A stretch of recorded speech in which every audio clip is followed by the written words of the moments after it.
Hello, good afternoon, good evening, good morning, wherever you guys are at. This is the Friday Night Line where you can come in and voice your opinion, or you can talk about whatever you want. Um, this is my first time, well, not my first time, but my first time in a while hosting it. It's been a while, but I hope everyone is well, um, and I hope you guys have the chance to come on and have your takes and come on and say what you want to say. Hope everyone is well. Um, the guys will join me later. I just started a bit early because I have things I have to do later. So I kind of wanted to start early so that you guys can come in, and then um, when the other, my other partners come in, they can come on and take over, and I can just step out. Um, but yeah, oh, there's two chats, people in the chat already. What's up, brother? Hope all is well. Black man, what's up, brother? Um, yeah, man, everything is good, man. Work and work and work. Part of being an adult, man. All we do is work, work, work. Um, but yeah, so I guess I'll start rambling. Um, so apparently, there's a couple things I actually want to talk about. Um, well, Frimpong is officially ours, which is great. Um, our first player in the summer. We've been linked with him for a while, in my opinion. I think it's been like a year or two that he's kind of been a name that's been brought up, but I'm happy that he's here. Um, I am a bit, I'm questioning not the player's ability, but what's going to happen next season with him because he's so attack minded. He's more of a right mid, right winger. So how's he going to fit between playing in the traditional back four and compared to like a back three per se? Um, but yeah, I'm excited he's here. I saw his interview. Um, yeah, man, he's gonna be a vibe, I think. And apparently his dad is a Liverpool fan, so I don't know if you guys saw the video of him telling his dad, "Hey, I'm playing for your club." So that's nice to see. Um, but yeah, I'm excited about that. Um, apparently, so I was on Twitter earlier today. So this whole Club World Cup thing. Apparently, the prize money for winning it all is 1 billion. So I don't know if that's true, but that's like life changing money for a club. I think any club that's going through a financial situation that's in that competition, if they're able to go kind of deep into that competition, it can change the trajectory uh, of that club. But I'm not sure if that's true or not. I read it. Oh, thank you, Sai. Thank you. Yeah, because I read it somewhere. It was called the news outlet is Diario AS. It's like I guess it's like a Spanish media outlet, but I don't know if it's true or not. So, but thank you for bringing up the actual facts. Even then, 120 million is a lot of money, though. You know what I mean? Especially for um, one of these South American clubs that are part of the competition. I know I don't really know who's in it per se, but I know there's a couple of South Americans um, teams that are in the competition, and if obviously the chances of them winning the whole thing with the teams that are in it is kind of like hard. But if they were to go far, that's life changing money for a club. You know, the whole turn. Oh, got you. Thank you, Sai. Appreciate you. 120 still great. No wonder Madrid paid 10 millions to get. Yeah. Oh, yeah. That's another thing we can talk about. So yeah, Trent's going for technically 10 million. And apparently they're paying his wages, if I'm correct, right, guys? So they're paying, I think, was it June and July or something, his wages as well. Hey, man, at least we got something for him. I haven't really voiced my opinion on the Trent thing. Um, I'm not going to be disrespectful. I could be disrespectful because that's just the persona I give on YouTube. I'm a bit cold-hearted, but do I like that he's leaving? No. but it is what it is. I feel like he should have went out a bit differently, in my opinion. But he's a Real Madrid player, so screw him, right? But thank you for everything you've done for us. You were part of in my lifetime I haven't experienced Liverpool win the Prem or win a league title. So he was part of that. So thank you for your services, and you know, hopefully Endo gives you a nice slide tackle when we face you guys next season or something. Um, hey Mary, and so apparently I also read we submitted a second bid for Florian Wirtz. So hopefully that happens soon. I'm actually excited for him to join. That's one player that I actually didn't think we were kind of looking into getting, but the fact that we're getting him, I think changes the dynamic of our team. So I'm very excited about that. Hopefully it happens soon. What's up, man? It's been a long time. How you doing, man? I hope you're well.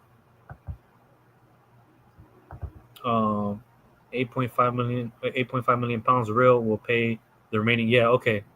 Yeah, man, that's something, right? So we bought Frimpong for 30.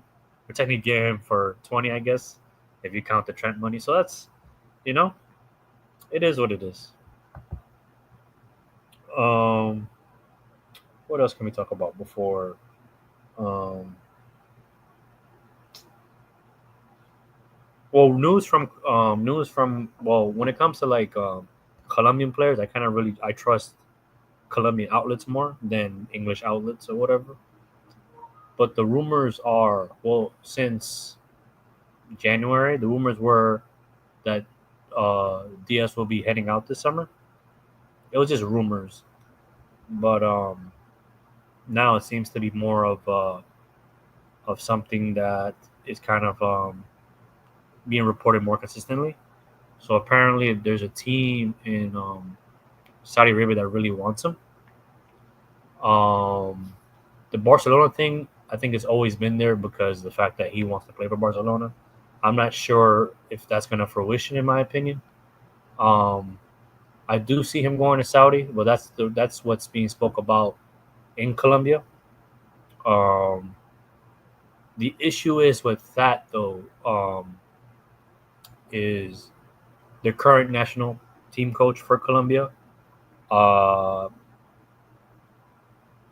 doesn't really pick players that play out there.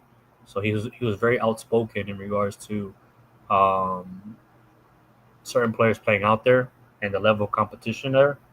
That's why, if you guys remember, um, James Rodriguez used to play out there, and he had a conversation with James and in regards to him moving to a different league where there was more competitiveness, and he actually did that change.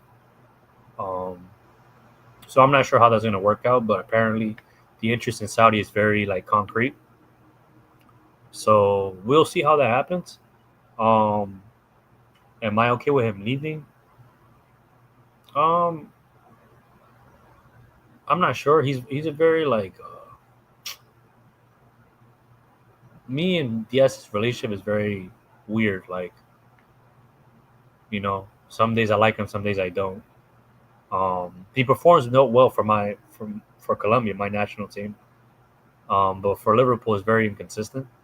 Um, but if we're gonna sell him, who are we gonna bring in that's gonna offer his quality? I think. Um, I don't think we're in the. I think Liverpool's moved past the stage of developing players. I think it's time to bring in players that are very just made and is ready to go, in my opinion. But I don't know what you guys think. That's just my opinion.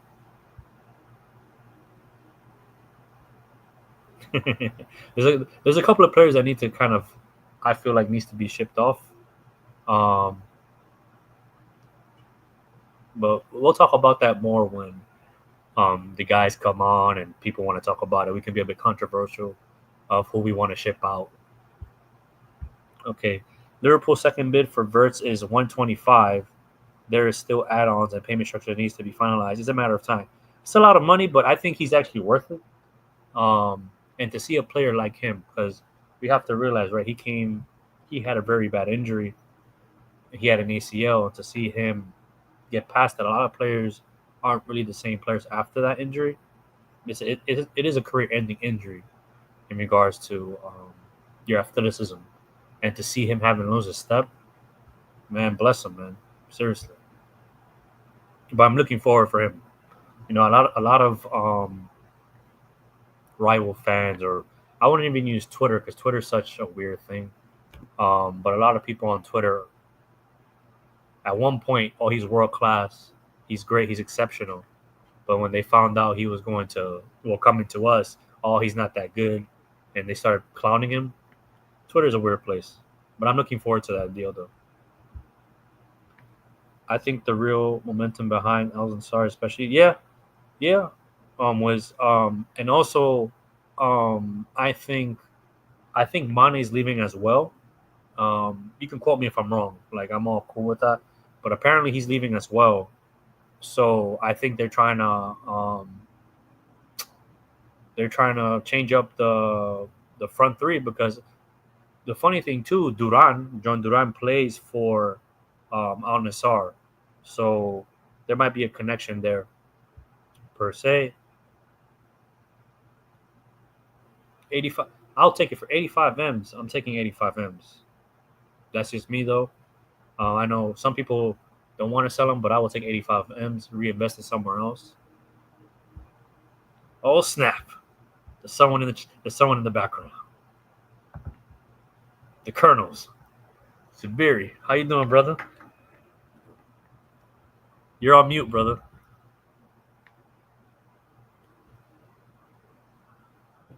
Hola, man.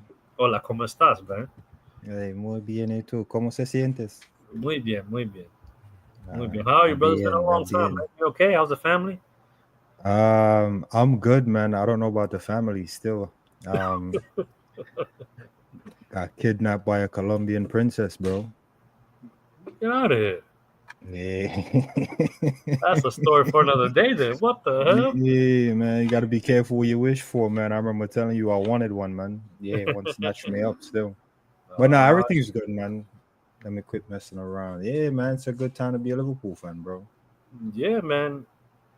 What are you like? What is your feeling? Because I think, well, based on Twitter, because we can't really use Twitter as a parameter of people's opinion or whatever, because it's just a mess in that app.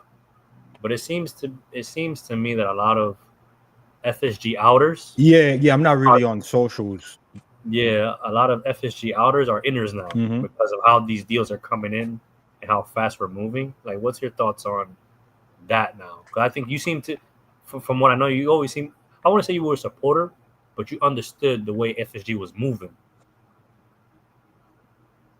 So, No, don't discredit me like that, man. I am a supporter. Don't you ever take my support away. don't you, don't you ever question my loyalty. Listen, the thing is, it's not about right or wrong. It's all about context and time.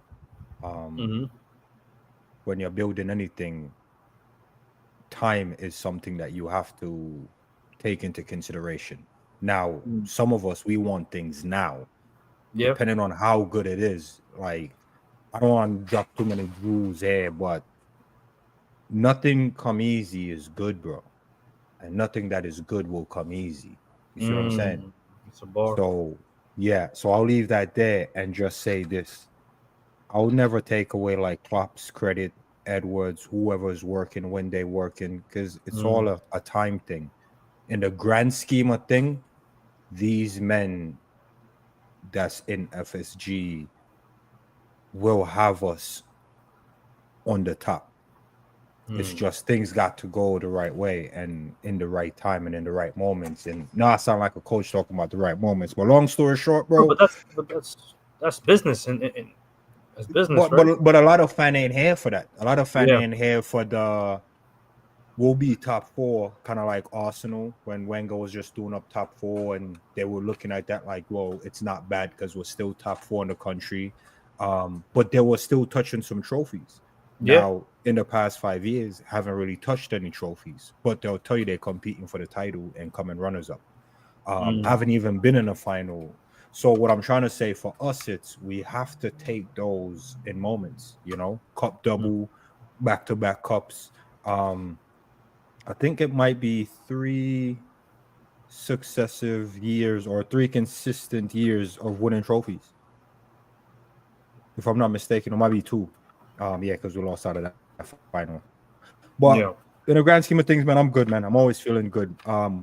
It's the first time since 2015 we've been linked to nothing but big targets. Let that sink in. In 10 years, this is the first. Look at all of our targets this summer. Whatever rumors you're seeing out there, it's the first time we've linked with nothing but pure quality. Yeah. Usually every Quality. Yeah. summer Yeah. it's one quality guy, and we're like, oh my God, we got to get him. We're scratching our face and our neck for the Yeah. one quality, bro. Or a player in the come up in a way, right? So Right, but we've never gotten that quality, right? yeah. Right off the back, we got a quality guy in, don't we? Yeah. And we got more links to more quality. I'm telling you right now, Chris, if we only get Frank Pong and two waste man, I'm good. Seriously. I'm good. I'm telling you right now in this moment, I'm good, bro. Like I'm trying to tell you, and I think it's going over your head. In the past 10 years, we've always been linked with one bad man and never get him. Let that sink in, bro. That is true though. Bro, you see It's what I'm hard. saying? It is This heartbreaking. summer, we've been linked to 5 Batman in one window. We've never had a window like that. We're willing to just 5 Batman. Nah, we've never seen this level of Liverpool. Yeah. No. The players we're trying to sign, bro. We're talking about domination settings. That's when I In was gonna 10 get into that years, we've conversation. Yeah. never get to that because we're like, Rob, but yeah, we still need this guy over here. Bro, I'm telling you, we already got one of them 5 in. I don't even care about the other 4. I mean, words. We get words, it's over still. But No, I've already said it. For me, I think, because I do. Well, the way I understand football, the way I see football, um, we do need a six, in my opinion. Especially if the way I'm thinking and how he's going to utilize Frimpong, we need a six. But but the players we're being linked with, I'm excited, man. I think this is our time. Domination, yo, this is domination is this happening, bro. this is like bad chick summer, like them hot girl summer. This is Liverpool hot girl summer. I'm telling you, we outside. When Yeah, I no, tell we are. normally transfer window is the guy in the basement try to highlight this one bad chick. He know he's out of his league. He ain't ready for that. You see what I'm saying? Man Mhm. coming out the shelf, coming out the basement, forgetting to put on deodorant, trying to highlight some supermodel. We know we didn't stand a chance with them bad chick. This summer, anything we whistle at, we're getting. But We outside. apparently, I heard too. I think with playing a part, obviously FSG and Edwards on it. But from what I read as well, which I don't know if it's true or not, but the conversation slot slot had with Verts in regards to PowerPoint presentation, what he sees in him, what you can do better. You should have went in this area or whatever. Got him excited, so he turned down everyone else first apparently. So do I know if it's true or not? I don't know, but that's great, man. I think right now Liverpool's the place to be at for any player. So I'm looking forward, man. I'm looking forward for the summer, man. You know what, too, man? I always say this, and forgive me. Like I said, I'm not trying to shade the man. I think sometimes it comes down to what you put out in the universe. Like I told you specifically, I wanted a Colombian. You know what I mean? And the fact that I got the Colombian in 2025. The previous manager said he ain't here for trophies. He's here for friendship. We were gonna go. You're moving too fast for me. We were gonna go there. We were gonna go there. No, but what I'm trying to say though, the previous manager is like, yo, he ain't here for trophies. He's here for friendship. So For he got friendships and friendship. hugs. You see what I'm Yeah, trying to say? The he new got manager, friendship. he's like, yo, I'm here for football, fam.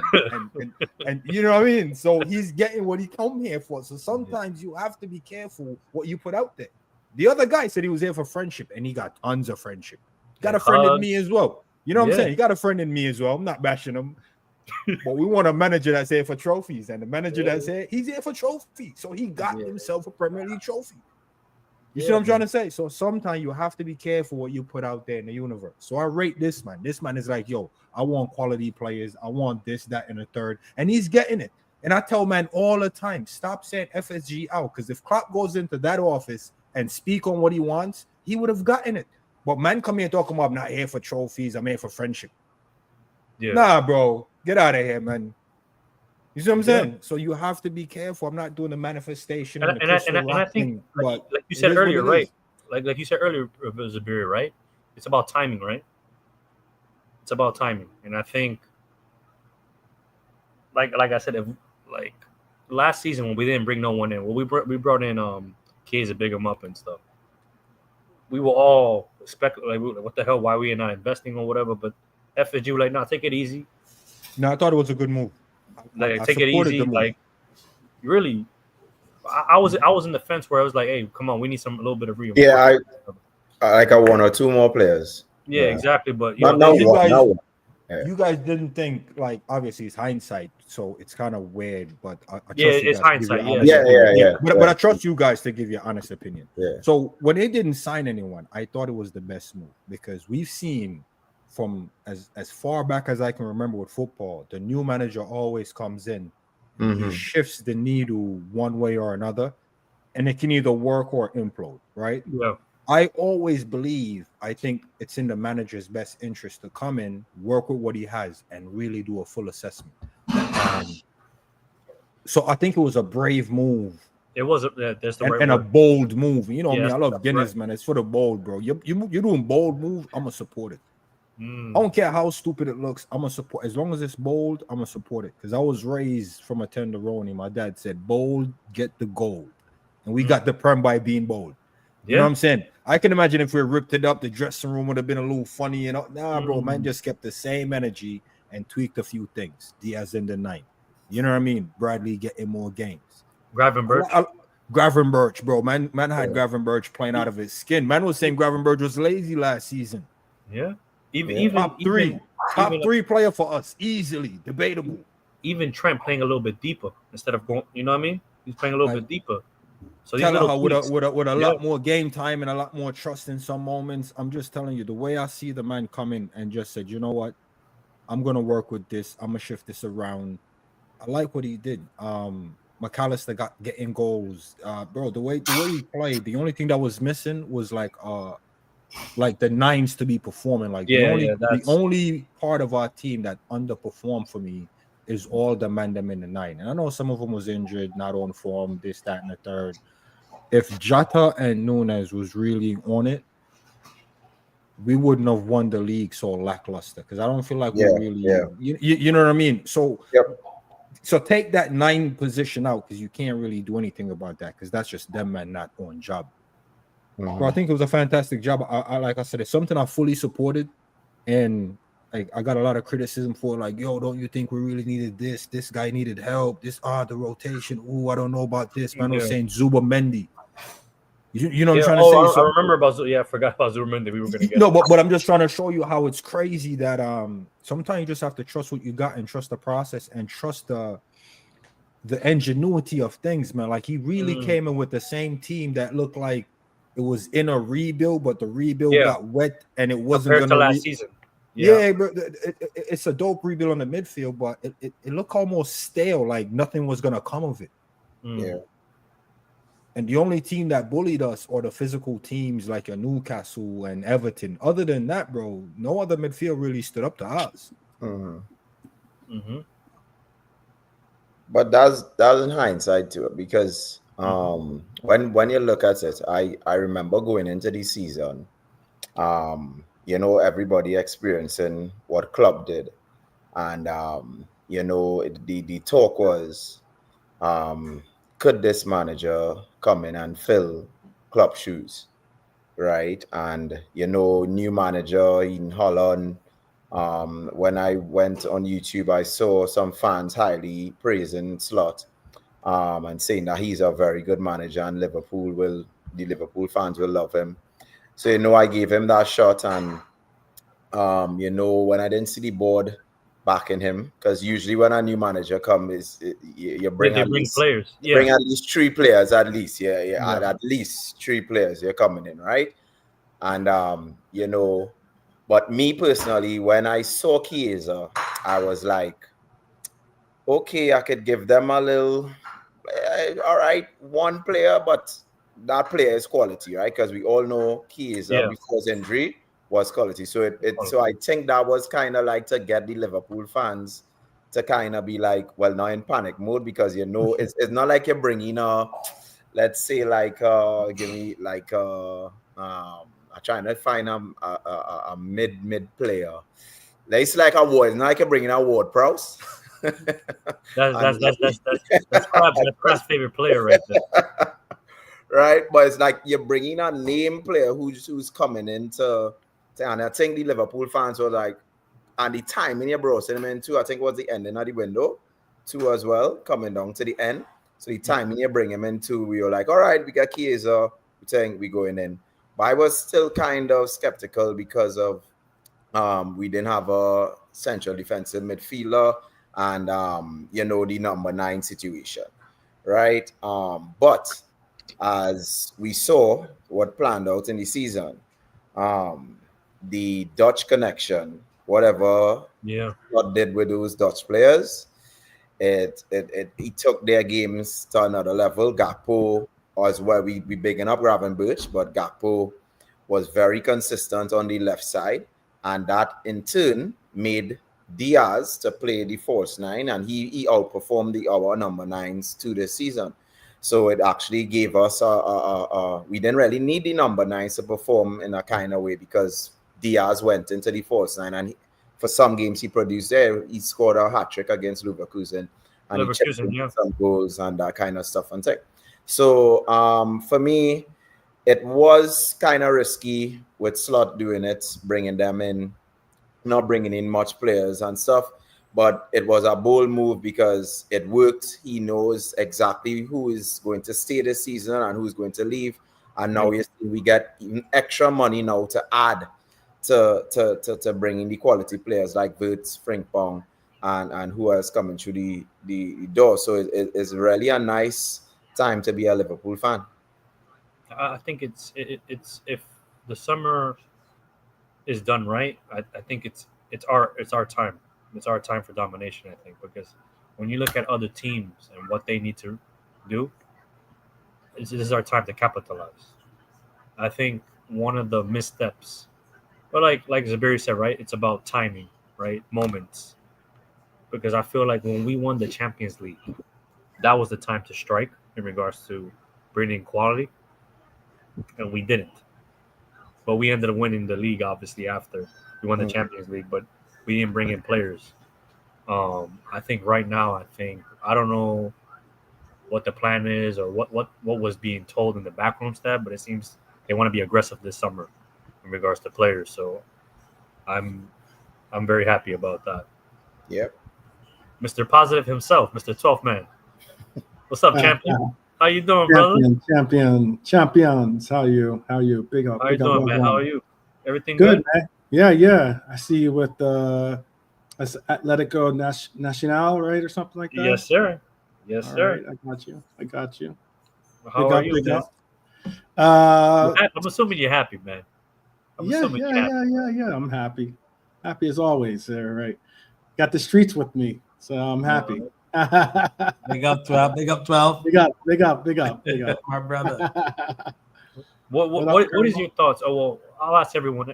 Everyone will have a time to talk about it. What's your thoughts? Because we officially signed Frimpong. We knew for a while, but he's Mhm. officially ours now. What's your Right. thoughts on Frimpong, or what do you want to say about Frimpong? I'm excited about the signing. Right back's a very interesting position in the league, considering the the constant evolution of the position, plus also the sheer fact that it doesn't the right back nor this left back really in world football have that much depth when it comes to players that provide what a lot of people want to classify a right back or left back position being an outright defensive player or an outright wing back or an outright offensive player, with the kind of locker that Trent Alexander-Arnold has, maybe. But I think that Frimpong brings us some depth in the sense of that he is a Dutch player that can play not only the right back position, but also may it possibly like the right wing position. So that'll possibly provide us a little bit of depth when it comes to AFCON. And Mr. Salah has to go on leave. So that's a positive. And yeah, Frimpong is a nice little alternative. I spoke on Coppish earlier about trying to have many weapons in the locker, and he is certainly a weapon in himself. And him being able to be a different weapon than your Bradley, I think, is a unique option to have in your repertoire. JP, what's your thoughts on Frimpong? Me being a wing back in my day, I usually rate wing backs, and I really didn't like. I love Trent attacking ability, but I used to get real annoyed with his defensive because growing up, your coach always say your first job is defending, right? You have to make sure you defend, and as much as this generation they focusing on the attacking side of the game, we all know defense wins championships, right? So me personally, I think we missed out on a lot because of Trent's defensive capabilities. So, but respect him. He's going to Real Madrid, and I hearing people talking about Frimpong is worse than Trent defensively and this and that. But me personally, I look at Frimpong in terms of he's young.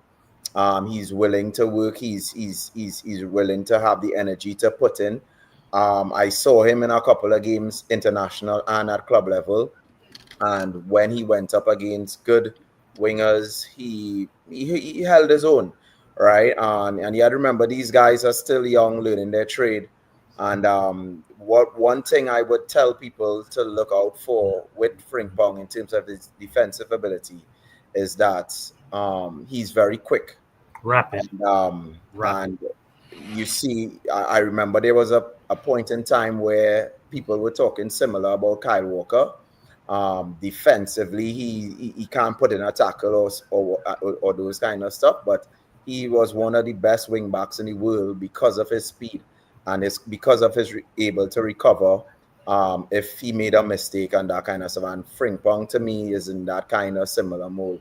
So I was always a fan of Frimpong, watching him coming up, hearing my brothers and them talk about him on FIFA and that kind of stuff and thing. Mm-hmm. And you're seeing what he did with Bayer Leverkusen.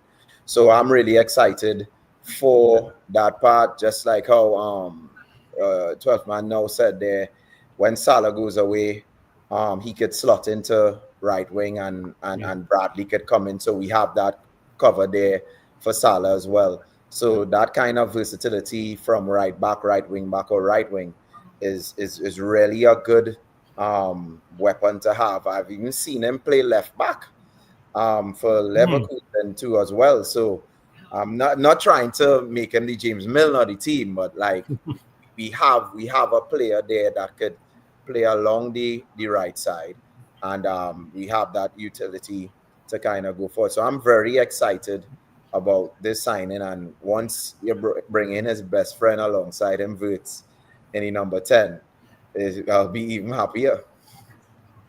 Zabiri, what's your thoughts on Frimpong?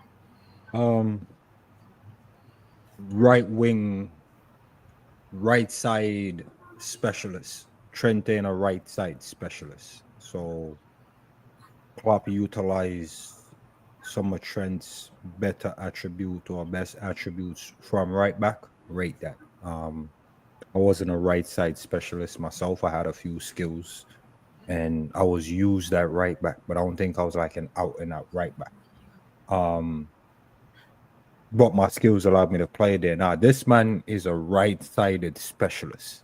Mhm. That's not something Trent is. Like Trent, it's like getting the electrician to do carpentry, and then because the electrician good with measuring wires, you think, oh, he can just measure the thing in carpentry. Like, yeah, some skills are transferable, but that ain't his thing. You know what I'm saying? So Frimpong is a specialist, bro. Man, been over there, born and bred for that side, bro. Hmm. Have you ever seen Trent with the high socks, bro? Beating man for pace. Nah, that's not, bro. That's people that play wide. That's a wide attributes, bro. Trent got the low socks. That's man that play in the middle, bro. You see what I'm Yeah, trying to say? Hey, bro. Bro, if you're on the wing and you're not pacey, you make no sense. Look at the way Trent is built. Not trying to body shame, man. Look at how Frimpong's built. Man, aerodynamic for a reason. Look how Bradley's built. Yeah. Aerodynamic for a reason, fam. You see what I'm saying? Trent ain't built for over there. Talking about Mach 6 and stuff. You see what I'm trying to say, bro? Trent ain't got the horsepower to be up and down the wings. You see what I'm trying to say?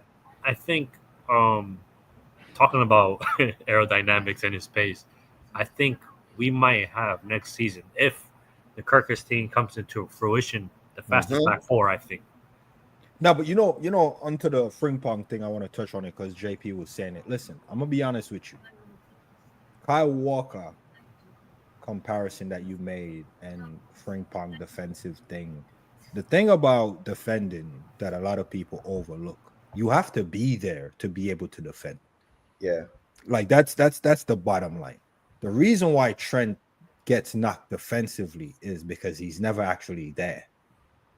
He's always a yard or two out of it, never actually being there. Because man ain't dynamic enough, bro, to be swiveling that. Notice whenever Trent face a guy up and stand a guy up, he actually gets the better of the guy. No, let the guy be running away from Trent. How many times Trent gets there? You see what I'm saying? With Frimpong, now that's what I think the difference would be. But I wouldn't say defensively he's better or worse. I think he's just a specialist on that side.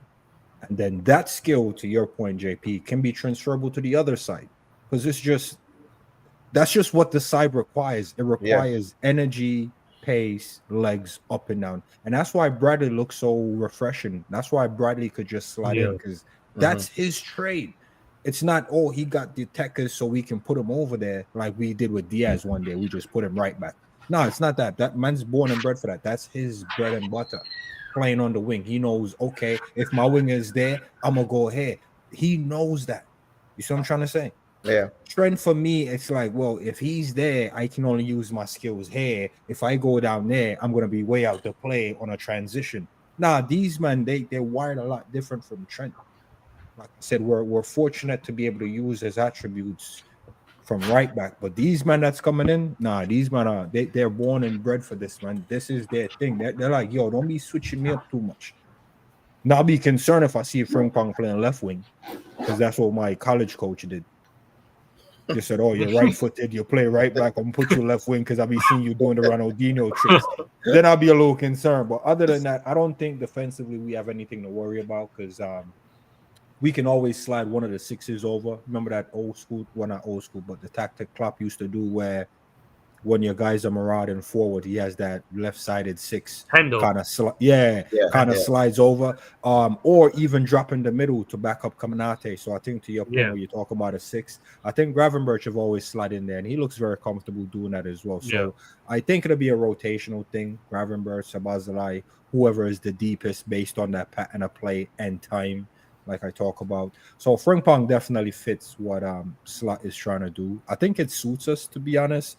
I think Trent was just a piece that was not easily moved, because a lot of fans wasn't feeling him through the middle. So it's like, yo, he's really just holding up progress on that right side. And that's why the right side looks so limp, because Salah ain't really running all the way back. Yeah. So you kind of need fresh legs for that. And Trent was never going to go on a treadmill and get the aerodynamics needed to be going up and down. So, I wish him all the best, but he was just holding space, bro.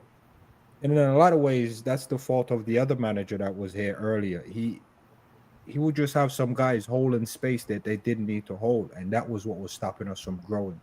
now is an opportunity for us to really get some powerful pieces in, and nothing makes a statement like getting a specialist down that side. Because I'm telling you, there's a reason Bradley looks a lot different on the pitch with Salah than when Trent is on the pitch. Yeah. And I put this guy levels above Bradley. I wanted this guy or the one at Inter Milan, Dumfries. And if you ask me how to put Frimpong, I didn't even know Frimpong had a release clause. So whoever is digging up these clauses and stuff like that, more power to them. Because McAllister for about 35, Frimpong for about 30, 35. Yeah. It's a good buy, man. It's a good buy. I'm very happy about it. Maddie, that's you? FSG for life, Matty. Come on now. Shit. In the famous words of Callum. Burn that shit. If you're mad. I want to hear where you go. See now what FSG pull in the pocket. No, we're not there yet. We're not there yet. Maddie, No. how are you, Maddie? Let me answer, man. Let me give him a preview of whatever they do. Right? And the Colonel will know the song. The man named called Curtis Martin. If you don't love me now, you ain't gonna love me later. So if I didn't love FSG, then I ain't gonna love them now. End the conversation. No, wait a minute, man. Yo, listen. Wait, they're already. Wait a minute. Wait a minute. No matter what they do, you ain't gonna love them. Hey, no, wait a minute, man. So, Jeez. FSG got to pull up with the bujo. I wanna be loved. That's all who you think I am. I ain't putting Buju name next to them. They went Curtis Martin. I didn't love them then, and I ain't gonna love them later. End the condo. So don't matter what. So Matty, don't matter what FSG does. They're definitely not in your books. Again, Crab, what you're doing? I'm just asking. It's a simple No, I'm explaining to you. Ask a question. I'm giving you an explanation. I live in the Bean Town. I know what them fellas in them are. You all may not know the full extent. I know what they are. Okay? I don't like them in the football club and the convo. It's just like Pops. He was never going to buy an LFC shirt once it was Nike. Or is it Adidas? He going to buy one. We all have our preferences. I don't like FSG. Well, never. Not even if I was giving $1 billion. I ain't going to do it. I ain't selling my soul. Jeez. All right. That's pretty harsh, bro. That's pretty harsh. You know? No, it's not harsh, Crab. It's harsh, man. How is it harsh? Because I'm saying, okay. If you believe in something, can someone sway you off of it? No, obviously not. But your complaint with FSG was they didn't spend the money. They ain't doing nothing. No. I said they didn't spend money, and I also said they were shit owners. But if they're spending money now, how are they still shit owners? So you're spending money now, that makes you better? Yeah. No. Hell yeah. No. FSG for life. No. That is like me saying that my goddamn mother they take me supposed to go to the clinic to get a vaccination, and she didn't take me for 5 years and then decided to bring me now on the 6th year. Oh, that makes a mother of the year? Yeah, burn that talk. Fair. Hey, your opinion, I respect it. You're holding your ground. I respect that. You know what I'm saying? So it is what it is. Better late than never. Maddie, that's you. That's your human excuses that you all like to use. Better late than never isn't goddamn a good thing all the time. Maddie, before we get toxic and stuff, because that's I ain't toxic. No. What's toxic, Maddie? What's Maddie? What's because your I don't thoughts? like FSG. That's toxic. No, Maddie, what's your thoughts on Frimpong? He's officially a Liverpool player. What's your thoughts on him? It's going to be interesting to hear what a lot of the so-called, what do you call them, analysts and specialists and football gurus, because I remember going back last year and a bit further when we was talking about like making up teams and bringing in your right back and stuff. It had a lot of people when you said Frimpong, they was like, hell to the no. So it's going to be interesting to see how it is. For me personally, anything is better than Trent. No, you're shaking all your head, right? What did Slot say? No, I agree with you, Maddie. What did Slot say? He did not apply himself in practices and all that sort of stuff, right? So So if you're hearing that about somebody who's supposed to be a vice captain, why are you going to be shedding any tear over them? I actually didn't. I didn't hear about that quote, but I will find it. Yeah, that quote was real. Yeah, It It was was. real. He said it. And the England coach to Tuchel said if he doesn't apply himself, yeah. Yeah, but let's be honest. He also said that about Mohamed Salah too. Oh, okay. So We ain't talking about Salah. We're talking about. We're getting selective on who we're going to be talking about. Well, it's nothing about selective. We have seen in games in the past season where he didn't apply himself. He didn't push the extra 2 footsteps, that sort of stuff. So as I said again, goodbye. I'm not sure. As the song say, don't cry for me, Argentina. To be honest, I had enough of the Trent thing, though. I know Trent is not a Madrid player now. Don't care. Don't want to talk about it no more. That's it. All right. Take the mural down. All right. The mural down, though? They take it down? No, I said take the mural down. That's what I'm saying. Oh, That's diabolical, but okay. Nah, I wouldn't say. Listen, he did help Liverpool. That's, do a lot yeah. of things. That's too Respect much. him. Go do your That's thing. too much But chemicals in the world, man. That's too much. I don't Yeah, want to talk yeah, about yeah. him anymore. It's enough, Come on, man. man. It's But, enough. Yeah. big up my brother Tarmizi. How you doing, brother? You good? Pick up John Wick. Come on, you know what time it is. Tarmizi, what's your thoughts on Frimpong, Tarmizi? It's a very interesting signing because I'll be honest with you. I don't see as a fit at first, Okay. but when I look at his, I know compilation is doesn't tell the whole picture and whatnot, but I believe it's going to be a fascinating evolution of Slot's next phase coming into this the next season. In my opinion, I when I look at Frimpong, he reminds me of a right wing version of Gareth Bale. I don't know what it is because Oh it's like, shit! yeah, Because when he was at Spurs, I guess I can see it a little bit. I guess.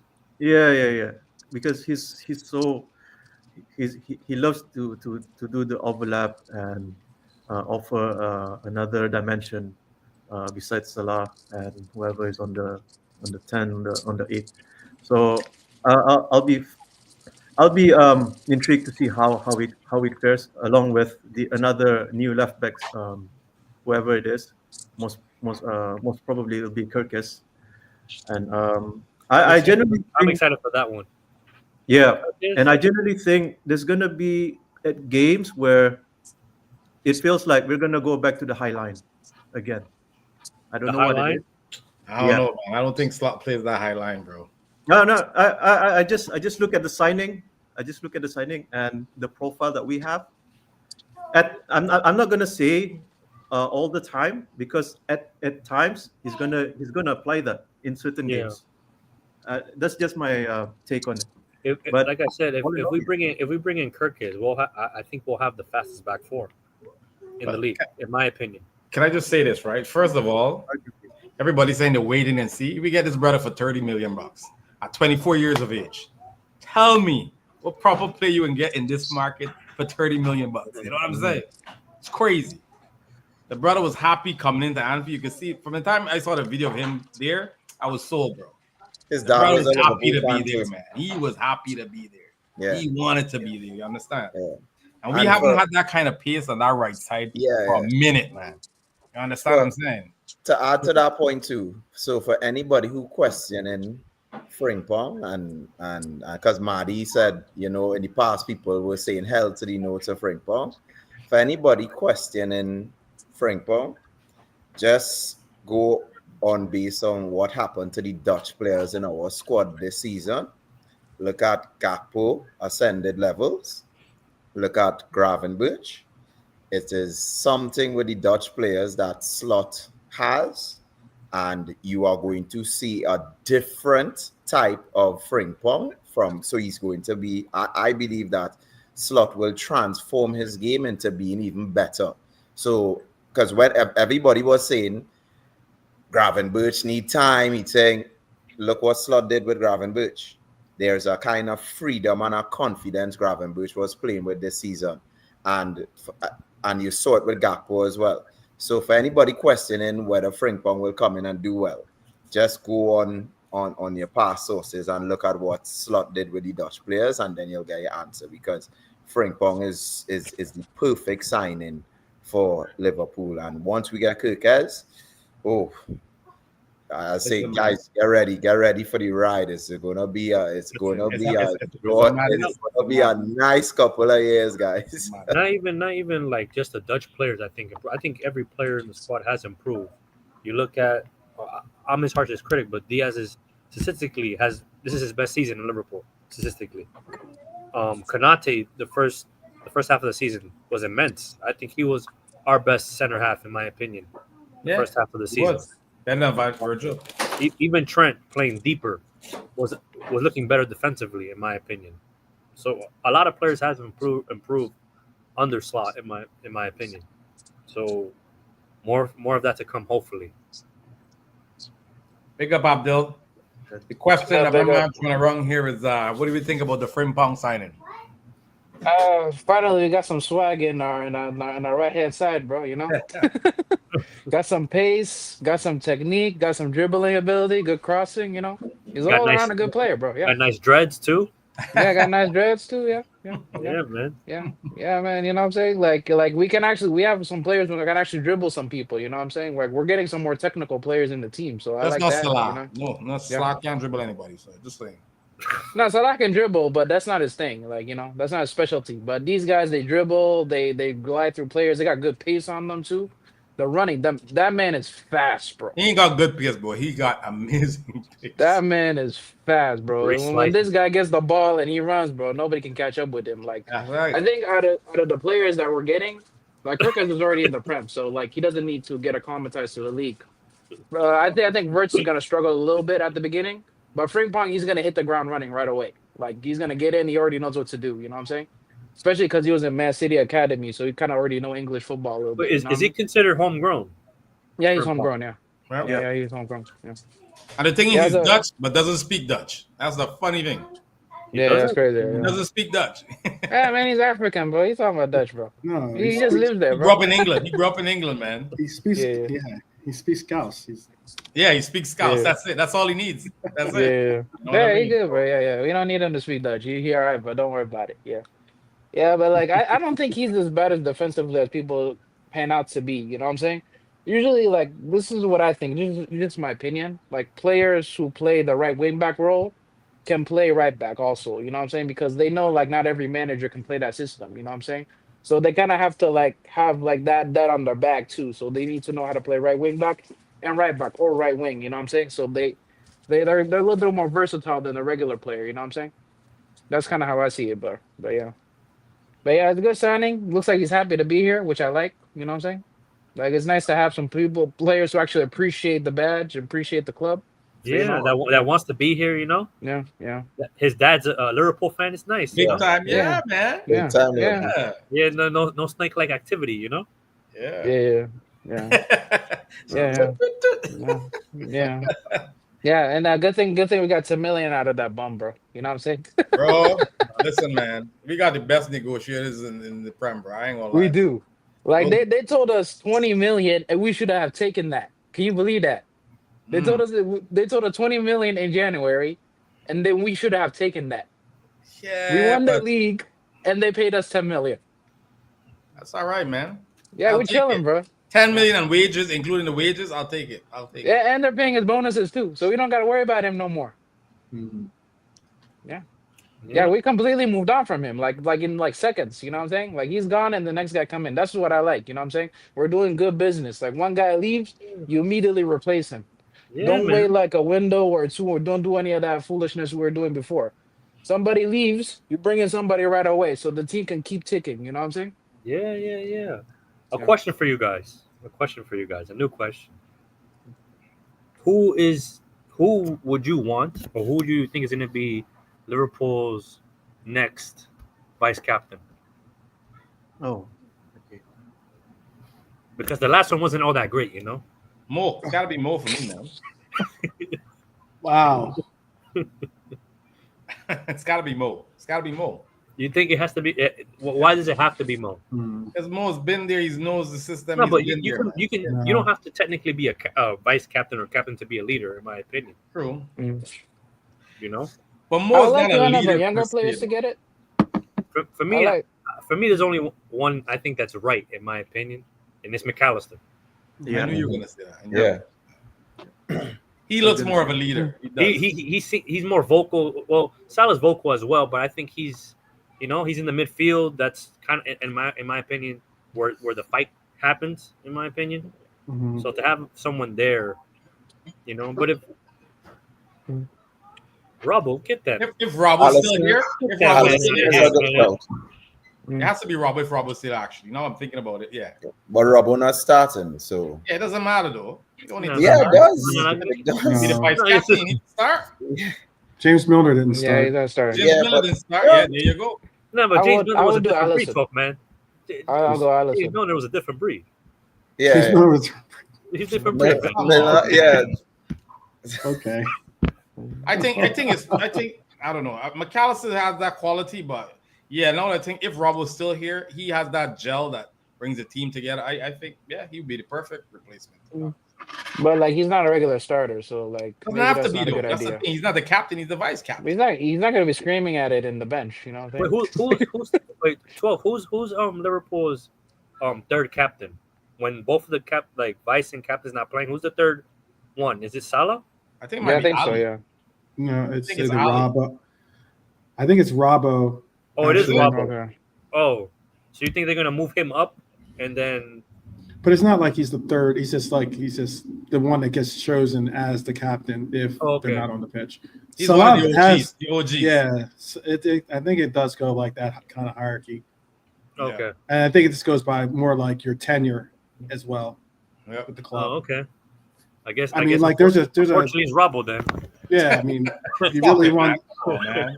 If I'd be honest with you, if we could see just a little bit more of him being able to stay fit, I would say give Joey G the vice captain, especially if he was with the team. It stays with the team.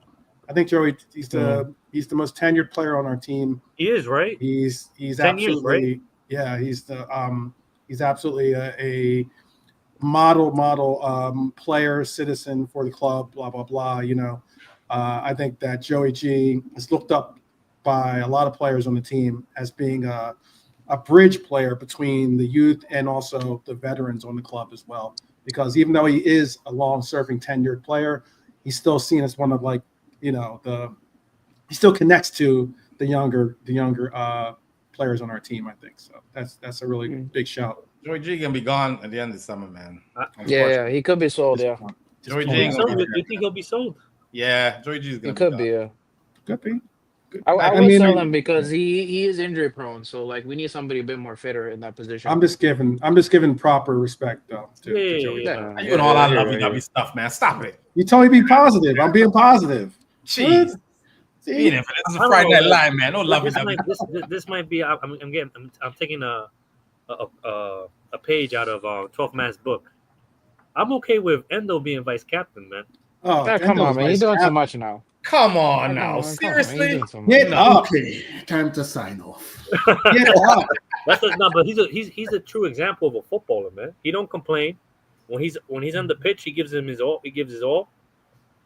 You know what I But mean? we need somebody with leadership qualities. We can't just name players that we like, bro. You don't, That's you right. don't Endo think is not leader. Endo literally is the captain of Japan. Captain of Japan, Come bro. on, man. Yeah, but that's Japan, bro. So it's about That's Japan. So Yeah, Sabah's that's live. So Sabah's No, live. look at that. No, no, no, no. So I didn't say so nothing. let me Who's Bravo? let me put something in Enter here, Mizzy. right? You're gonna let him. You're gonna stand for that? I see you. Come on. So Come on, bro. Let the football Endo. do the talking in 2026 World Yeah, Cup. yeah. Let the football do the talking. No, Let's we'll go, just do Tarbizzi. a PH Let's go, track. Tarbizzi. Winner becomes Let's go, captain. Tarbizzi. Let them make the noise. Let's see what happens next year. You don't want John Wick coming after you, brother. You don't want John. Definitely not. so That we guy were can talking mash up about with a pencil, we fam, were a talking pencil. about James Milner, right? Yeah. Name Yeah. one bad game you have seen Endo play this season. He hasn't had He one. didn't play a lot of games. Yeah, no, play no, that no. He hasn't had one. Yeah, No, he didn't play a lot of games, but that's due to Yeah, the my manager doesn't perform. Yeah. that I so this is what I was this is my only criticism with Slot, where he didn't trust Endo enough. Endo was, and then he started to realize that coming down to crunch time, he needed to trust Endo to close out games. And for me personally, Endo is the epitome of professionalism.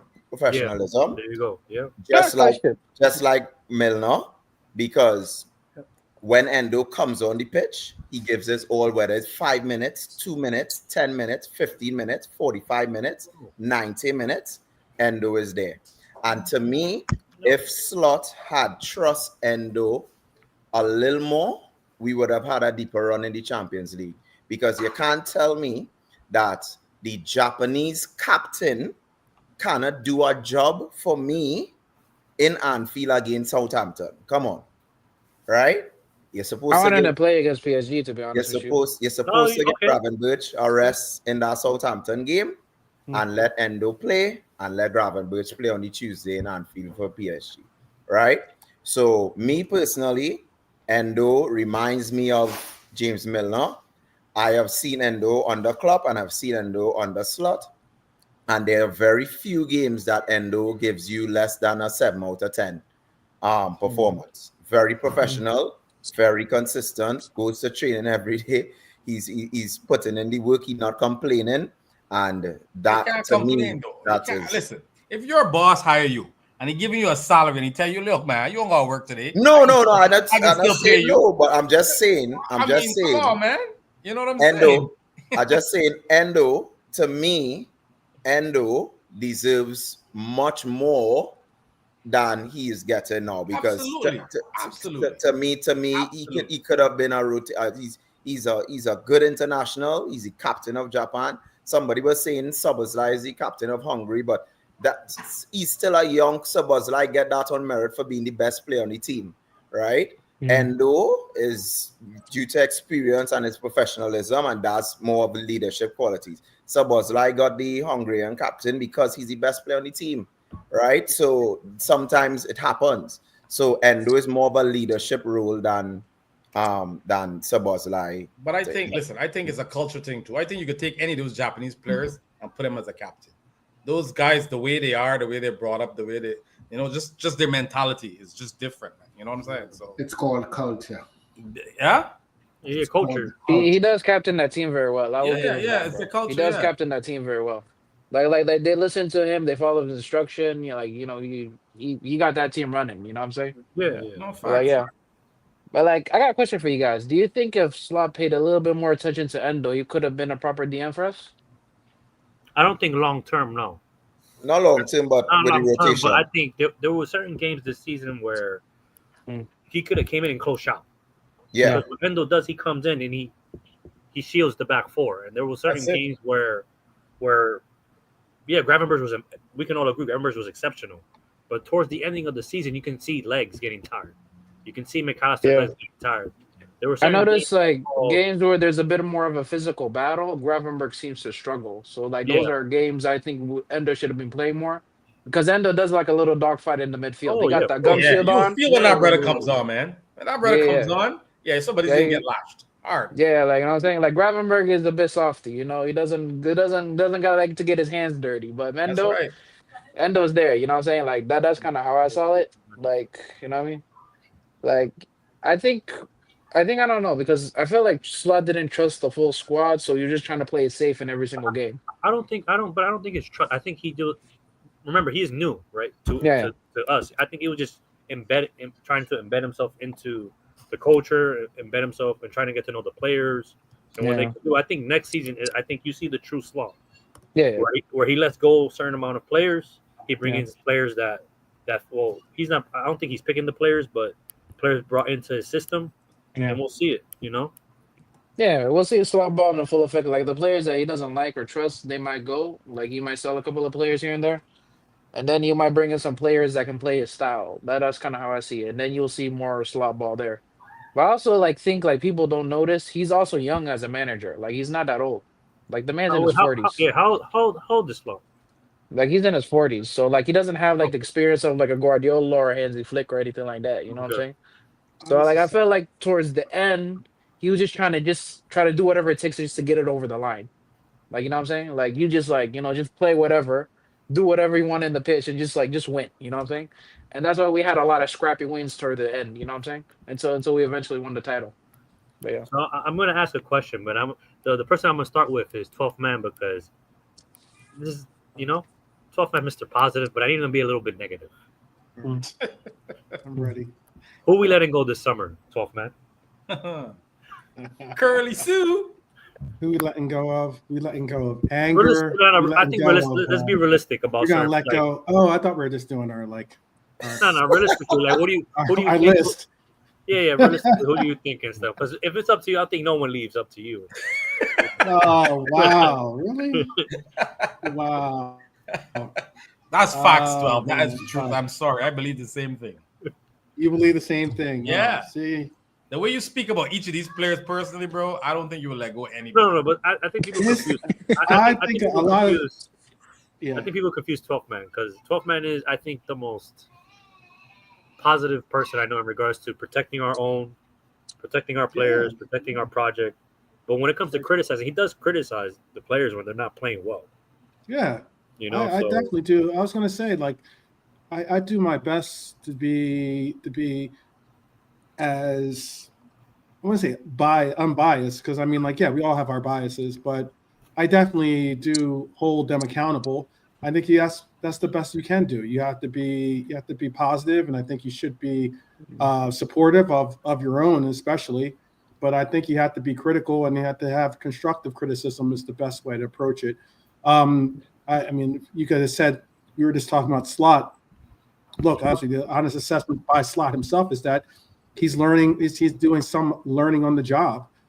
He's made mistakes, and he's got to do a better job of understanding what it takes to, maintain the levels that we demand as a club. So hopefully he does make those adjustments, and we see that next year.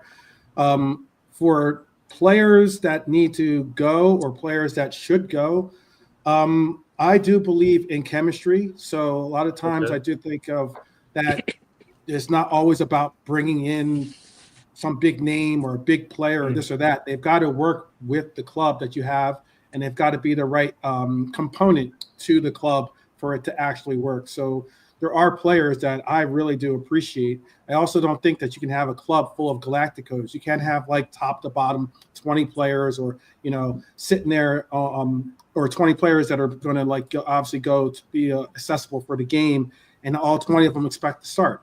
That's just not that's not doable. But yet you got to have some players that understand their roles and are willing to be able to go out and where whatever they're asked to do, they're able to do it. Whether it's fill in as a starter, whether it's be a super sub, whether it's just be a player that needs to hold it down for us over like whatever amount of time that's left in the game.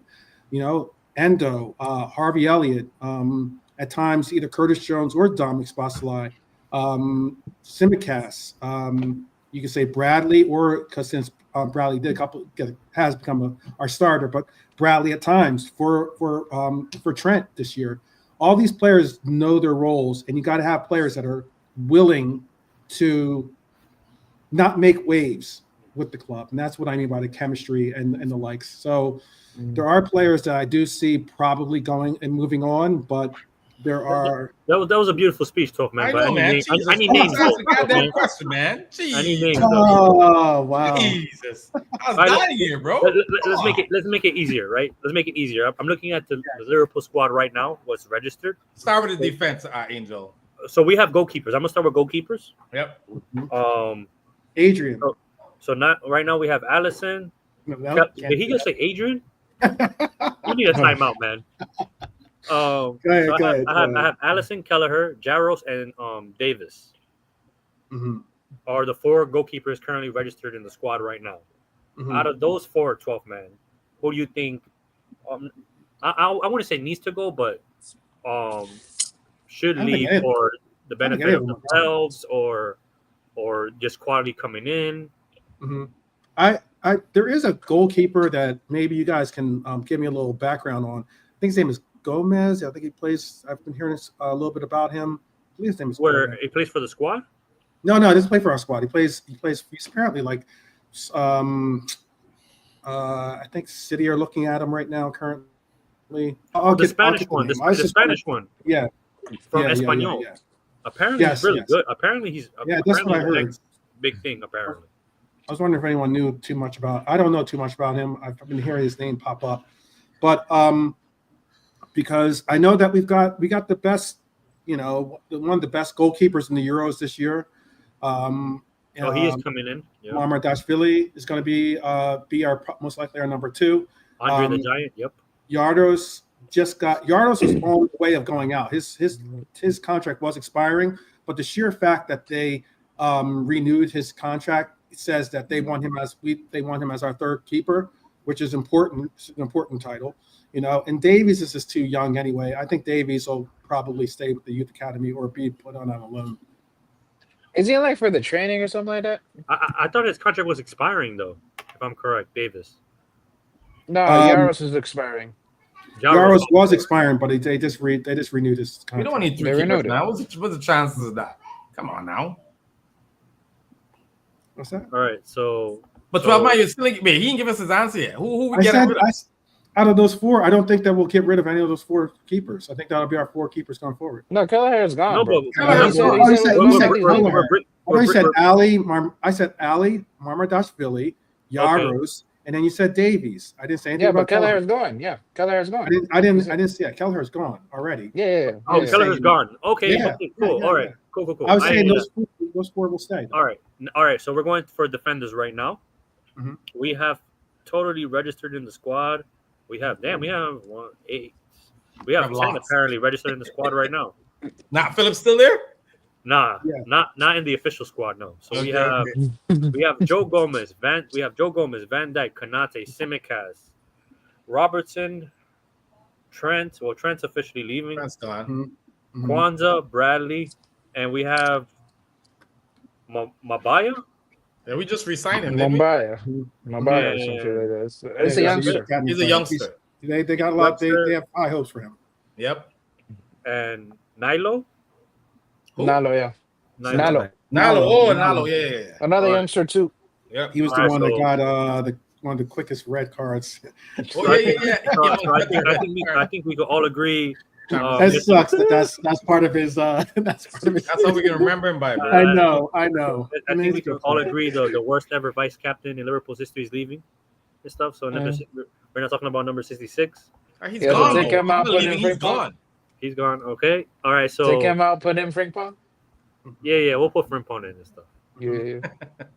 But who do you guys think is leaving defender wise? 12 man and give us one answer. I think Tsimikas is possible. It's a possible exit.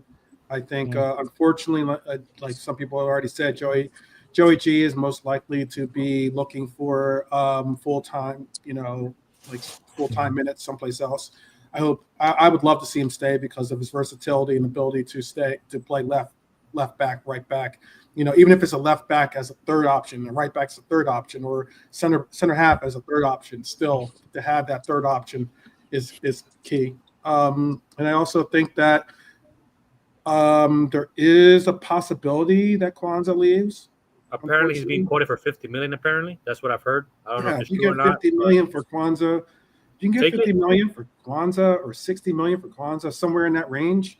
I think you'd probably take it at this moment. What do you mean probably? It's either yes or no, Talk man. Don't play with me. Yes or no? It depends. It depends on who. Well, we can't go into the Euro just come on, tough man.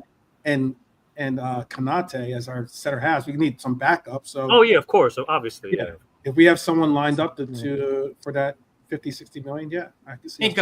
What's the name? Hincape? Hincape? Yeah, we're rating Leverkusen, bro. Yeah, I would like to see us go for Bastoni, but I mean that's the whole different story. That's a dream. I don't like that guy. Man, I like your ambition, man. All right, man. Yeah. I like that, man. You know what I Last mean? million don't impress People me. don't like you, but I like you, 12th man. Yeah, that's what's I up. like That's what's up. That's what's up. Yeah, That's like everybody likes 12, Columbia. man. Come Columbia on. represents for me. That's why. Mr. So we're saying Gomez, Costas, Mr. and Positive. possibly Kwanzaa, right? That's what we're saying? Yeah, Simicast, Joe Gomez, and Kwanzaa apparently seems like Possibly. we probably all agree. And obviously Trent. Yeah, and Trent. Yeah, but Trent's gone. He We already don't brought talk up a about good that. script, That name bro. is not. What are you doing? Come on, man. I have a question. How about Kanate? Yeah, go ahead. Go ahead. Add Kanate to that list then too. What happened to Malik Thiaw? Who? Because the AC Milan centre back, because he used to be everyone he's on the radar at one point. What's I his think it name? was 2 seasons ago. He Thiaw. has a AC Oh, Milan. Malik Yeah. Thiaw, the young German. Yeah. What happened to him? Lee liked him a lot. Barnes liked him a lot. I don't Yeah, know. yeah, exactly. He's still in the squad. He's still with them. Yeah. I mean, you could get him. They don't have Champions League football. Like, if you want to get players out of AC Milan, now's the time. We could also get Murillo. They ain't got Champions League football either in Forest. Ooh, the rugby player. That Dutch midfielder, I think he's going to City, right? He's a baller. Who's Is it Rangers? Rangers. Yeah. Brandes? Oh yeah, he's good. Yeah. He's not better than Verts. Versus the Maestro. Anyway, we're getting off topic here. Okay. But yeah, I was just thinking. Go ahead. Let's go to the midfield, Angel. No, hold on a second. Okay. I'm not letting go anybody until I see a player comes in. You already got one. Oh. No. I'm talking about In the on the defensive. defense, on the defense, because Kwanzaa, Kanate, and Verge. That is the top 3 center backs. Right? Who's And the Gomez person? still there. What about Joey Gomez? Gomez most likely is going, but I'm not letting go Joey Gomez until they bring in a player first. Then we let go because No, but I think that's smart. Yeah, that's smart. because I have learned that when we let go players, we don't necessarily replace them. It's a different year this year. So I'm holding all my Yeah, I cards think so. until it comes in. It's like playing Spending gin this rummy. year. We I spending pull a this card, year. It's like gin rummy. I pull a card and then I let go a card. But Matty, who's your choice though, Matty? Who's your choice to center back? I know you like that guy Stiller. He's real good, but No, Stiller's not a center back though. Stiller's a midfielder. no, I'm talking about for the midfield. Oh, we're going to midfielder now. Okay, wait 1 second. So Stiller. midfielder. Yeah. I Midfielder. want Stiller. Yeah, Stiller's. No, I'm talking for the defense. I'm being greedy. But who do you want as a center back? Like a Don't back? say Bastoni. Come on, bro. I didn't say Bastoni. I going back to Leverkusen, Henkapi, left That's sided. my brother. Yeah, that's fine. Yeah, My that's fine. brother. Oh my Left god. sided. Exactly. Verge. How old is Verge? 44. Damn. He's 32, 33. I bet he will still play like that when he's He's 44. got that Ghanaian passport. He's about 40. Henkapi. I don't think we're gonna get him, but unless we bring in a center back who could potentially push the starting 3 of who we think is going to be here come next season, Verge, Kwanzaa, Kanate, I'm not letting go any player because I have to see a player in first. I'm sorry, I'm not letting go to leave myself short again? Nah. No, what happened to that player that we were linked to, Ignacio in Portugal? He's still there. just Yeah, died down. that He just died. disappeared. Yeah. He's Yeah, still that's there. Died down completely. But honestly, I don't he's mind him either. Yeah. he's a player that honestly the hype has kind of died down. I wouldn't be surprised we get him. Like no one wants him. Yeah, we've been linked with him for a minute, I bro. think Like we that- didn't even look at him. Yeah. I want to see You like can say what you want Diamande. about- You can say what you want about Bastoni. I mean, like I get people don't think that we can go for an Italian player. There were reports out there that we were investigating. 60 million apparently is the number that will get him through the door. It obviously becomes us That's a then massive convincing player, him of the project. So, And then I'll give you also- a scenario and then where that also- can happen. I'll give you a scenario where that can happen. If Inzaghi leaves Inter, then we can pounce on that. Yeah. Yeah. Yeah. I don't I- want. I- But also, another no, I'll give you another Angel. one though. Is that the fact that if Inter loses tomorrow, or No. If it could- Inzaghi's it still could there, help- he's it not could hurt going. himself. No, Inzaghi's still there, he's not going. Inzaghi has to leave, and then they have to have like a drop. There is, but if you look at the Italian coaching carousel, there is a lot of movement and lot of differences going on in Italy. So, but also, I think that if you're going to get Bastoni, I would go with Jarrell Hato. I think is probably my second most likely choice to go with if I was going to go with the player. I think Hato is a talented player. Yeah, Hato's like a good replacement for Joe Gomez, like because he does a left back and center back thing. So I'll also go for that. Like he can cover both positions. Yeah. So I have the midfield right here. I got Szoboszlai, McAllister, Jones, Elliott, Endo, Gravenberch, McConnell, Morton apparently. Okay, listen, Angel, don't read the players that don't play. Okay. Let me get the ones that play and see what. Okay, Gravenberch, Endo, Szoboszlai, McAllister, Jones, Elliott. Gravenberch. The two for me has to go.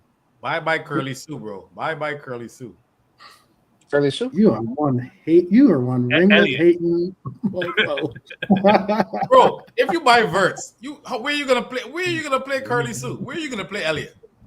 I mean, you can still play right mid, but I get what you're saying, though.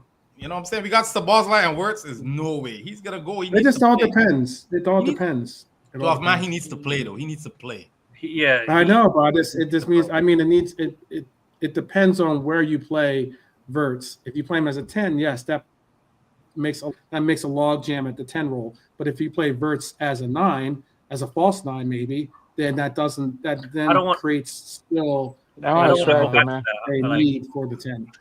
Why is everybody with this false 9 and Wirtz? Wirtz flourishes as a 10, man. We've been dying for 10 and now we want him as a false 9. I understand what Topman's saying. He can play the position. Wirtz can play the position. You know? Yeah. Bro, like let's be real. False 9 is Fabinho's thing, bro. Nobody can do Fabinho. Nope. Nobody can do him, bro. If we do that false 9, Bobby was one of our best. So now that Bobby shut down false 9 for us, and we never played. No, but if we're gonna play false 9, we gotta get João Pedro. Baller, bro. We'll get João Pedro. Yeah, he was a baller, bro. Bobby, you linked up. Works in the 10, João Pedro false 9. Let me deal with that then. That will work. Okay. But you're asking. You're just talking about players that don't. You're saying don't bring up players that don't play for us. You know, you're bringing up players that don't even play for us. Period. Like they ain't even on our team. No, but you said we talking about this false 9 thing. You're trying to put the narrative that we can fit Elliott in there if Wirtz play a false 9. We bought Wirtz for a 10. We need him as a 10. We don't want him as a false 9. No, what I'm also saying though is that if you were to do something along the lines of, first off, we play a 4-2-3-1, yes, primarily, but we don't always end up in a 4-2-3-1. Yeah. Sometimes we end up in a 4-2-4, or maybe in a 4-4-2, or things like that, or maybe even a 4-3-3. That's at least what our coach said in the first interview that he gave, and he answered the Red Man's question, and he said I don't play a 4-2-3-1. I play a 4-3-3 actually. So I mean, like we all saw the fact that he allowed for us to play two forward 8s in those final games, and he made the point of saying that, oh, Dominic actually plays really well as a advanced 8, you know. So like maybe this coach is starting to recognize the fact of, yes, he has a stringent idea of what he wants for his formation, but if he allows for his adjustments to be made for the players that he has, then maybe he can create something of a versatile formation that we don't all expect him to do. But like 12 man, this is why we go into the transfer market, so we can buy the players that he can play the style that he likes to play. You know what I'm saying? Like, he said he likes to play a 4-3-3. First off, that's my point. And then on top of that, you know, he is playing a 4-2-3-1. He said it's not like formation wise, like as a style, like when we're on the pitch, what we're doing. You know what I'm saying? I'm like talking about that. On the pitch, we play a 4-2-4. We play sometimes, not all the time. Sometimes, but still all the same. Look at the signings. It looks like we're getting 2 players who have massive pace on the flanks, who are very good at crossing, and then we have a 10. That screams that he wants a striker. Yep, facts. Oh yeah, but we're not there yet. So we're not there yet. Yeah, the window's not open yet. But we're gonna go get Walter Made from Germany. So we agree on Harvey Elliott leaving, or get the Hungarian supermodel out too. The Hungarian he's not leaving, bro. You mad? Yeah, get that here. I think Harvey goes. I think so. In my opinion, Harvey goes. I'm gonna be controversial, so I think Jones leaves too. I think, yeah, I was just about to say, I think Curtis Jones. Nah, Jones is Scouser. They're just gonna let him stay, bro. He's on the fringe for me, man. What happened to the last one? Man, get out of here with that, man. No, the last one left on his own in fruition. This one wants to stay. There's a difference. If we sign his brother, Edison, Curtis Jones gone. Gone, yeah. I hear it. Yeah. But again, But like he's a why very good utility player, bro. why do we want to Jones. sign Edison when we need a proper DM? Edison is a This DM. Because we're talking about Gravenberg. He's Yes, not Edison really is a a DM DM. per se. He plays on the pitch. Edison is a DM, yeah.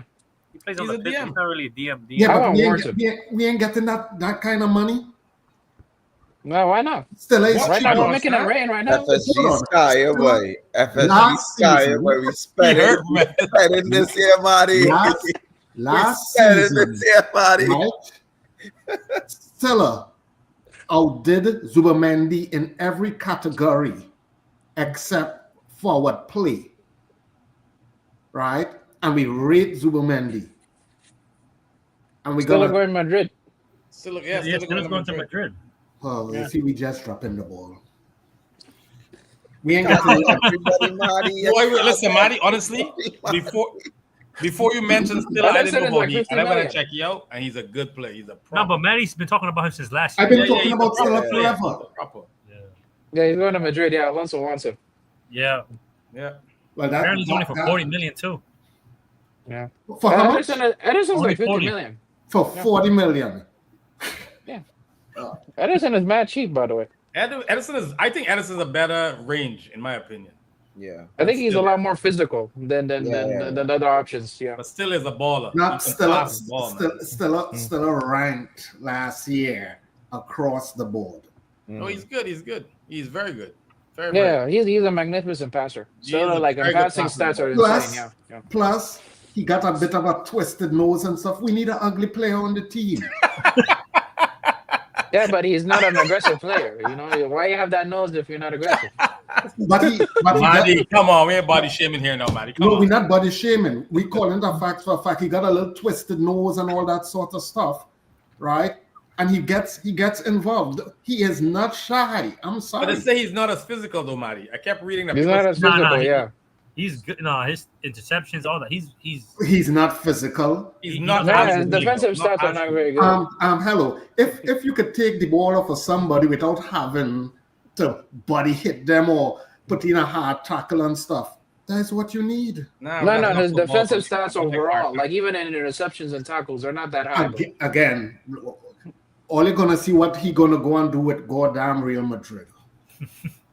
Listen, Yeah, it man, is they what got it is. Chouameni and but them there. Madrid- They got Madrid- thugs in the Madrid- Madrid. But maybe Yeah, we got but somebody that's better in it. mind. Maybe we got somebody better Who in do we mind. have in mind? Marty. Because no, again, props to Grav, but everybody saw the drop off in Grav, right? Yeah, because it's not a natural six. And it Yeah. showed, no, not only that, it showed because it showed from previous year and the year before when he was with the other team, how much minutes he played. And he almost doubled that and then some playing this year. Yeah. Yeah, it's facts. But listen, you forget that we got Basetic coming back too. Yeah, sell him. And he's been good in Spain, man. So I don't know. We'll see. I don't know. Passage was good when we had no midfielders. You see the problem with that Crab? I will tell you why. And as I said, you all might think I'm being negative. I just speak the truth. Here we go. Slot in his first year, I'm waiting to hear what he says this season. He likes a small team, right? Yeah. Where the hell Bacetic fitting in? And he has never used him. He has never played with him. So tell me, how is he going to force himself into that position? Preseason, man. Preseason. Preseason, my ass. We had a preseason and we played with a goddamn minuscule squad. Yeah, Listen. preseason and we took him alone. We'll see. Listen, let's see. Let's see what happened. The market's still fresh. We win the open tomorrow. Let's see. all right. Yeah. Our attackers. All of them. Luis Diaz, Nunes, Salah, Gakpo, and Jota. I'll say Chiesa, but he hasn't played for us. So He is a slot. Didn't give him a chance, but whatever. They all stay until I see somebody else comes in. Nunes gone. I don't care how bad Nunes is until I see a replacement coming first for him. But we need money to buy the big striker. Like we sell him to Saudi, get that money up front, and then we'll put it on the striker. Well, hello, just now. If Manu could get almost 80 million for Bruno. Yeah, we're doing that with Nunes. Right? Then, as I said, let me get that player in first before we have the money. Because when people see you have money, the prices tend to kind of go up too. So bring in a player, then let go a player. But you supposed to be you are we have no money, so we had to sell Nunes to get the money for. Well, yes, you see, and now you're hating on why I sell FSG hate for life. Wait, hold on a minute though. Let me do this here. 12. We have a stadium that we don't have a name for the stand yet, which brings in a whole bunch of money. Nothing has gone on with that for almost 3-4 years. Get the hell out of here. Listen, 3-4 years. 2 years 12, ago, man. Who we getting rid of? 12. 2 Who we years, getting rid 2 of on the years front ago. line? Wait, 2 years ago, we spent over 150 million on 4 players. So I mean, like, yeah. So like, I understand that some people, not naming names, but some people have certain biases or agendas. Let's call it for what it is. But 150 million is a good, substantial bit of change on some players, and considering that we not only spent 150 million, but we spent it on players that have substantially been an increase in their market value, much less the price we paid for them. It's good business. So you might not rate the back office, or you might not rate the expenditures that we do make, but let's be honest, we had possibly one of the best midfield rebuilds, I say, in the Prem. And then looking forward, we're about to possibly bring in the most coveted player in Europe currently. We're bringing in a right back that is substantially a upgrade over any right back I've seen come into any team, at least, or be a part of any team. And we're looking at possibly going for a left back that is best left back in the league, by the way.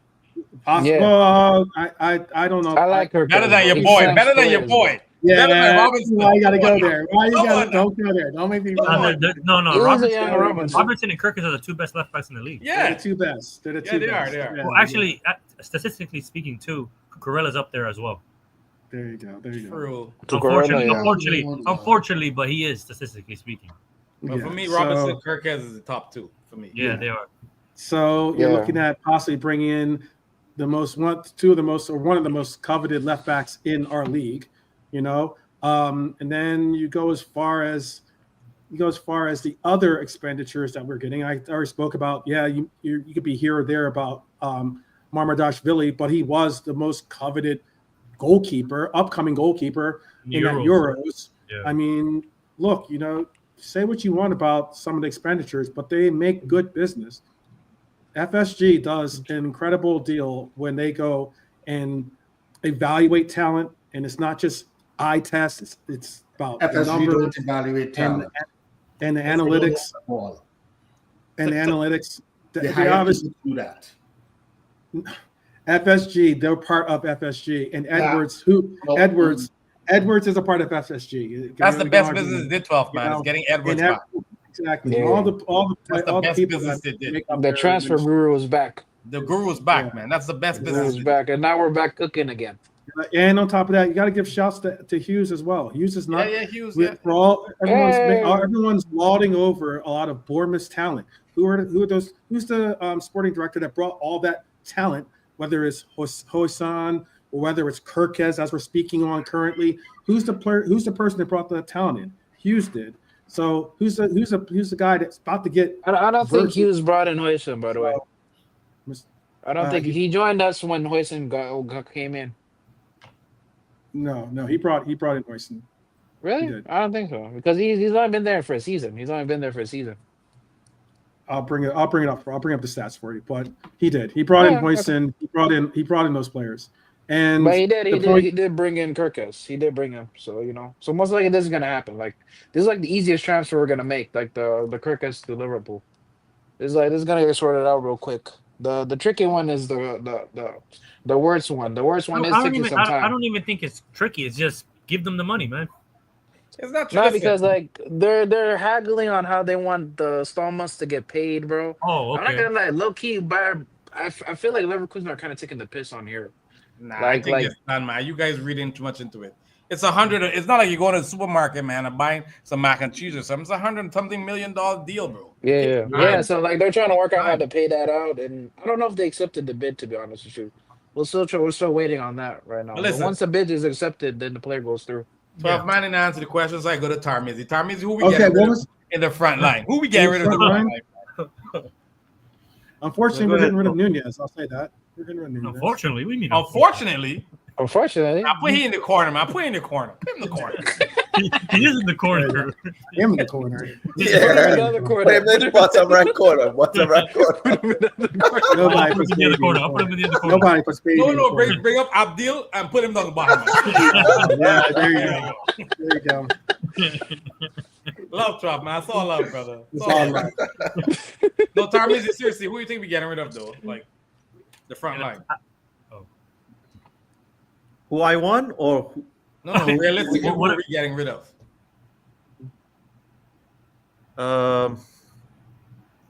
Nunes? First of all, I think Jota leaves. Same. I think so as well. I think Jota stays.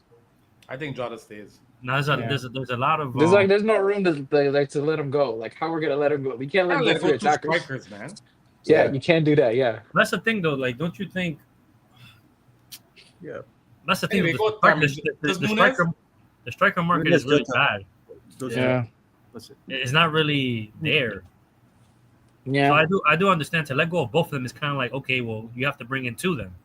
Yeah, you gotta bring in two. Yeah, we don't have enough time for that.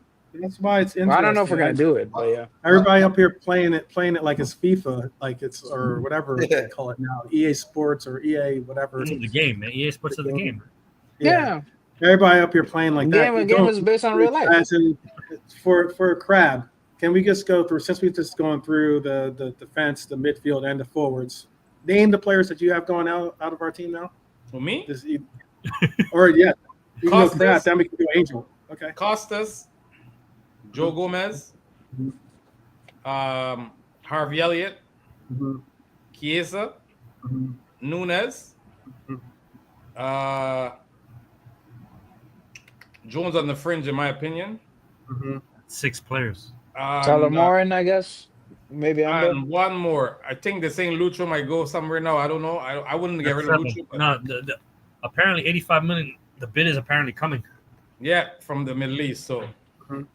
that's another Yeah, you one can't that turn would that down now. That's a lot Okay. of money for a I deal. I wouldn't want Lucho to go. So, but I mean, if you get I hear 85 million for him, Jesus. You know, sorry, Yeah, you know yeah. with Lucho, yeah? Is John Duran in that club? Yes. Nothing, Yeah. right? Yes. So I have that's one of the factor that I can see that happen. Colombian connection. And- man. Yeah. And also CR7 is Leaving. leaving. And Mane Yeah. too. And Mane too is leaving as well. Oh yeah, I didn't know about that. But Yeah. all I know is Yeah. these two factors Yeah. that I can see I can see it happen. You So, know what? Let's do this. Give me John Duran. You can have Lucho. I get that. We don't want another Colombian in my team. Get that. Hey, bum shut out. your mouth, man. You damn. Come on, man. We want to I work do Colombian. like John Duran, but I don't want him to be a starter. Nah, I'll take him nah. to He's not a But then starter. again, once again, like I said, you guys just went off about how Trent didn't have the right attitude. Okay, going into the preseason. What was the reason why they got rid of the Colombian from Villa? Because of his attitude. No. No, because of the money. It's different. It's different. No. The money. All right, it's different. He started very well Yeah. that season. It's different. I think it was the money No, thing he- because they didn't John want to Duran sell doesn't- Watkins. John No, Duran has a disciplinary problem. He has a It's not disciplinary just about problem. the money because they didn't make hand over fist over. It wasn't like it was so overwhelming that the price that they had to make the move. It was more so 70 about, mil for a youngster like that, bro. That's No, good money. he had. It was a disciplinary issue though. it's a He had- Yeah, disciplinary. it was, Oh, okay. yeah, it was attitude Oh, okay. and this. Yeah, he has an attitude issue. I didn't know That's that. Okay. Okay. Yeah, that's the thing. But all of a sudden, Nico Williams' name's popping up in Liverpool's forums. Oh, Nico Williams. all of a sudden. Yeah, I the don't want Nico Spanish, the Williams. I'm not Spanish gonna kid? lie to you. Yeah, man, I don't want him, bro. Don't want him. Keep Diaz. Don't He's want him. rapid though. I do Yeah, like but Malik that's all he Fofana. got. I wanna get him. He's Chris a Diamond Angel, Warrior 2.0, man. No. I don't want him. Nah, Mr. that's Angel, hard. Mr. Angel, That's can I ask hard. this? So Yeah, all go ahead, bro. all the players that Crab just said, 7 are players. those you're accepting of all those players, right? Leaving No, or I'm not. okay? Which No. ones? So For me, all the players you just said. no, Oh, for which me. ones? Say which ones he doesn't want. All right, so for me, I'm letting go of Simicast. Okay. That's I'm fine. letting go of Kelleher. Crab said that. Mhm. But Keller is gone. Yeah. Oh, you didn't even say Kelleher too, by the way. But Keller is gone already for me. I'll take That's Kelleher. foregone conclusion. Mhm. For me, get that donkey out of that. Oh, sorry, no disrespect. Sorry. That old man Robertson out of here. Can't get rid of the 2 left backs, man. Come on. No, we're playing. I'll take Simicast, Kelleher. I will go with Harvey and Nunes and Jota. I'll go Mhm. 4 players. Okay, I- that's 5. You That's would keep 5 Gomez? players. Oh, that's 5. Oh, sorry, Yeah. 5. You keeping Gomez Yeah, I'm keeping Gomez. and Curtis Jones? Yeah, Yeah, Okay.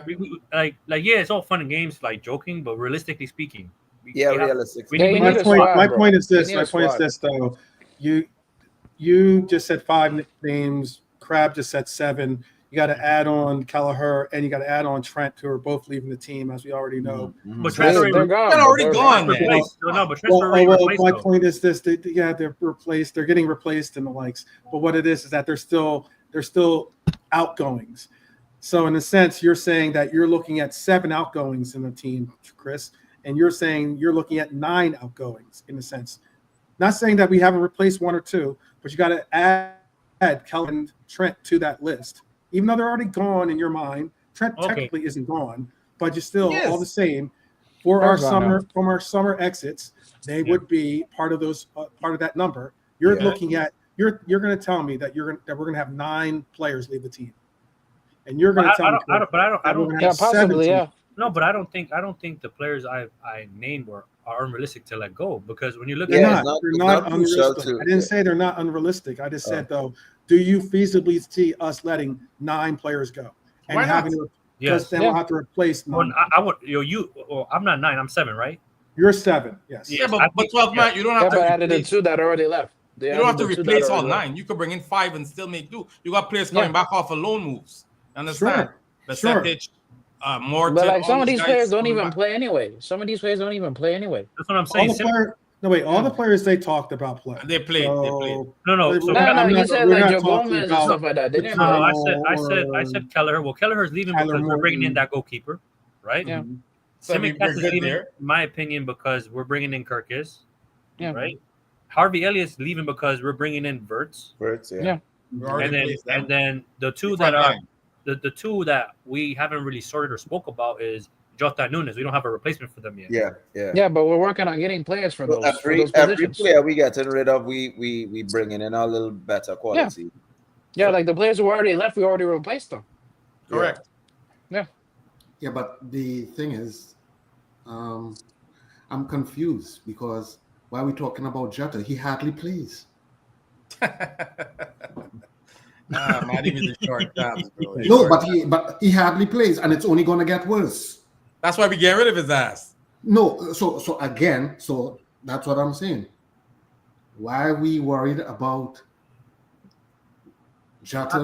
But I don't think it's about worry, Matty. I think it's just I think what Tough saying is just a man in the squad that we have. Again, he's not in the squad. He makes guest appearances. That's why we need him for FA Cup and Carling Cup, man. Okay, so we replaced Jota No, with Jaden Dye. because we're gonna play this No. What are you doing? What are you starting doing? 11 all across the board. Nah, man, I'm until- here for JD, bro. I'm not gonna lie to you. until- Jaden Dye. No, right there, we're not doing that. We're not doing that. Nah, But- that's my guy, man, JD, bro. No. But since we're in the striker market, we need a striker, right? If we're all in the Yeah. consensus that we're letting go of some of our strikers, who Yeah. would be your striker to bring in? Alvarez, nice worker. Well, who you said? I've been saying it from the very since we were originally connected to that deal for City, but they ended up asking for not only money, but they ended up asking for Lucho to be included in the deal, and that's why the deal fell apart. Because Alvarez was going to Alvarez was We should have taken that deal, bro. I'm not gonna lie to you. You joined Taking Alvarez, that deal. yes, Alvarez was. Oh man, you've been promoted. Yeah, Alvarez was linked, and his agent came out and said that that we were involved in a deal with it for him, and that Alvarez was open to joining Liverpool. But once City got greedy and put Lucho on the deal, that's when it all fell apart. I've been a part of that. I've been hoping that we could figure out some way to bring him in, because you're all talking about this false nine that doesn't exist apparently. This Bobby Regen, and I think Alvarez is not Bobby Regen, but he's certainly very close. He can do everything, man. He's very close to. He can do everything. You're not getting Alvarez. Let's get our mind out of that. That's not happening in no way possible for him. That's not what I asked. I asked who you bringing in. That's what I asked. Why you gotta be negative and shit?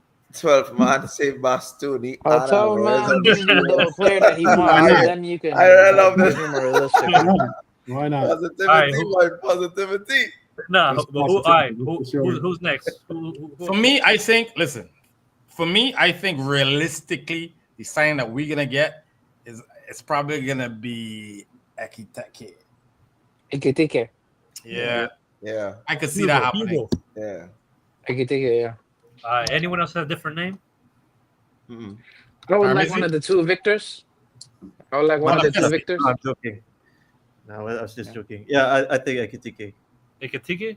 Has any of you watched his game? Like, has anyone seen him play? Like, one or two. I really don't know nothing about him. Like, I don't.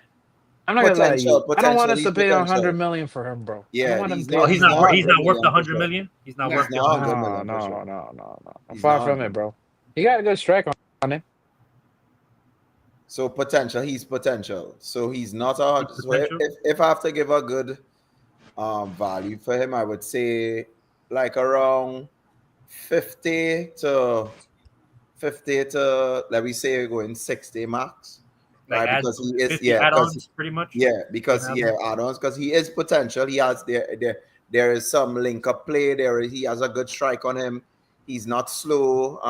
He can hold up the ball well at times too. So for me, he's potential. Like and he's young. But the direction I want to go into is not you don't want potential at this point, because the moves that we're making, you need somebody to be seasoned and reverent to go, right? So but when you have a player like Salah on your team who is proven and you're bringing in Wirtz, then I could see where that potential could work in the forward line with Salah and Gakpo, because remember Gakpo also he contributes, he chips in too, right? So that looking more likely with the forward line going forward, especially if we get Wirtz over the line, because a player like Wirtz will allow balls in behind and be able to unlock defenses for him to get chances, and is now for him to get straight away. Right? Oh, wait. To rebut that, why don't we just keep Nunes then? He could run behind too. I'm just saying. No, the reason why we can't keep Nunes is because there is a confidence. Now, I believe if Nunes go to another club, he's going to perform, right? Jenny, there is a good player in Nunes.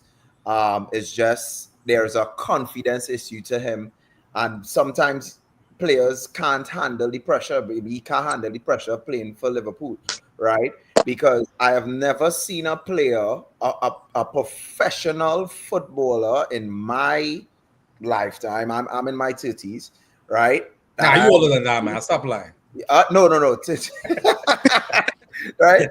I haven't seen a player consistently miss open goal chances like Nunes for and that's a professional footballer. And I'm talking like about somebody playing semi-pro or school football or something like that, or Sunday league. I'm talking like about a professional footballer.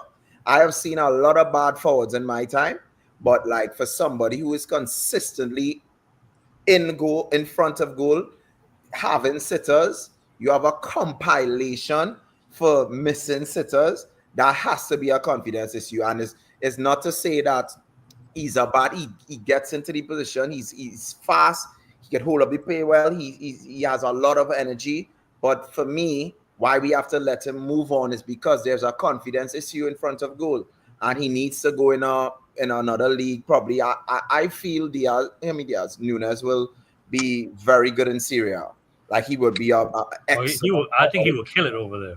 But Yeah, not only, but not only that, yeah, right. not only But that, for it's a Liverpool, concept. nah, he has to go because it's just a confidence issue, and it will just seep into the team, and when we remember we going into a phase in Liverpool where we can't have that uncertainty with Jota being injured and somebody who might not finish in front of goal, because we going to be challenging for the big trophies now. You're not bringing in a player like Wirtz and Frimpong to be challenging for league alone. You're going to be in FA Cup semi-finals. You're going to be in Champions League quarterfinals, semi-finals, and want to win it. You mean to tell me you want to trust Nunes in a Champions League final in front of goal, right? To win it for us? Come on, man. Well, Come not on. only that, the go other ahead. thing that we have Go ahead, to Maddie. Go ahead. take into consideration is, yes, Nunes has the confidence problem, whatever. But one of the things that we consistently have seen is we don't really provide service in the past for a forward striker. Because even when Diaz or whoever drops in, although he gets goal, it doesn't come from that kind of a striker-esque type of a position. So most likely this season, that's going to change with some of the new replacements and the shape of the team. But prior to that, we never provided service for a striker. Yep. Facts. So let's don't get it twisted. Right, As bad as he was, we never gave him enough on his plate also. Yep. Okay, so And so the question- especially not the kind of meals that a normal striker is expecting to get. If you're going to have a striker have to track back, or have a striker have to receive the ball, pause before all these, what aren't even pauses, but they have to go back so deep to get passes, and then have to turn and then create almost on his own. That's not what his game is. His game is what we saw a very small glimpse of on the Crystal Palace game. I was talking about this with Cal on Kopish, and then I was saying how what we saw Trent give him a through ball. Yeah. He was able to run onto it, and it ended up being a good save. But we don't see that. We don't end up seeing He didn't that. get on the end of it. That's what happened. Yeah. Right, but it ended up being the sense of we don't see that kind of delivery, and that's what Maddie's talking about. We don't see those kinds of deliveries to our strikers, and it has nothing to do with just Nunez. It has to do with, even if Lucho's there, who does have pace to get behind those types of balls. If we don't do it for Jota, you could say maybe because some people think Jota has pace, some people don't. But all the same, we don't deliver those kinds of passes to him. And then Chiesa only played there once, but still we don't deliver those kinds of types of service to our forwards. Therefore, all this talk is we keep talking about these strikers, and we don't put them under the same microscope or the same evaluation table as others. You bring up Chris Wood. Chris Wood Well, plays. tough, man. That's why we bought Verts. Back. So to fix that issue in our team. Well, but then again, that might be also because we're playing with a 10 in Damis Abasalai that hasn't really been giving those kinds of deliverances as well. Yeah, that's why we bought Verts. That's why we're willing to pay the money for him too. Because one more thing, but now we're saying, I'll land right here. The last thing I would say is, you're right. If we bring in the Florian Wirtz, that could unlock a outright striker. However, you're all talking about getting rid of our outright strikers, and that's why it's like it's one of those situations where. Yeah, I mean, like the thing with doing this is it hasn't worked out. Like we have them for 3 years. Even in the system where we were creating a lot of chances, he wasn't delivering. Yeah, but you see the thing that what a lot of people fail to realize, right? If you look at how, according to what 12 is also saying, if you look at how Nunez performs as a striker, Liverpool plays with that extra pass. That extra pass. It's always like, okay, instead of, you know what, we're gonna give our next pass, we're going to recycle and do a next pass. So sometimes it's like, okay, go stop, go stop. He is literally like, you get the ball, feed it to him. He never got that. So him having to adjust also to the start and stop or wait for the extra pass, that sort of stuff, right? Because a lot of people talk shit about him when he was offside, right? But I told people again, go look at when he was with Benfica, go and look when he played with Uruguay. He got offside, but not as much. You want to know why? He got that service. He got that service. Because because a player like him is expecting you to almost telepathically deliver the ball to him. You shouldn't have to. You shouldn't have to look or ask for the ball. It should just naturally be there. And we don't make those kinds of passes. Okay, and get Irishman's silly comment off because he's been hating on Nunez since the gate. But like seriously, when it comes to Nunez, it's not just Nunez. It's for all of our forwards. We don't deliver those kinds of passes, and therefore the system doesn't orchestrate an outright pace merchant if you're going to have a pace merchant in our number 9. Right. We happen to have some of those players like that. You could put a Holland on this team, and he would still struggle. You won't struggle this much. No, but 12, man, you said, and this is where we have to understand our team Liverpool talisman is not the striker, it's Salah. Yes, absolutely. And we go through, so just like how I think talisman and goal scorer is like completely different things. Like we say talisman, the guy who you rely on to create something out of nothing. So what I mean is what I'm trying to say is that normally the traditional style of football is that you play towards your striker, and that's the person who gets your goals. Yeah. Our team is unique where we have a player like Salah who gets the majority of our goal involvements. Now, when you look at Liverpool, the keyword is involvements, because he also makes assists. This is where I would say that, because this is where I have this kind of bias where a lot of people might not agree with me, but sometimes there are in certain games, Salah causes the team to not play its best football. For instance, there are times when Szoboszlai would have the ball and Luis Diaz and Gakpo is in much better position, much better position, but they turn and give the ball to Salah. Right? Even if Salah makes a mistake or anything like that, it's seen as acceptable because we give it to Salah. If you play that ball to Diaz and Gakpo and it doesn't work out, then Salah will be upset, and then everybody will say, "Why didn't pass it to Salah?" So we have to understand what we have in our ranks, and we can't just play the balls into, because we play through Salah and Trent. The right side is what we play through, right? So we using Salah as our go-to striker to get the goals and that kind of stuff and thing. So Salah now becomes our main goal threat, and that is where I believe that Nunez and the likes of Diaz and Szoboszlai not getting the chance to show their creativity or get service, because we have a unique situation where we have a player like Salah, and Salah is the one that we play through to. Now Slot is trying to change that by making Wirtz the player that we playing through, so that now Wirtz could have the ability to say, well, dictate. Salah, you're not in a good position, so I'll pass it to.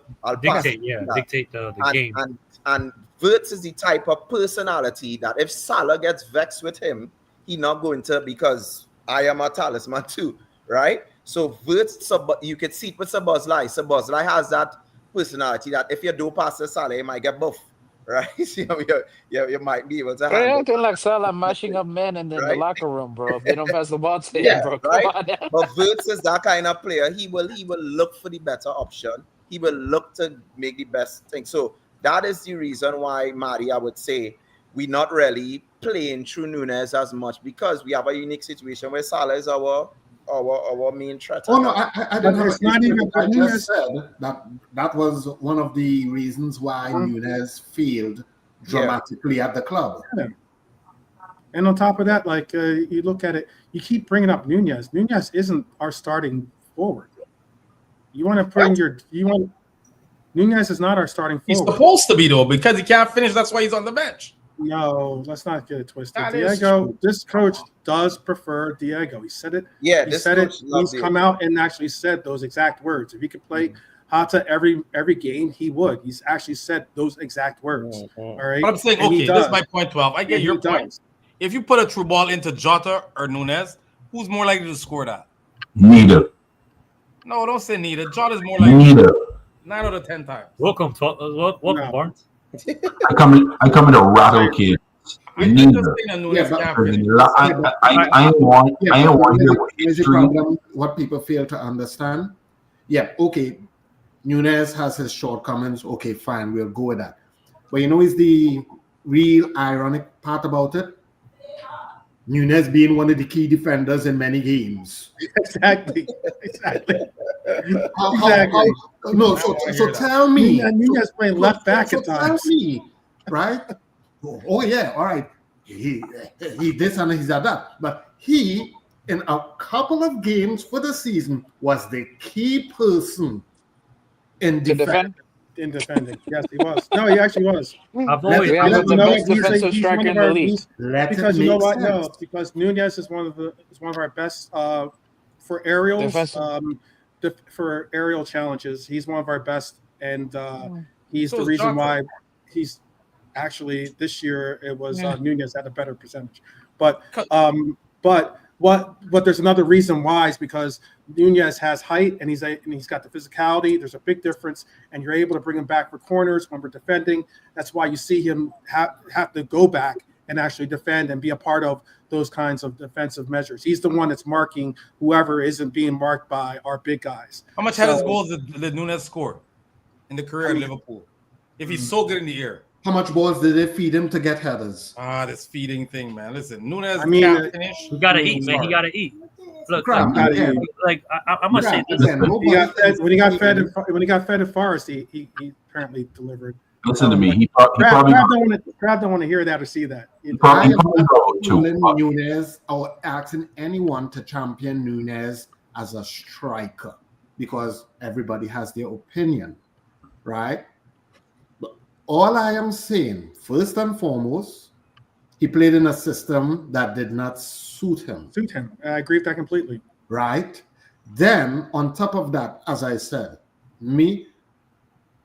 he may not be good, but I understand his effort and his willingness. I've seen many times Nunes run from near the 10-yard box up on the opposite side, running back into defense, will get a ball and be the first man tearing ass up the field with the ball. Right? So as I said, I am not saying defend Nunes, but I'm saying, guess what? You'll have to also understand Klopp went and put a racehorse in a field to act like a mule. And the conversation. So let me ask y'all. So 12 man is up to you. You would keep Nunes for another year. If it was up to me, I would have him as an option. Certainly, I think he's a good. I think he's off the bench. Has he not off the bench? He not won games for us? If this panel wants to continue this craziness, I agree. Do this whitewashing of history, then fine. But he's come in and won games for us. Let me just try and land on a point here, right? And I'm not sure how much of you played professional sport, if you have experienced that type of pressure. I played women's straight ball. Yeah, right. I played women's no. I'll put my hand up. What? Me. There are two things that I believe. Straight ball. There are two things that I believe that hindered Nunes apart from the system thing, right?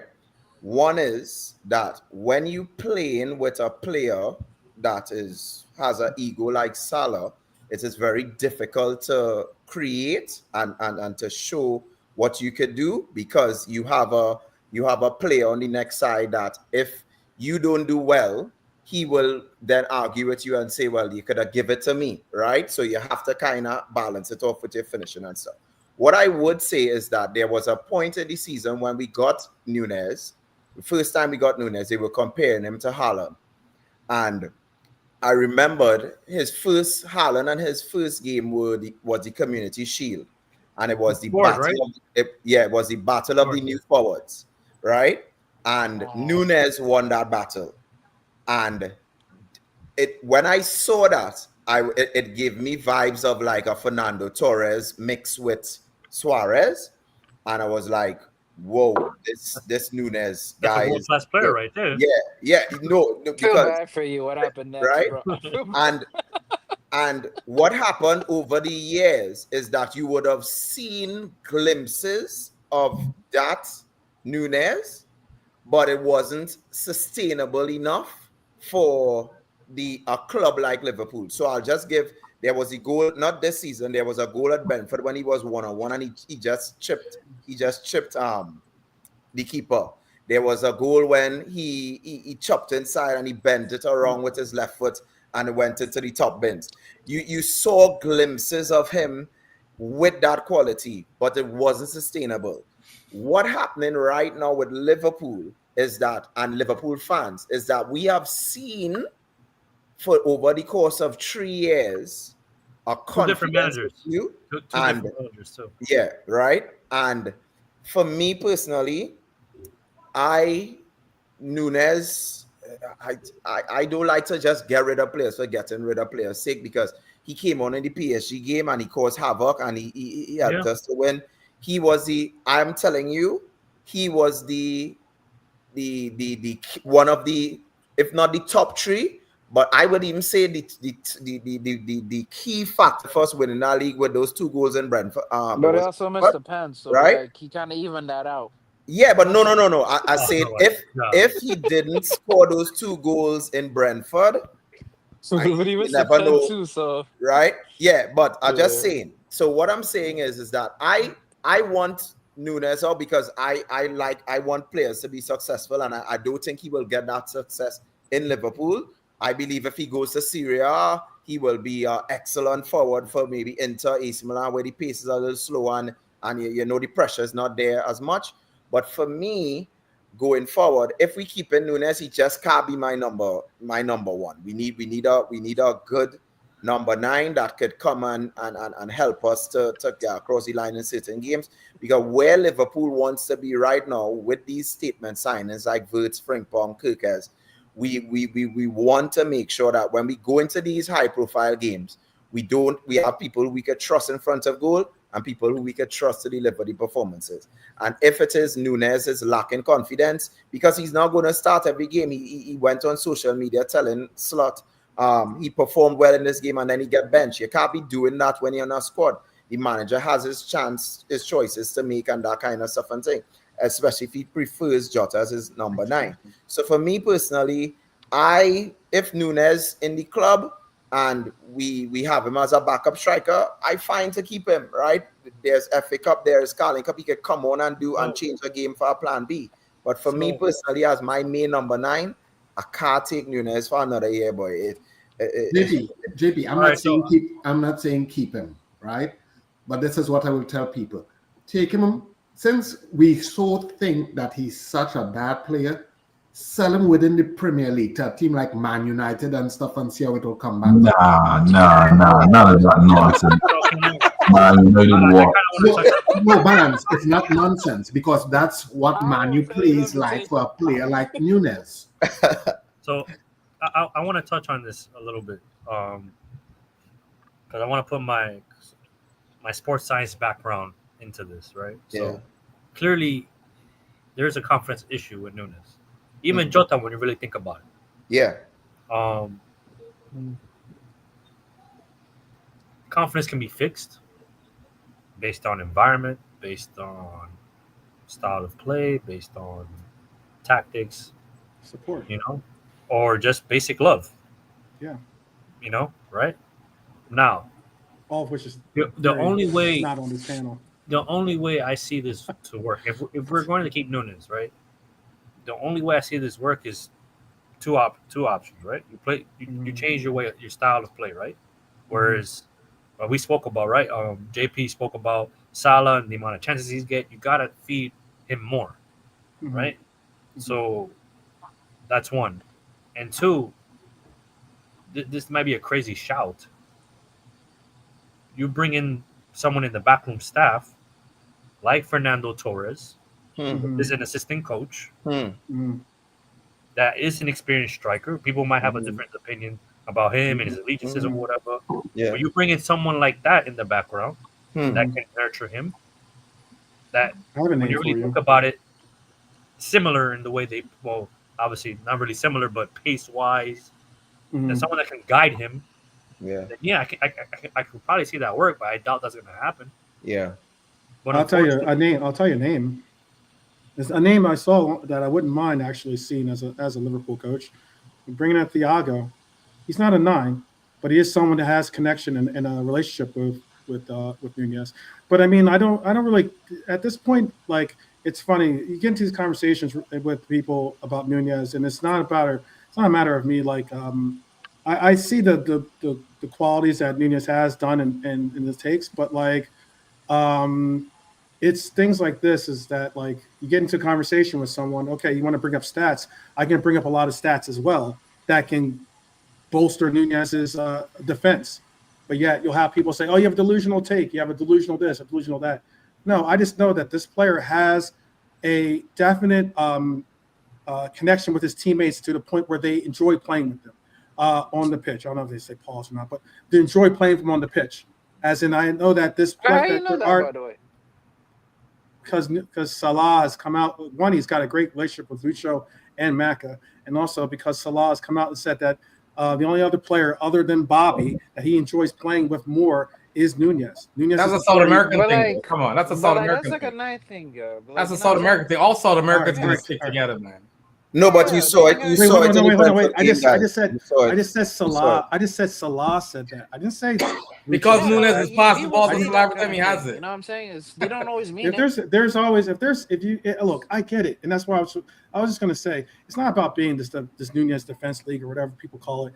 It's more so you get into these conversations. No, like okay. Let me slide my point. The reason why I get into these diatribes with people is because we just got into Matt just brought up about how he's not getting service, he's not getting this, he's not getting that. And the first thing is when we hear about why we shouldn't keep Nunez is because he doesn't provide this or he doesn't provide that. And I'm like, well, because he doesn't score. That's it, bro. Okay, he doesn't score. That's a delusional statement. Okay. No, my point is this: score. You bring in a striker so he can score goals. Okay. Am I right? I can finish my point. And what I want to say is that Nunez has scored goals as a striker. If you're going to talk about enough goals, oh my god, go ahead, finish your point. I can talk about it later. Yeah, the thing about Nunez is when you buy a striker with that amount of money, it comes with expectations. We gave him 3 years and he didn't live up to those expectations. That's okay. You can cut your losses and bring somebody else in. That's it, bro. It's not that complicated, really. Notice I didn't interrupt you. But the point what my point is this. What my point is this. Is that Let him land. Maddie, go ahead, Maddie, take no. I don't mind. Pause. As I said, you're not understanding what 12 saying. We are not saying keep Nunez. We are saying we ain't standing on our dime on that. What we are saying is he just didn't work out, right? And for people to try to slag him off, right, because he didn't work off. It's kind of 50-50 because I have always said when you buy a striker, you buy him for one thing or you buy him for the next thing. You don't. I've constantly heard on many panels where they say, yeah, you're going to buy a player and he can play 3 positions, that sort of stuff. And I've always said, develop him at what he's great at first. Before you set him off down. So it's like me trying to say, I'm going to the car dealership and I'm going to go and buy a damn Ferrari, but I'm going to go off-roading with it. It's not going to work. It's not going to work. Listen, that's why, if anything, I've been stressing about the fact that we have 4 players this year play as a striker. And I could say, obviously, that all 4 players are not bad players. But not all 4 players have not banged some incredible year at strike as our striker position. And again, I'm saying all 4 players are very formidable players, I think, in my mind. But they haven't. None of them have been off the charts when it comes to our number 9. And the only player that gets a consistent run and is picked when he plays well or even when he plays badly is Diego. We watched a coach in a PSG game watch us get absolutely pushed around, bullied on our front line. We bring in Nunez and we score a goal. Then the very next game, we play against Southampton. We don't rotate really properly. Okay. And we have a first half that's utterly forgettable by the entire team. And then in the second half, who steps up? Nunez. Okay. Then in the third game, you would think, okay, well, now we've got a player starting to get a little bit of confidence, starting to get a little bit of a run, and we're going up against a team that we just watch our team play horribly. And there's only one player that played our number 9 that can physically compete against their back line. And what does our coach do? He brings in Diego. You want to talk about confidence? There is nothing you could say that can utterly take away your confidence when you see a coach do something like that. And that's where it gets down to. Okay, it's not about Nunez per se. It's about the fact that there's some decisions that are made we are trying to get Diego confidence, obviously. And I'm hoping, I would hope that it worked out or would work out, but it necessarily hasn't worked out to the expectations that a lot of us have for a player that most of us do rate. So all I'm trying to get across is let's not try to change the history of saying that all 4 of these players are bad. I don't think that's the case. If you don't like Nunez, fine, be it. You continue to spout the agenda. But what I am saying is that Nunez or Chiesa, whoever, Diego, you look at their touches, it's incredibly low. Salah got 84 touches in that PSG game. 84 touches. You know how many touches that Diego got? Not even one, got barely 1/3 that. Okay. And he's our striker. Our offense is generated to go through our wings. That's why we got so incredible. We're blessed to have 2 incredible players when it comes to Lucho or even Cody that play on our left side because they have produced the similar numbers as a Mane produced for us when we had 2 wingers. Okay. So if you don't want to hear that, that's cool. But all the same is those are statistics that you can't walk away from. Yeah. All right. Listen. I ain't speak yet. Depressed over here, man. I ain't speak yet. Big up to everybody in the panel. They up, man. Sorry, Liz. Look, 12, what you just said is absolutely correct. I ain't gonna agree with you on that front. Everybody always on the case of Darwin Núñez, right? Nobody want to talk about Diego Jota. I don't want to hear about past tense. I don't want to hear what you've done for me. What you haven't done for the last season and a half is done fuck all. Period. You've been nothing but on the medical shelf, getting mended to every single time. But then people want slate Núñez. And then Jota keep getting the start and doing absolutely nothing for the last year. Listen, I tired of the slander with Núñez. Núñez has not worked out. It is better for him to move on and carry on his career and do well for himself because the abuse is getting overboard now. It really is. For me, both players need to be gone. Jota, Núñez, gone. Give me 2 new 9s and let me move. I done with it, man.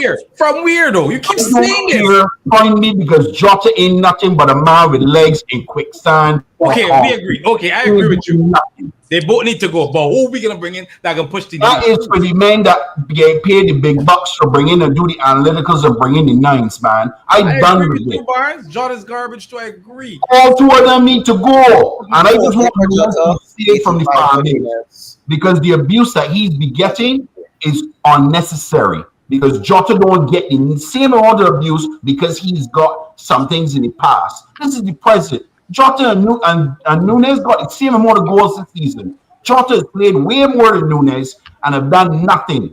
He's had way more opportunities. 12 just talk about PSG. He was cast for the goals both games. I don't want to hear the nonsense about So why Nunes. did not slot sub? Switch it to Jota. If you want to talk about one, talk about the next They're one. both shit. They're both shit. Exactly. So get rid of both. Get rid of both. Barnes, would you do this? Would you sell Nunes and Jota and bring in a striker and use Diaz as backup? Yes, I would prefer to do that because if we need to do something, we need to do something. I will be honest with you, and you guys might not want like what you are saying because of availability. I would rather get rid of Jota and keep Nunes as a backup 9. To be honest, Wow. because Jota don't ever be on the pitch. Every season, on the pitch and he's missed open goals. Bomba class. How much opportunities does he get, Crab? And I don't want to hear about seasons past. I don't want to hear about seasons past. I want to hear about this season. Okay? This season, how many opportunities he has had that he's blatantly missed? Handful. Maybe one or two. I'll give you 3. 69 chances in 3 years, man. Stats it up. I don't want to hear about the past. I'm talking about today. This season. 24, 25. Jota has had more missed chances than Nunes this season. Clear cut. And that's a fact. Go and look back at all the games. You got to get rid of both, in my opinion. Here's a question. They're both shit. Right? And as both of them needs to go. I am not saying keep Nunes, right? But it comes back again to the service. And Crab, you raise your hands and you say, oh, the service. How bad did Chiesa look when Slot played him? When he was in the 9, he should have never been played in the 9. That's the Scottish coach's fault. Chiesa didn't have a lot of playing time, even before he came to Liverpool. And yes, he didn't get the service either. Listen, I have seen many games, and I understand Maddie's point. I've seen many games, and Dominic Szoboszlai got a whole lot of heat for this. Your best pass or your best option would have been up the middle, the striker going straight up on goal, or on the left side, the Gakpo or Diaz. And who are you looking for? You got your head stuck in one direction, flipping around Mohamed Salah every single time. That is why he cannot play the 10 position. And I'm glad Florian Wirtz come in and sit his ass back in the double pivot because he's not good enough for that. The men all up front starving for service. You can't rely on Salah to just give you service every single time. The midfield has to create some of that service. But when you got one track and tunnel vision, you're not going to get it as a 9. Many times we've seen it. Uncle Rods and Farzi went to Anfield at a Champions League game and came back and told me Nunes had so much opportunity to be open and they would not give him the ball. That is a problem. That is a problem from the midfield. If a man free and open is a free chance, you give him the ball. Mm-hmm. If he miss, that is on him. But you don't know if he's gonna miss unless he got the opportunity. But Nunes is missing simple things though, Barnes. The hard goals Nunes is putting it back in. The simple ones is the ones that he misses, man. Listen, this season, the simple ones, there's one I can think about. And that's the one that he had an open goal and he's like tackling and mistimed the ball. But it was an open net. That's the Villa one, exactly. Jota's a better finisher, but Jota's injury prone. Jota used to be a better finisher, but Jota this season can't even hit a barn door, bro. That's what I'm saying. Post injury, now he's been injured, come back, he's been shit. Been garbage. He's been shit for a while, crap. He's been shit for a while. Before his injury, he wasn't. What, you saying last season Jota wasn't shit too? He wasn't. He was scoring. Last season Jota wasn't very good, you know. And then he got injured for half the goddamn season. Yeah. And isn't that a reoccurring occurrence when it comes to this one man? And yet players won't keep this man on the bench or keep this man on the team. Listen, what for? You may as well play Jaden Daz up front. Listen, honestly, I've never heard of Jota having a hammy. The last injury Jota had, a man fall and body slam himself on Jota. Probably burst his lung or something. Who the hell knows? Understand? I am convinced. I am convinced that he had a lung injury. I am convinced that he had a punctured lung for sure with that landing. And maybe he should have never come back. But this always seems to happen with Jota. He need to focus about stop using the hips, stop using the hands to play flipping around PlayStation, and focus on football. And get himself proper. Simple. I Question for you. Question for you guys. What do you guys think about? I hear a new book is coming out. Oh, for Pep Linders. Pep Linders 2.0 is 2.0. coming out. Yeah, again in Manchester Yeah, City. listen, he's not to do Liverpool. He stay where he is. No, he used to be one of us. Just asking. He's in Man City. We're on the Nunez and Jonathan. Listen, the chances of reselling 2 strikers and bringing in 2 new ones is very low. That is why I say, Crab, I agree with you. Getting rid of both probably is not going to happen. However, from an availability standpoint, I'm taking Nunez over Jota all day, every day. We ought to be real, guys. We ought to be real. Come on. We have to look at it in terms of what happened. The likely thing is we're going to keep Jota as our backup and Nunez is gone. Right? Yeah. We have to be. It's just like somebody saying in here, we're going to sell Elliott and Curtis Jones in the same season. What? No. Curtis Jones is a great squad player, so we're going to keep Curtis Jones. Elliott have more difficulty getting into the team, so he's the more likely one to leave. Curtis Jones was vital for the season. He played way more minutes than Elliott. Right? We can clearly see. Even you said, right, JP? You said the Instagram post that he posted. Yeah. He's 1 foot out the door. So yeah, we clearly see Slot.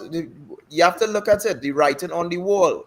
You saw it with Chiesa, you saw it with Nunez, and you saw it with Elliott. How can you tell me, right, that Chiesa is on the bench because we saw Chiesa came on and scored a goal in the final, and you telling me that Chiesa is on the bench and you bringing on a limping Gakpo before Chiesa in our Champions League semi-final? That was a madness. It means that you don't trust. That was bad coaching. I think it was 12 man explained it there just now, right? 12 man said it. He said, how could you you set up Elliott in the first leg? You made a good performance in Southampton, and then it coming in the game where you could give me, we at home, we attacking the cup end, and you're saying you can't give him a little 45 minutes to give a little. Then what we doing? We know Slot don't trust these guys. Slot don't trust Elliott. Slot don't trust Nunez, and he don't trust Chiesa. Those are the obvious guys that are leaving. We have to be realistic. Curtis Jones is staying. Jota is staying. And we be getting rid of Nunez, we getting rid of Chiesa, we getting rid of Elliott. Slot showed it. The only reason why I think Slot made a little change with Endo, because Endo was out the door too. The only reason why I think Slot made a little change with Endo, because he was getting genuine pressure, because Endo was performing well when he played, right? So people were asking the questions, but why not play Endo more? Because he was genuinely playing well. So that's why I think he changed his mind on Endo. But when we look at Chiesa, you can't tell me Gakpo limping when he came on for PSG, and Chiesa just came on and gave a performance in the against Newcastle and scored. And Gakpo, you telling me Gakpo coming on to limp and Chiesa couldn't give a better shout in that game? Come on, man. We know. Why is he doing that? Guys? Exactly. Huh? My point. That's why I'm saying because he don't trust. I don't know. And that's why I told you all at the start. That's where I disagree with Slot with this season. If Slot was a little more experienced and had a little more faith in his players, is our squad players. These guys are professionals. These guys are squad players. Chiesa could have given us good minutes all for the season. Nunez could have given us more. Elliott could have given us more. Right? Guys, how about he didn't get his cut from the Chiesa deal? How about that? How about what? He didn't get his cut from the Chiesa deal. How about that? I know. Well, I know going into that kind of conspiracy. But what I'm saying is that my criticism. It's not a conspiracy. It's not a conspiracy. If you guys seriously think the managers don't benefit from these deals, you're joking. Like, you're not even in the loop. I wouldn't go into that. All I would say is he wasn't given his brown bag, man. Yeah. All I would say is I'm not going in there. All I would say is that I agree. For once, I taken Maddie's side here, and I agree with 12 man, and that's why I asked y'all. That's why I asked y'all if y'all ever played, because I think Caleb was talking about sports. If you all played professional, because it's a confidence thing. You can't tell me Chiesa, Elliott, Endo, and Nunes couldn't give us more this season. When we actually seeing players, Jota forever injured, was Nunes' injury record. I don't think Nunes was always fit. Nunes was always fit. I don't think I ever see Nunes get injured for Liverpool, right? Handful, Guys, maybe 1 or 2 games. right? Guys, Don't play enough to get injured. He is listen. I can play all over the pitch. Right? Our He can play problem, left wing, right wing. with Darwin. Hold on, our let me problem land. with Let me land a little bit here. Endo, Japanese international professional, could have given Gravenberch rest so that we could have had more legs in Gravenberch at the end of the season. Right? Elliot is way more creative and forward thinking than Szoboszlai at times. He came on in the Brentford game, and he was the one who was more progressive with the forward passing to help Nunes get the goal and that kind of stuff and thing. He came on in the PSG game. He scored we were getting battered in that game, and he scored, right? These players could have offered way more in the season, but for some reason, Slot was just destroying their confidence. Destroying their confidence and not giving them any chances. And that was my criticism with it. When you tell me that you cannot put a Japanese international captain to play against the worst side in the league at home, it means that I don't know what you're doing there now, Slot. I don't know that is. I think he was trying to get I rhythm, give a man like a with the chance in that players. game. Like he was That's destroying the confidence. Okay, so you guys Guys, you guys always going back to the let Southampton. me say something real quick, if you don't mind. Yeah, go ahead, Uncle. Liverpool Football Club is the most storied football club in England. Mm-hmm. Darwin Núñez is not a Liverpool player. Jota is not a Liverpool player. Mm-hmm. Elliot is not a Liverpool player. Okay? I wouldn't judge Chiesa because I don't think he's been given enough time. But these days, we want to watch football. In fact, there are some people who don't even watch the game. They rather focus on the stats. And for those of you who are visitors to Anfield or watch Liverpool regularly, Darwin Núñez he's not a Liverpool player. Maybe a coach can rediscover him in the mode that Eddie Howe has rediscovered the Brazilian guy, Joelinton, and put him in the midfield or even make him a central defender. Who the fuck cares? He's not a Liverpool striker.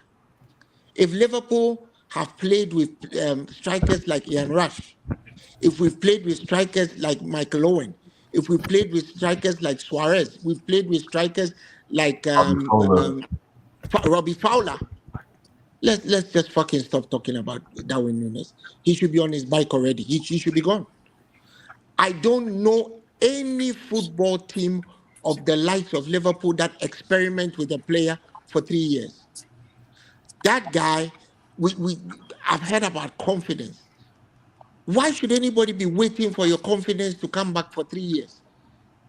Where the fuck did it go? What is it, witchcraft? I have seen Darwin Núñez heading a cross that is supposed to go into the net. He heads it and he goes into throw. How's that confidence? That's stupidity. How's that confidence? Darwin head the ball, put it in the net. Darwin has the ball and it goes into throw. It didn't even go for a goal kick. It went into throw. And that was just 3 matches ago. You all saw it. How's the confidence?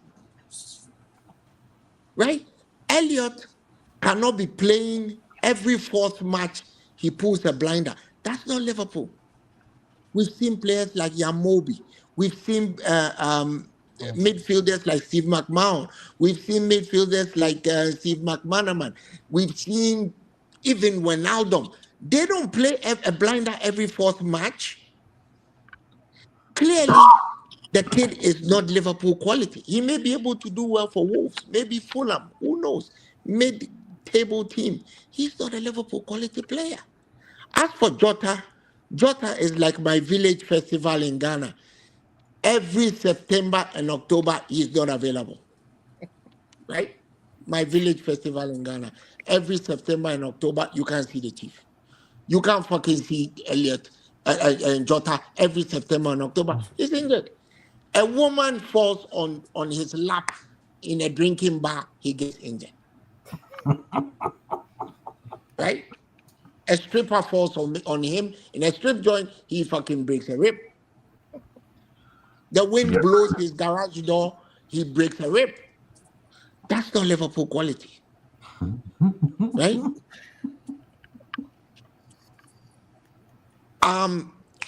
The guy, you guys remind me, the guy who was who played the Czech guy who played as a striker in the 2005 Champions League. Is it Baros? Was it Baros? Yeah. Baruch, Yeah. Milan. He played that match with a broken toe. There we go. And he Yeah. played Jota 120 will be minutes. out injured for 6 months for that. Exactly. If Jota played that match, he wouldn't have come back until 2009. Facts. Right? So let's call it what it is. There's something in finance, for those of you in finance, if you make an investment and it's not working, you prorate it, you cut your losses, and you run. Nunes is by now, he's worth like 25 million pounds. Let's sell him, let's walk on. Darwin Nunes is not Liverpool quality. We can get 70 for Nunes, man. Whatever you get for him. I mean, I know Michael Edwards can get 10 million pounds for a player who's supposed to be a free hit in 2 weeks. So let's do that. He got 25. I think his greatest achievement was getting 25 million pounds for that kid who went to Sheffield United. What's his name? Ryan, whatever. Brewster. Right? So he's good at that. Get some money. Also, wasn't it Jordan Ibe too? Exactly. Yes. Jordan Ibe. Yeah, Jordan Ibe ended up working in fucking Thompson's as a cobbler. Okay? But he had mental problems though. He really seriously did though. Yeah, don't we all have mental problems? He really was. Don't we all have mental problems? No, man, no, you can't make sport. Do I look normal to you? Listen, bro. If you have mental problems, you shouldn't be on the pitch. And I sympathize with mental disease, mental health issues. If you have mental health issues, you shouldn't be on the pitch. Let's just talk about who should be a Liverpool player, who shouldn't. We are all old enough to have seen prime Liverpool players. We've seen some serious Liverpool players. Look, Liverpool is the only team that has had the two English Ballon d'Or players. That says something for our team. So let's not go and bring players like, and you know, I was reading something yesterday. I don't know if you guys read it. They said Darwin Nunes was one of the very few players that was not gotten into Liverpool by the recruitment team. He was brought in on a whim and a caprice. We know whose whim and caprice it was. It didn't work out.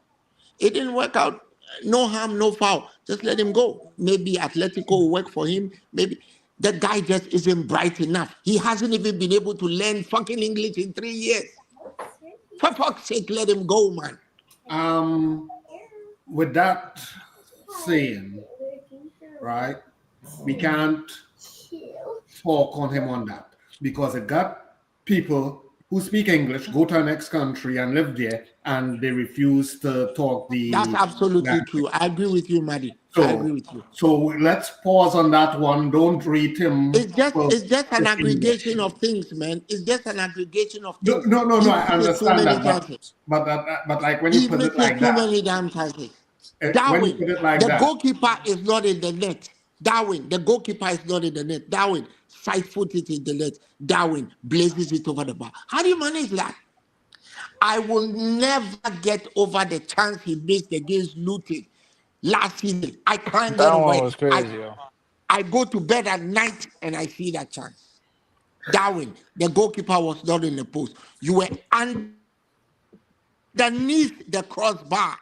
Darwin, how the hell did you manage to put the ball over the bar? Even the central defender who should have cleared the ball would have scored an own goal. Darwin, how did you manage to put the ball over the bar? So maybe he would thrive somewhere else on the pitch.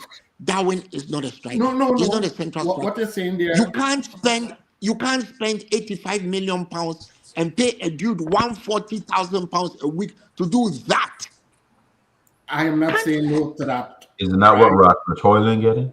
the issue that I have, and it comes back to the past and the present coaches, where they refuse to rotate a squad. Just like when you bring on a limping Gakpo who is not game fit, and Chiesa is sitting on the bench, right? So that is why, as I said, Slot may have Chiesa won must the have done Premier League. something. I don't know, man. Slot may Chiesa have must won have the done league, something. but he I have starts. told I am I not have told giving you him guys no powers yet for I've told nothing you guys until why the new Slot team. doesn't play the guy. You don't Because at believe the end me. of the day, I we hear you. have I hear you, man. seen where we have looked, as they say, everybody's like we are Liverpool, but then when you're playing the English League Cup and stuff, you go and you bring out a team that is totally mismatched. There's no kind of gelling with the team.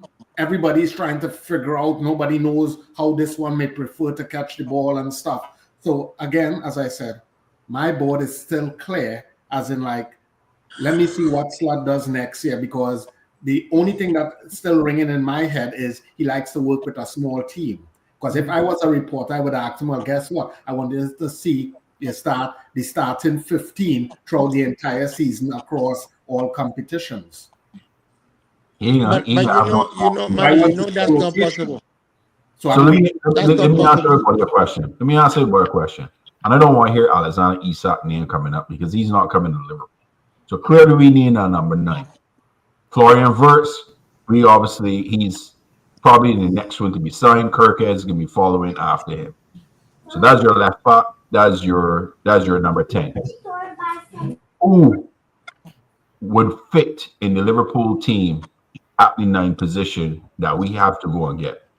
Big up, Captain. Gyökeres. At Yeah. 60 million, Gawker is the best option right now, to be honest. 60 million. That's a Liverpool. If you he's a ask me, poacher, we so should maybe have that's what we need. we Because he's should a have poacher. hijacked Matheus Cunha. We should have hijacked Matheus Cunha, but apparently his attitude is really stinky. Yeah, it's So stinky. It just like they didn't want him. It's just like Duran. Duran attitude stinky too in Saudi Arabia. But I'll take him And- any day of the week, though. I'll take him any day of the week, though. Yeah, I thought Cunha, given his experience playing in the EPL, he was the best fit for our team. And you want a false 9, he's the best false 9 in the league. He's strong in transition. The way we play in transition and score, he's the best footballer, the best option for us. But they said his attitude, so maybe attitude is everything. But I think we should get Gyökeres. And don't be surprised that we get him, because Arsenal have passed on him. Arsenal are going for Sesko. So don't be surprised that we still go out and get him. They could take Sesko. I keep hearing about the Ekateke one, but for me, Gyökeres would be the better option because he's a poacher. We need a 9 that poaches goals. Honestly, that's what we need because that's what City have in Haaland. Haaland's a goal poacher. The knock on Gyökeres is they say We don't play that way. He doesn't though. use his head. He doesn't use his head to score. But I don't think we need that per se. Agreed. I don't think we need that. Yeah, that's not our style. Just like 12 man said, We don't play that style. Alvarez is the perfect one. That if we could, but Atletico didn't get rid of him this season. That's what I'm saying. So that's why I'm not really touching that striker issue. Thing with Alvarez is the market real. Atletico Madrid paid 88 million euro for him. So how much? But I think Nunes will do good in with Simeone. You know. I agree. I agree. I think Nunes and some cash would have been enough to buy Alvarez away, but they rel up Alvarez over there, so I don't think we will get. Darwin will do well everywhere else except Liverpool. I think you do everywhere else except England. I don't know if his style suits England. Yeah, I think he's more Spain and Italy type of forward. Because look at Lukaku again, guys, this season. You are saying you do well everywhere else except do the size of the goalpost change somewhere else on the planet? It's because Uncle Albert, you just brought up Gyökeres. Where's Gyökeres play? He plays in Portugal. Yeah. But yet you're coveting a player because of his performance in Portugal. Portugal, correct. And yet, Well, I saw him. but I and saw yo, him playing in the I'll let you No, finish. but your premise is completely wrong. I saw No, it's him not. playing No, in it's the not. championship. No, but No, how it's is not. wrong? No. That's where we That's- getting twisted. We That's gotta where I saw him understand. playing in the championship. Understand what Okay. he's Let saying. me land my point then. No one was coveting Bucharest when he's playing in the championship. The reason True. why people are coveting this player is because of his performances now currently in Portugal. But yet you're now saying, well, we should go for this player. Yet who was banging in Portugal? Oh yeah, Nunez. Nunez. So like, I didn't. it's like No. sometimes. Allow me to land. I'll let you say. What was the It's just question that like was asked? Let him No. land. Let's Let go him back land. to the question. let me just I say. never said you should go for him. You see, don't misquote me. I never said we should Did you go not for just say him. Bucharest? The question was, who was the best fit at this time? If you want me to give you who I think we should go for, I think we should go for Julian Alvarez. But I Right. said Gyökeres because Julian Alvarez is not available. Fish may be your favorite dish without no So wish. you You just ain't got spend. no So money. you spending money just for spending it because we need a striker. You But just spend. Gyökeres is better than Darwin Núñez any fucking day of the week. I'll bet my life on that. Yeah, That's what I'm saying. when we bring him in, Because of his performances in the championship and because of his performance in Portugal. I You're saw willing him to play bet your for life on it. Coventry. I saw him play for Coventry. I thought he was pretty decent. I'm just saying the reasoning behind it is you're saying because of your eye test of him playing in the championship versus championship level teams, and now even though you're not saying it, but Portugal, his performance in Portugal has some influence on you, I would assume, right? You're still saying that a player like that is who you think is the best fit. Obviously, is a player that we should probably go for, right? Out of But yet what is available. We're But also talking about Nunez not being able to hit the side of a barn or being terrible and all those different things. And he was possibly one of the best strikers in Portugal. Yeah. The year where we got him. he's not better than It's like Gyökeres in having these Portugal. conversations. In Portugal, we talking about Alvarez is not playing in Portugal. Alvarez plays in Spain. I've given Darwin Núñez 3 years of my life. Shit. I'm not okay. That's your opinion. I get that. What I am saying is that it's when you do some reasonable, rational thinking behind it. If someone were to tell me, this player is crap. He's crap and crap. He's crap. He played his CV shows that he's not, but yet you think he's crap.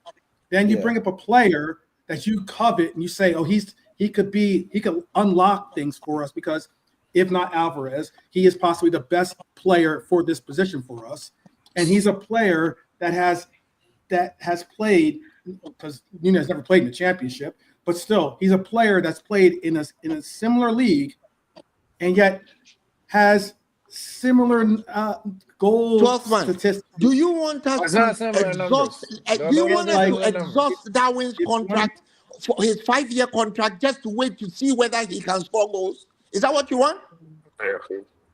Sometimes I don't get you. No, let me sit up. Sometimes I don't get you.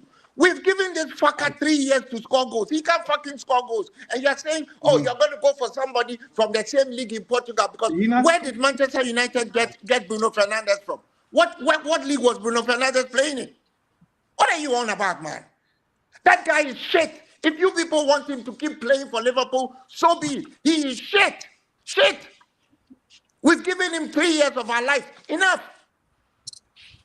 What is it that you're not getting? That guy is fucking useless. End of story. He is so fucking useless. He's not even worth talking about. Where did Manchester United get Bruno Fernandes from? Did they get him from the fucking Pago Bay League? What are you on about, man? I don't know what you're saying. That guy I lost is shit. I lost Shit. He's shit. Jota is shit. Elliot is shit. They're all shit. They should go. Enough. Oh, shit. All right, look, I want to change it up. That's your Today's Frimpong Friday. Let me talk about the man that just signed for Liverpool. Frimpong is now a reg. Yeah, talk about the Ghanaian that just signed for Liverpool, man. Let's talk about my Ghanaians, man. We got a right back to replace Trent. And speaking of Trent, isn't that brilliant flipping well moves from Micah Edwards to hijack 10 million plus have Madrid pay for his salary in June and July? That's brilliant business. But that means get Frimpong for 25 million pounds. That is good business. They wanted to get him for free, and they had to pay us 10 million for a contract that ended in 30 days. That's fantastic. How do you guys feel about Frimpong? Frimpong Bradley is a combination. I think it could work really, really well.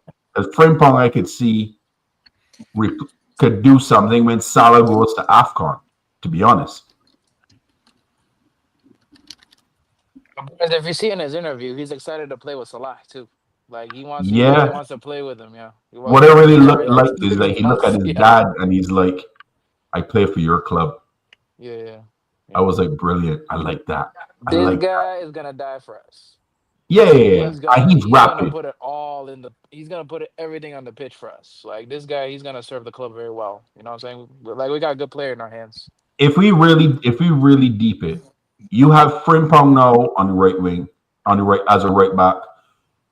We closed the Kirkhead's deal. Now we got two solid backs that has speed, pace, both of them. Now you can see the overlap happening again, like what we used to have. Yeah. Compared to no overlap in the last few years. Yeah, and everything relying on Salah. Yeah, we're running back Robo and Trent again. Overlap with and underlap. and the crosses. Yeah, overlap and underlap. And let nobody make no mistake about it. Frimpong actually has a good cross on it. He really does. He could put the ball into the dangerous areas in the box. He's no Trent. Trent's generational, but Trent is gone. He's a Madrid player. He unfollowed Liverpool today too, by the way. Yeah, don't worry about him. He's a scrub. Don't worry about him. Yeah, I ain't worried about Trent. Yeah, Trent. I've said it. I think we get better defensively without Trent in our team. He reminds me of my ex-girlfriend when I was a kid, man. Good riddance once she's gone.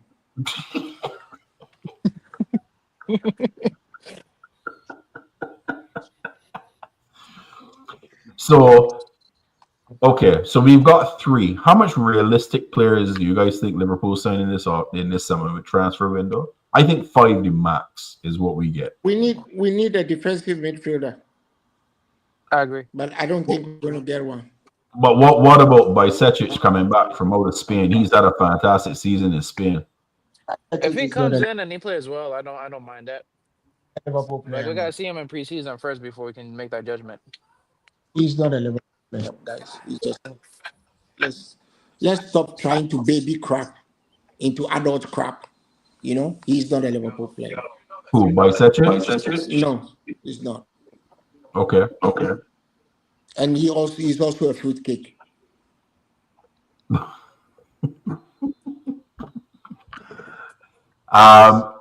So a 6, yes. I don't think we get one. We do need a centre back. Yeah. A striker. We do. And a striker. They're talking about a certain Lukeba, but I don't know. I've never seen him play, so I don't know. Yeah, he's Ghanaian too. Charmizi, have you seen Lukeba play? No. Jeremy Frimpong is Ghanaian, my brother. He's from Ghana. What's your beef? He's from Ghana. Yeah, I saw his dad. He looks Ghanaian. 100%. Listen, Frimpong, from the way he was talking, I could have sworn that he was from the Caribbean, to be honest. No. His dad looks African. I'm not gonna lie to you. Frimpong is a Ghanaian name. He's from the eastern region of Ghana. That's a Ghanaian name. Okay, and his passport is correct, right? Not like the other ones that we've seen. No, because he was born. No, he was born in the Netherlands. Okay. He grew up in England, born in the Netherlands, and he went back to the Netherlands. So his passport is correct. It's not like a Keita passport. He doesn't have a Keita passport. Like Nabi things. Okay. He doesn't have the Nabi port. No. So we do need a 9. Let's just be realistic. We need a 9. There is rumblings that Bayern want Gakpo. Saudi apparently want Diaz. I know Barca's in for Diaz too, but to be honest, You I know, don't think they got I the don't money. think we should sell Diaz. You know, I agree with you. I don't think we should sell that one. I don't think we should sell Diaz because you see, Diaz is the one argument that 12th man can make that I can agree with. He didn't start well, but over the years he's gotten better. And this year, with the performance that he's put up, you can make the case, don't sell the kid because he can get better. I don't care, he's 28, 29, doesn't matter. Players differ from when they mature. I will stand on my oar and say, don't sell him. But the other guys, oh, hell no. But, anyways, and I also think he does a good job when he plays as a central striker. We don't give him the credit he deserves for his defensive capability. I like Diaz because of what he brings when he defends. So I will keep him. But we don't pay him well, right? 55K when you have others, who are shooting blanks, right? Getting 140K, he may go simply because of the money.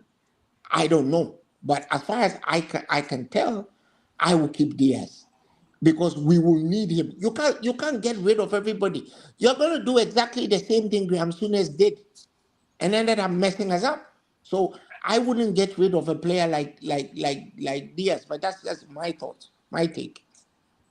Okay. So I like the idea that you talked about Diaz being in the central position because I think he did a good job for us in the false nine spot this season. I think he did really, really good. He does struggle when the weather turns and it gets cold. He does disappear. I don't know if he likes the cold weather or not, but when it's warm, he cooks. And when it's cold, he goes cold. That's because he's skinny. That's why skinny guys don't like the cold weather. Then we need to send him down to. Dude is from Amazonia, man. He's from Barrancas. What do you expect? He's from We need to send him down Amazonia. to either the Caribbean and get him some yard foods, a green banana, some yam, some For a edible. footballer, I don't know about that. I'm bulk him up a little bit. For a footballer, I don't know about that. What he needs in the what he needs during the winter months is a table dance. That's what he needs. Table dance, dance, baby. Jeez, Can you're a ruthless. brother get a table dance? Can a brother get a table dance? Huh. That's what he His needs. dad was partying in the bus. I saw that last season. Man, don't blame the dude. Even Jota goes cold in September and October, man. Is there an amount you're okay selling Diaz for? I want to keep Diaz. I don't want Diaz gone. Mike I hear you, but like, Ledwell is going to what amount of exact money the you would maximum accept? amount he can get from him, man. How much years does Diaz have on his contract remaining? He's got 2. A year left, right? A year or 2? No, 2 seasons. 2027. Okay, so and he's on 55K. So they have to think about either re-signing him or selling him. Yeah, those are the options. Yeah. The bigger issue that we have, to be honest, give him a new contract. Konate. I'll give him a new contract. Because Konate is still holding out contract. They should sell him. He's trying to do a Trent. They should sell him. Sell his stupid ass man. Sell him. I agree. No, I agree with Konate. Guess what? Pay me because it have enough people who before KDB went and signed with the what's the team he signed with 12th man? Napoli? No, KDB from Man City. Oh, he was at Chelsea before Man City. Chelsea. No, Wolfsburg. Kevin De Bruyne, who he went and signed with across in the States. What football? Chicago. Okay. Chicago Fire. Right. He went and signed with Chicago Fire. Because I heard enough people was talking about they would want him on the team and think about how much money they would have to pay him, who is going down in age. He's also a bit more injury prone. They would have had to come up with a hell of a salary to pay him, but you don't want to pay Canary. We don't see. I don't, Mari. I don't But we think don't know what the issue is with Kanate. Like, he's exactly my holding out for point. something. We don't know what the issue is. He's been holding out for something, and the last thing you want to do is to allow a player who is holding out to enter his last year. So it's not for his playing ability. It's not for. I think he's the best partner to To Virgil Virgil? van Dijk since Joe Gomez. But dude is holding out. He might be trying to do a Trent. We don't want anybody to do a Trent. No. Again, we are assuming he may be trying to do a Trent. What Trent did is totally different than what he did or what he is doing. The point So is, what is he doing? he's asking for his money's worth. Just asking for his words. But are we not offering it to him? Or what's going on there? We don't know. I don't think they're giving him what he wants. If they are, why? There you go. So if I'm not getting what I am worth, why is that wrong for me? There's nothing wrong with that, but then you need to be sold then, because I ain't laying you up for free. No, I understand that, but this is what I'm saying, where people saying, oh, well, get rid of him because X, Y, Z. At the end of the day, he's asking for what he is worth. And what the club may think that he's worth and what he thinks he may be worth, they can meet in the middle. But if they're on two separate different pages, I am sorry. I can't tell him no, because at the end of the day, people fail to understand a footballer's career is only for so long. And unless you get into being a coach or an analyst or a sports announcer, you got to make the best of your opportunity whilst it's still around. I agree. I agree. Can we get out on the market to replace Kanate and still bring in another one to supplement? Because if Kanate goes, we need two center backs now. Yeah, agreed. But I'm gonna ask a question. I'll throw it back to everyone. Kanate apparently want 220 somewhere around there a week. We already paying Salah 400. Verge is 400. Verts is high wages. Really, we can afford paying 200. We are paying him. We are paying Vest 325, right? Yeah, 325. No, it's not that. It's not that. It's not that. No. No, it's high. It's high, Abdi. It's high. It's not small. I know it's high, but it's not 300. It's not 300. It's what I heard. It was 300 a week. I had once he 325. signs, they'll give us the real amount. Yeah, so that's what I think. Yeah. Okay, can we afford as a club? Here's the question: does Kanate fall in the top 10 center backs in the world? Yes. In the world, you said. Top 10, yes. Then I rest my case. No, I mean, the money's fine. Money, 200, I agree with you. We should pay him. I don't know what they see. I think I can hazard a guess what the issue is. And the issue is his durability. Because he's only been really available this year. Like this year, he suffered very few issues. He had one major injury, and that was from the fake Bruno Mars from Real Madrid. Yeah, but again, and it was noticeable. Different coaching system and medical team. Prick. Right. It was noticeable this season that he's lost weight. Yeah, he's lost weight. Notice that he's lost weight? Yeah, but that's Uncle Albert. I don't know if you remember, but last season, Chris talked about that because he was always getting like injury. And Chris said he gotta drop weight because his legs is giving out on him because he's got too much weight on him. And so said, so done. He lost weight and he was really, really good from a fitness standpoint. And then that fake Bruno Mars went and took him up from the knees against Madrid in the Champions League group stages.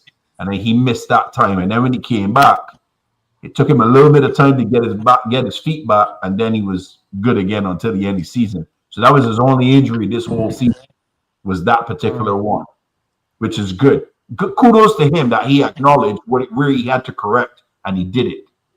I believe he should be paid as well, because who are you going to go and replace? Who are you going to get? Hoisted would have been the option, but he gone Madrid. So who And do the you? other thing is that, guys, I won't For worry too me, much about it. I'll tell you why. Because the numbers are not in our favor. No, Let's agreed. just say you go and get a Lukeba for say. I've never seen him play, let me be honest. But you're not going to get him for less than 50, 60. And then you need to pay him. So let's say he's not going to accept the 80, 70, 80 that Konate is on.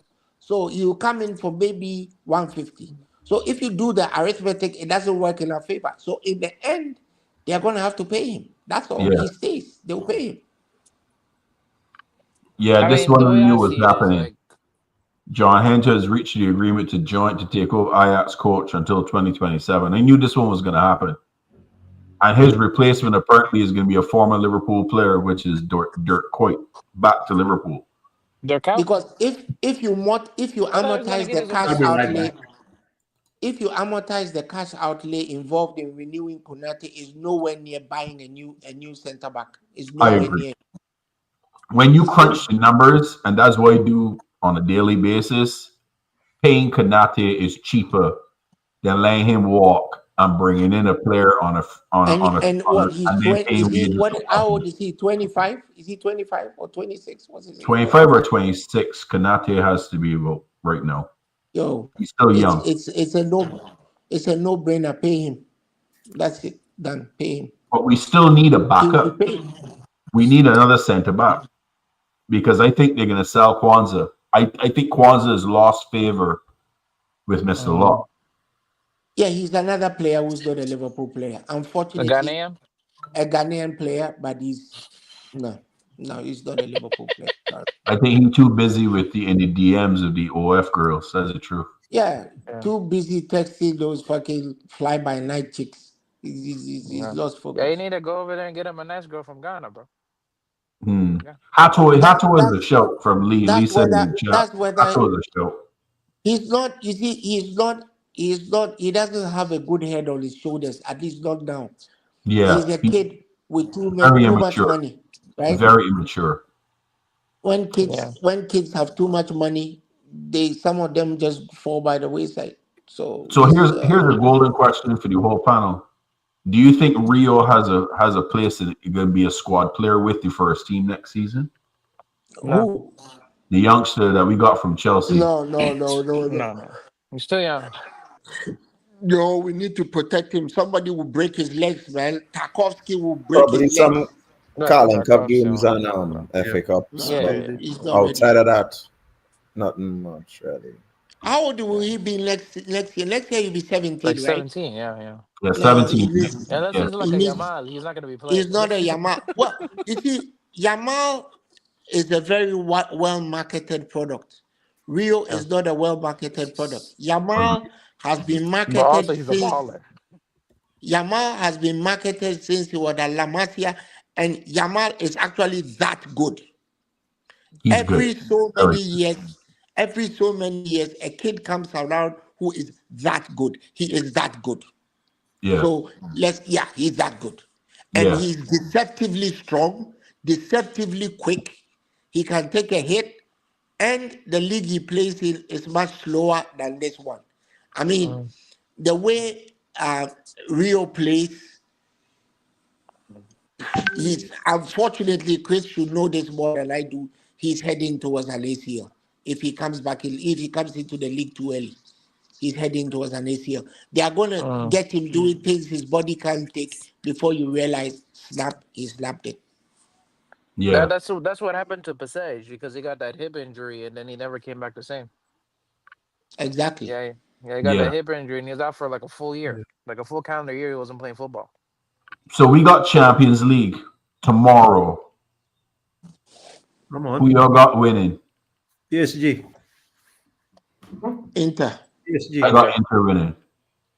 I got an agenda, Mohamed Salah for Ballon d'Or, bro. Let's go. Let's do it, That's man. why Inter should win. If Inter wins the Champions League, I think Salah has a real good chance to win Ballon d'Or. Yeah, we need that. I need that in my veins, bro. If PSG wins, Dembele gets it. Yeah, I agree. Then Mars, then we can properly cook Henri. Yeah. 100%. Yeah, we need to enjoy this summer. First of all, we're getting good signings, and then we can cook Arsenal fans. This is gonna be a fantastic summer. Yeah. 12. Who you got winning tomorrow? PSG. I'm rooting for PSG. PSG. JP, who you got winning tomorrow? It's tough, but I gotta go PSG. And because we could say we lost to the eventual winners. Yeah. Okay. I'm such a sore loser. I'm such a sore loser. I want PSG to lose just because they beat us. Yeah, And that was another slot non-masterpiece. They didn't even yeah. Slot practice for messed up a lot, penalties. man. Yeah, Oh yeah. You mean PSG game? Yeah. I think it'd be a exciting final though. I can be honest with I you. mean, yeah. a game that was heading towards penalties, and you took off two of your better penalty players, takers. Mm. He took off McAllister. What was he thinking? And Yeah. What Zoboslai. exactly was he thinking? Zoboslai is a good penalty taker too. Zoboslai. Yeah. Yes, took off McAllister and And Zoboslai. Jota. The one time you actually need Jota, that was the time, right? Yeah. I Exactly. agree. I agree. He totally You fucked see it that? up. You see that midfielder, João Neves. Man, I didn't expect him to just Yeah, it was cooking. Yeah. perform this season because he just came into the team. He Yeah. is a phenomenal footballer. He and Yeah. Vitinha, Yeah. Yeah. phenomenal players, man. Yeah. Phenomenal players. And we I like keep Fabian getting up Ruiz and a lot. saying, Elliot is gonna come good. When the fuck is he gonna come good? Elliot's for me is And too slow and he's not strong enough, so he's easily bodied. Easily Mm. bodied. He gets bullied too, pretty easily. The physicality Very part of he his easy. eats game is not there. he eats too much carbohydrates, man. That's what he is. Yeah, he was eating chips Yeah, on the could be. bus. He Could was eating very well chips on the be. bus. Too much fucking fish and chips. That's what his problem is. So tomorrow Yeah. officially outside the Club World Cup is the last game for this season. Oh, when is the club? When is the Super Cup? When is that one? Super Cup or Club World Cup? Super Cup. Super Cup isn't it like before the season I starts? think it's in August. It's in Oh, August. yeah, Like the could be. Second. It's second week of actually a August. little after the season starts. Mm. Yeah, Okay, so then you would have Spurs playing whoever wins tomorrow. yeah, Yep, yeah, Wouldn't it be crazy if the Spurs win the Super Cup? yeah. it would be. That'd be They And nuts. can win. man, They can win. Yeah, and then they would be the team going on to the Club World Cup. You know, eesh. Spurs, I tell you what, Spurs Are you gonna watch any are of the games for lucky. the Club World Cup? No, Probably not. I I'm mean, we taking got a break. some games close by here in DC. I might be able to check them out. I'm taking a break from football. My plan for the summer is to take a break I and hear. and I, then I go on and then I'm vacation gonna three plus sorry? weeks.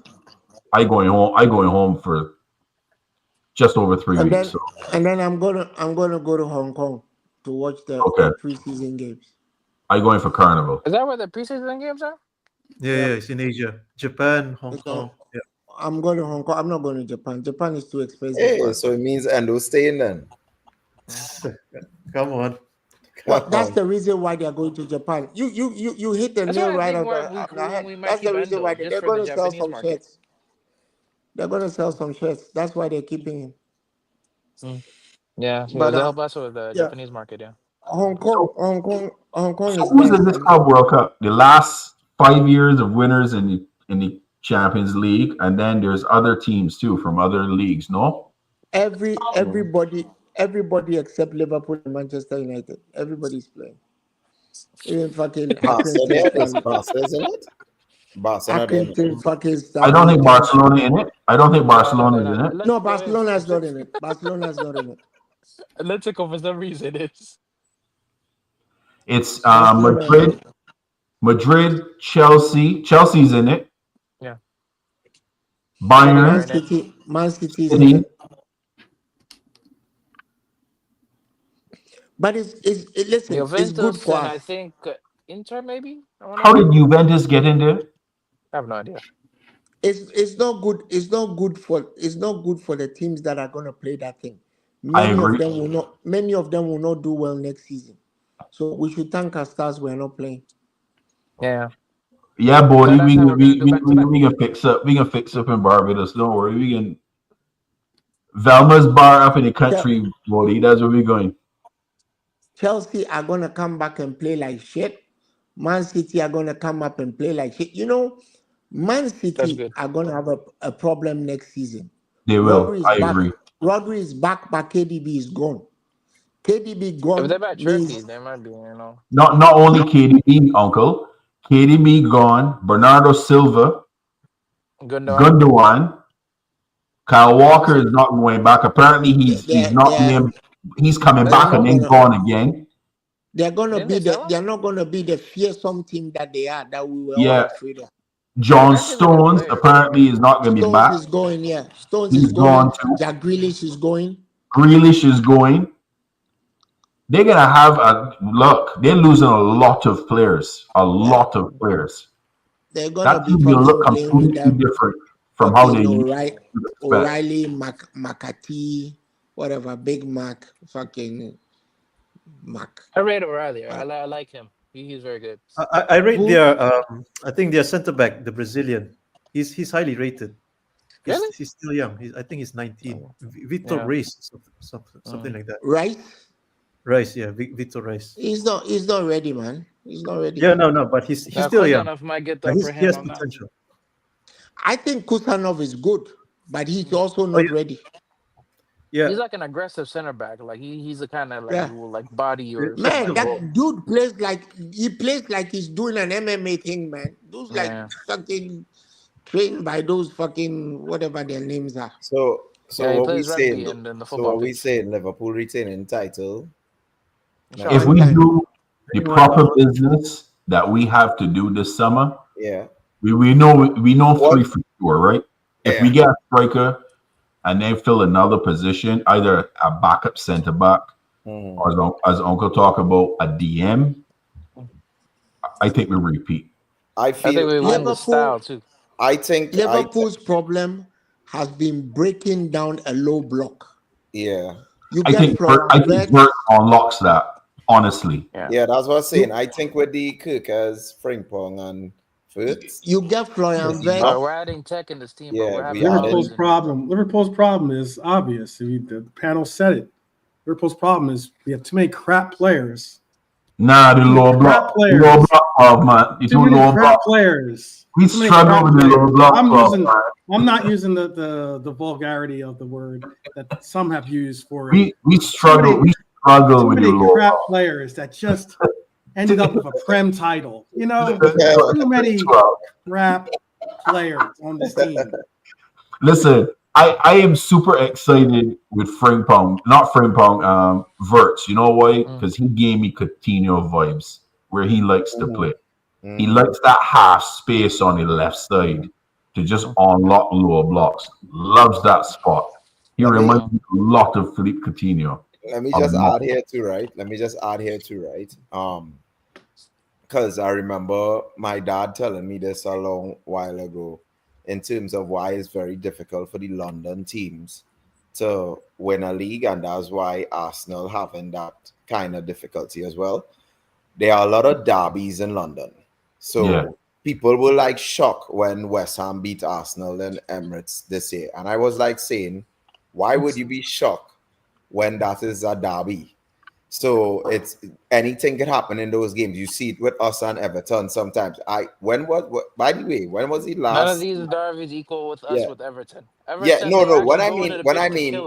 When I mean, they're not playing football with us, bro. So that's what I'm saying. So Arsenal has. That's why I wanted Chelsea to kind of make Champions League this year, so that they would be a little more competitive, because Arsenal has Chelsea to play in 2 derbies. They have West Ham to play in 2 derbies. Yeah, West Ham never gives They a have like that. don't worry about it. It's a derby. They have Crystal Palace to play in 2 derbies. They have Spurs to play in 2 derbies. They have Fulham to play in 2 derbies. So they have a lot of derbies to play. But my brother, none of them have a good record against Arsenal except Chelsea.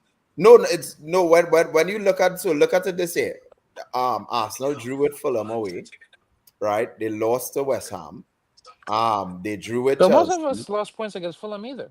Yeah, Yeah, no, but that's not a big deal. I just saying like in terms of like in terms of why Arsenal wouldn't be as competitive next year for us. My main threat is City. My main fear for the past 5 No, years the main threat is City was because I'm of City, done with the front. City. Now right? listen, I And give you. now City is in this downfall, and that's why I was not surprised when Liverpool win the league, because even if we were at a downfall when City was win for the last 2 seasons, I knew that my only competition was City over the City. years, Yeah. right?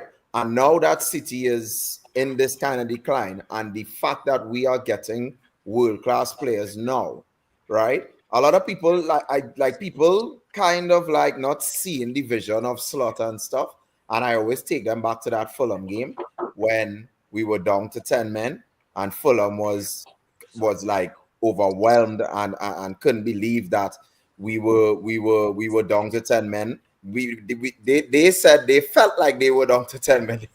They thought that, By the way, what's our deal yeah, with Fulham? By the way, right. why do we always And lose against them? no, but what I was saying was that was the game that convinced me of Slot, Styles right? makes fights. And We drew that when game. that was the Fulham game Yeah. and that wasn't even Slot players, right? Yeah. That was not Slot players. So you telling me Right. Slot getting his players now, and imagine. So I think Liverpool, once Verts come over, get across the line, I think we have a double next season. I don't I disagree think with we have you. a double next season. The only thing I disagree with you with is I don't think Arsenal is going to be there. Why? Because of Arteta. Yeah, no. That's what I'm Arteta is saying. that That's what I'm team's saying. downfall. I'm not worried about it because Arteta there. And remember, they have a lot. I just give one of the factors why Yeah. Arsenal. But I think City are My back. dad was That's what I think. explaining that to me I a think City while next back. season are back. That the London teams have it the most difficult to win a title because of the amount of derbies they have to play. Yeah. Liverpool derbies is what? Is Man U and Everton. That's it basically, right? So people were shocked when West Ham beat Arsenal when they were in the title race. You all can remember that? They were like, Yeah. how, Yeah. I did West Ham, I how did West Ham I hate think beat you have along. a point Arsenal? there. Yeah. I It's did a hate along derby.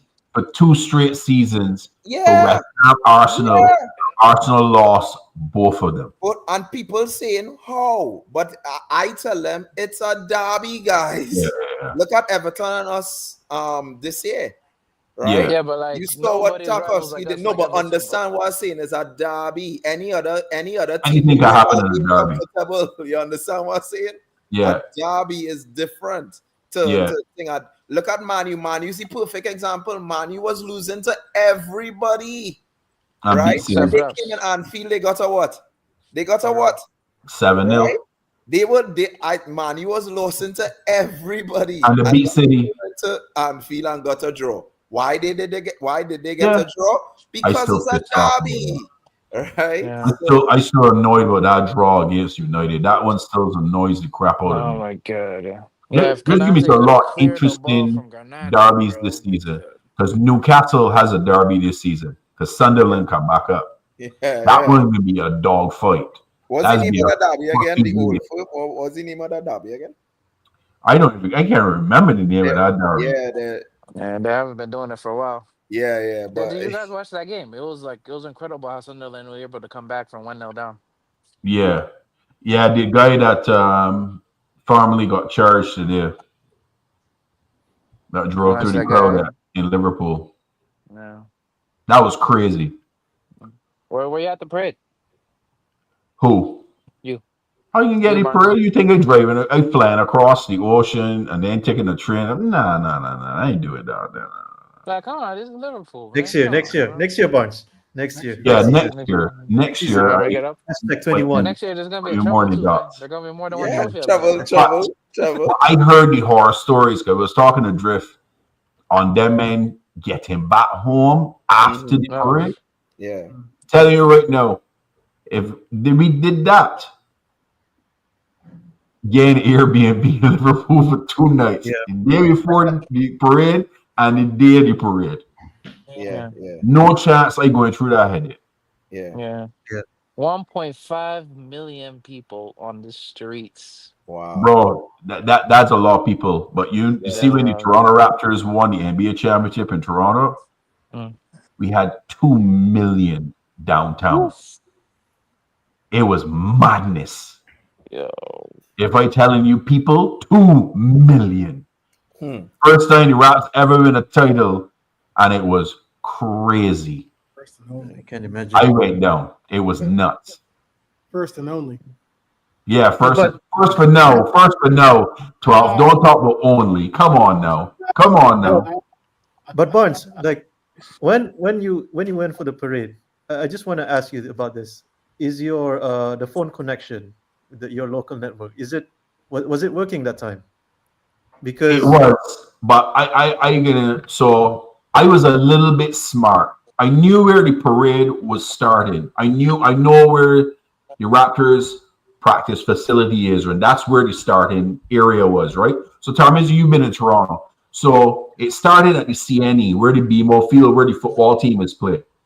And yeah, then when they got out the gates, then it went straight down Lakeshore, right into the city. And okay, after outside the gates onwards, packed with people. My smart self, I parked at the soccer stadium, and I hmm stayed inside the CNE. So when I tell you the trucks pass right in front of me, the players was right in front of me.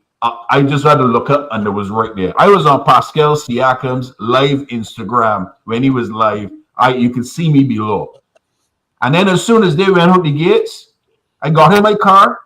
The kids were with me. Drove home. I watched the rest of the parade.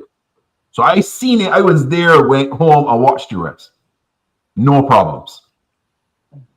Look what my daughter say. Look, we were so close we could almost touch the bus. So one of the Raptors closest, Jamal McGlure, I played with him against him in high school. Yeah, it's crazy. But the parade was nuts. 2 million. 2 million people in downtown Toronto. Thomas, you can understand how down there was. yeah, I can imagine. Yeah, crazy scenes. And Toronto in the city is bigger than Liverpool. But Mm. Agree. Yeah. 2 million is 2 million. That's a lot That's of a humans. lot. A lot of humans. It was nuts. It was nuts. So good. Hopefully we get Giannis this off season. And then 12. And then 12. See 12 found there laughing. Hey, we are on the list, huh? We are on the list. You're on the list. That's right. And he's got a relationship with Get Drake Masai, on so the you horn. never know. Get You Drake on never the know. horn or something. And Justin Bieber. Get Justin Bieber and Drake on the horn. And see some action. Well, They are trial right now. Maybe so. Maybe so. Oh man. Another thing, Barnes. Are you gonna get all the kits next season? All the Adidas? yes, actually. All All three right. I'm heading out now. Okay. and the goal. All right, Abdi. All right. And the goalie one. Yeah, I Okay. feel good for the goalie. Yeah, like The goalie one looked fire. That black kit with yeah. the white stripes, and then the old crest, and then the old Adidas logo. Nah, fire. All the kits look good. All What of them. number is getting? I don't put numbers on kits no more. Oh, okay. So I just stopped doing that. yeah. A few years ago, I stopped because you know what? I was like, why put a number? Because when this player go, what happened? You got money back. I was like, See, nah. you put the name tonight, huh? It becomes a classic. Yeah, it's something to trap. Yeah, like I got a Trent one, but you will never see me wear that again. I can stay in the closet. I'm actually anticipated with the training tops next season because Adidas produce some They Yeah. do. They training do. tops as well. So Pop's in the chat, and Pop's gonna laugh. Pops didn't buy not one of the Nike kits because Pops is an Adidas guy. So Pops, when he heard Adidas was going to be the sponsor again, he was like, "Yes, now I can buy a kit again." But not one of the Nike kits Pops buy, not one. And I'm not buying any because of the sponsor on the front of the shirt. Barnes getting a number 20. For Jota? You want to be a Jota? Nah, that's definitely not happening. Definitely not happening. For sport, I might get my daughter a Sabazalite kit. Oh, that would be even better. That Just would be for even fun. better. Because that would be jokes. Oh, that would be hilarious. Speaking of numbers, what number do you think you guys reckon Woods wear next season? Who Verts? Yeah. What number did he have in Bayern? I can't remember. He had Is it 10, 27? but I think he had. I don't know what he used to wear in the earlier days, but he converted into the 10. So last season he played at the 10. I want to see what that fellow who in Madrid, what number he going to play. Either one. I want to see what I number. think Verts will get 17. 17, that's isn't that Curtis? That's Curtis. Yeah, that's Curtis. Curtis? Oh, okay. Yeah, that's Curtis number. Well, I don't know. Because I all, think all the good numbers gone, 12 flip. Look at the screen. Look. I saw that. Because 10 Maka, I don't think Maka will give up the 10. Nah, Maka can give not it 10. giving up the 8. He's going to have number 9. Number 9? Who's the only number that's not taken for is like you're not gonna get like in the 1 to 11 is 6. It's not gonna take number you're not 6. gonna get 6. Yeah. So and everyone's talking that Nunez is going to be gone. So we'll take number 9. In my opinion, why not take number 9? No, I maybe think take number 66 to be cheeky if he wants. that would be very cheeky. 12. I might have to do some black tape on Marco Alexander-Arnold on my jersey and transform it to Verts. You know what I mean? Yeah, exactly. See what my daughter says? You do that, I would get your old cater jersey. Oh wow. Do you know what it is, Barnes? Let's say like if we I hope we got a 21 #21 next season. So I just realized if you guys are flying over to England for the parade, and then is it next year, right? So 2026 World Cup. Mm-hmm. I'm not going to none of them. Oh, okay. Bro, you don't even want pricey tickets. Oh yeah, I'm going to some games actually. Are you gonna go? Yeah, I trying to go some games. They want to go to the game. Tariffs and travel regulations are going to be off the chart. Yeah. Listen, mad. Well, I have games in Toronto, but bro, I ain't even want to see the price of them tickets. Have you checked the price? Is it out? Like, have you looked? So, what the price of the tickets will be so much? In Toronto, I would not be shocked if it's north of 500 each. What? Where are they going to play in Toronto? At BMO. So because BMO expanded. Who plays at that stadium? TFC. Okay. Oh yeah. And how many does it hold? It holds right now 35, but they're expanding it in this off season for it to be ready for World Cup. Say there's no way 35. They gotta get it to 45, which is the standard for World Cup. So they need 10,000, but there's one section in the stadium that's where the scoreboard is that has literally no stands. So they have to do 2 levels on there, and then the back side of the stadium that backs the lake, they would have to do a second level, and then they're at the 45. Easy. So they could easily do that in the off season. No, what? It's pretty crazy. But I say so like let's say Trinidad make the World Cup, right? And Trinidad play in Netherlands first round. How much you feel a ticket will be for that? It all depends on where it is that you're playing. So that's the thing I know for sure. I know for sure Canada is playing in Canada. I know that for sure. Because that's a dream. That's going to be $0. Because that's Trinidad Tobago versus Ain't playing no World Cup. No, don't knock for country like that. Don't knock for country like that. Remember, we made one World Cup already. They made one World Cup, and Don't do that time. Don't do that time. Cheated out of another one. And Gabriel back There you go. put the boots to them. Y'all remember that World Cup? Mr. Maddie? We made one and we were cheated out of another one by a country that had to go to the World Cup in order for their soccer to live. There we go. Who's that? You mean the US? The US of A? Yeah. Oh, you didn't see what that referee did? A blatant. If you think the PGA element, I remember that one. If you think them bad, that referee who did that game, he should listen. As I said, Honestly, use jokes. But no, like, because I was thinking about it because well, I teach down here in Trinidad, so we get off on vacation like around the round of 16, and that's where it's going to be kind of difficult because once they start from the second stage, the tickets will I believe the tickets will go up even more because that's when the more quality teams kind of playing and stuff. So we kind of hoping to get off a little early so that we could just go and experience just the atmosphere. DP, let me break your heart now. Prepare to go to Mexico and to Canada. That are your options. But here's the joke on Maddie. Experience. Yeah. If we all think that shit is bad now, Mm-hmm. it's going to be even worse come for the World Cup. World Cup. Here's the joke, Maddie. Here's the joke. Toronto has 6 games playing there. Mm-hmm. The rest of them playing in Vancouver. And Vancouver actually has, if I'm not mistaken, I think it's a round of 16 or a quarterfinal game. Okay.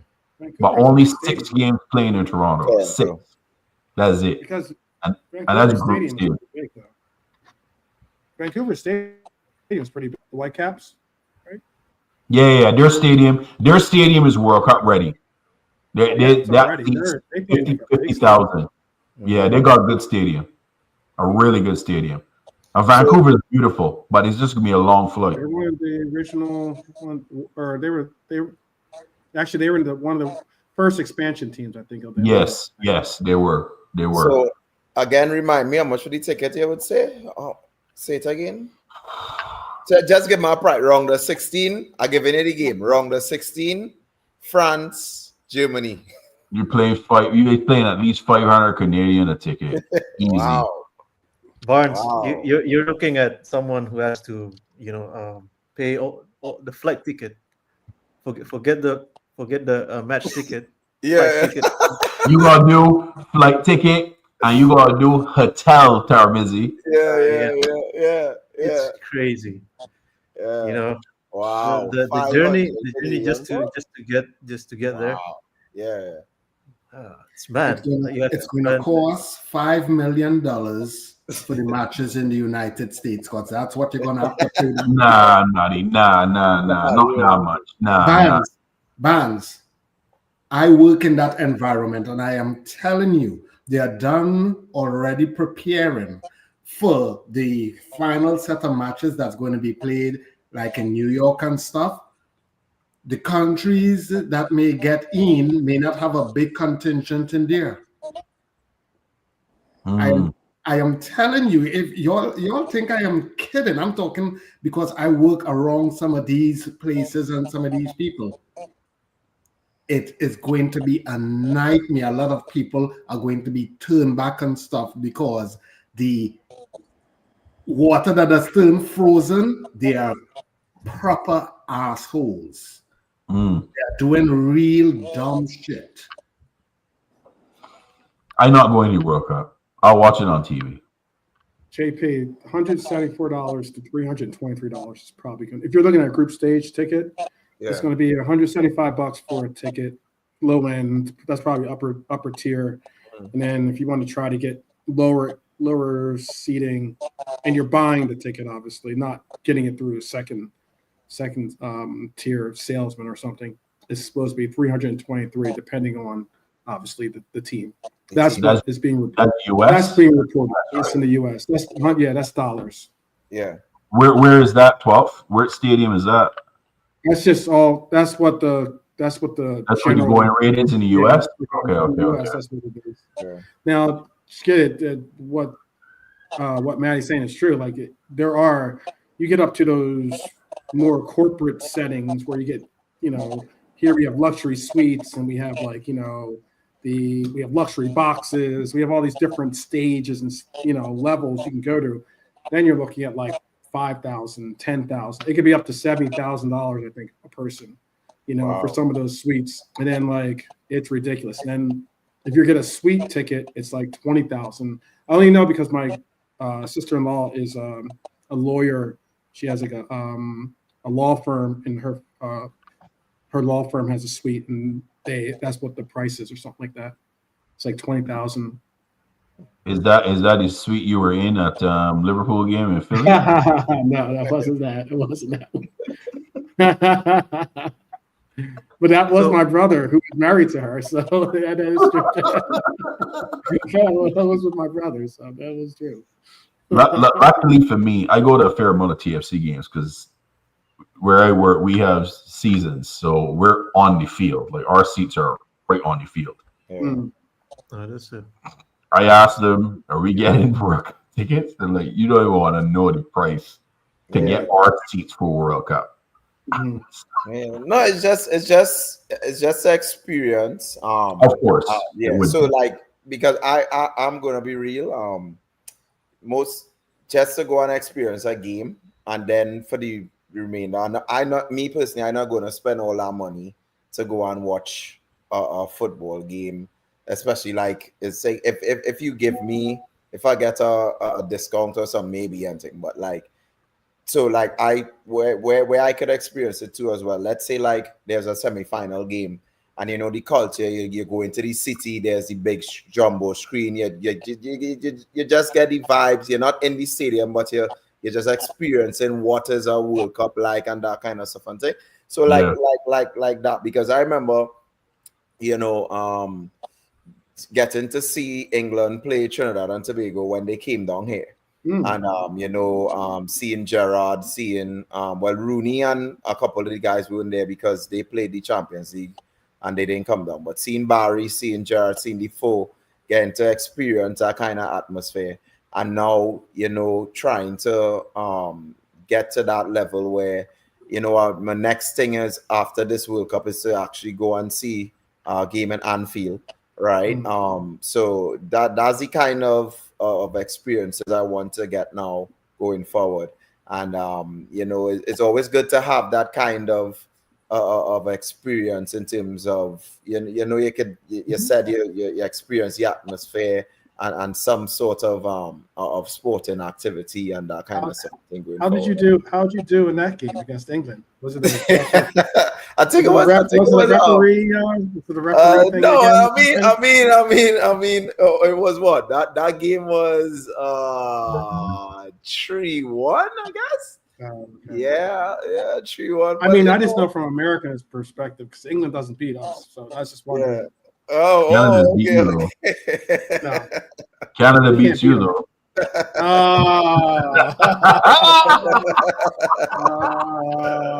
Touche. There you go. Remember the Copa? On the real ones. Yeah, it took an American coach. I got you. How confident are you with next year? Canada. With Canada? Yeah. I'll say this. It all depends on who we get in our group. Okay. If we get like a group of death, we've finished. Yeah. But if we get some favorable teams, Canada could do some business. But I cannot see them pass anywhere past round of 16. I don't see I haven't scouted in terms of young talents, but is there anyone from the team that you reckon he's a prospect? Because like with 12, I don't know if you heard 12. There's an American playing for PSV, Malik Tillman. He's my scouting. Yeah. He's doing really good this year. Yeah. There's an American that plays for us at Liverpool. I think is really, really good too. Sorry? There's an American that plays for us, and he's in the youth academy, but he's a future number 9 for us possibly, and he's very talented player as well. Yeah. Okay.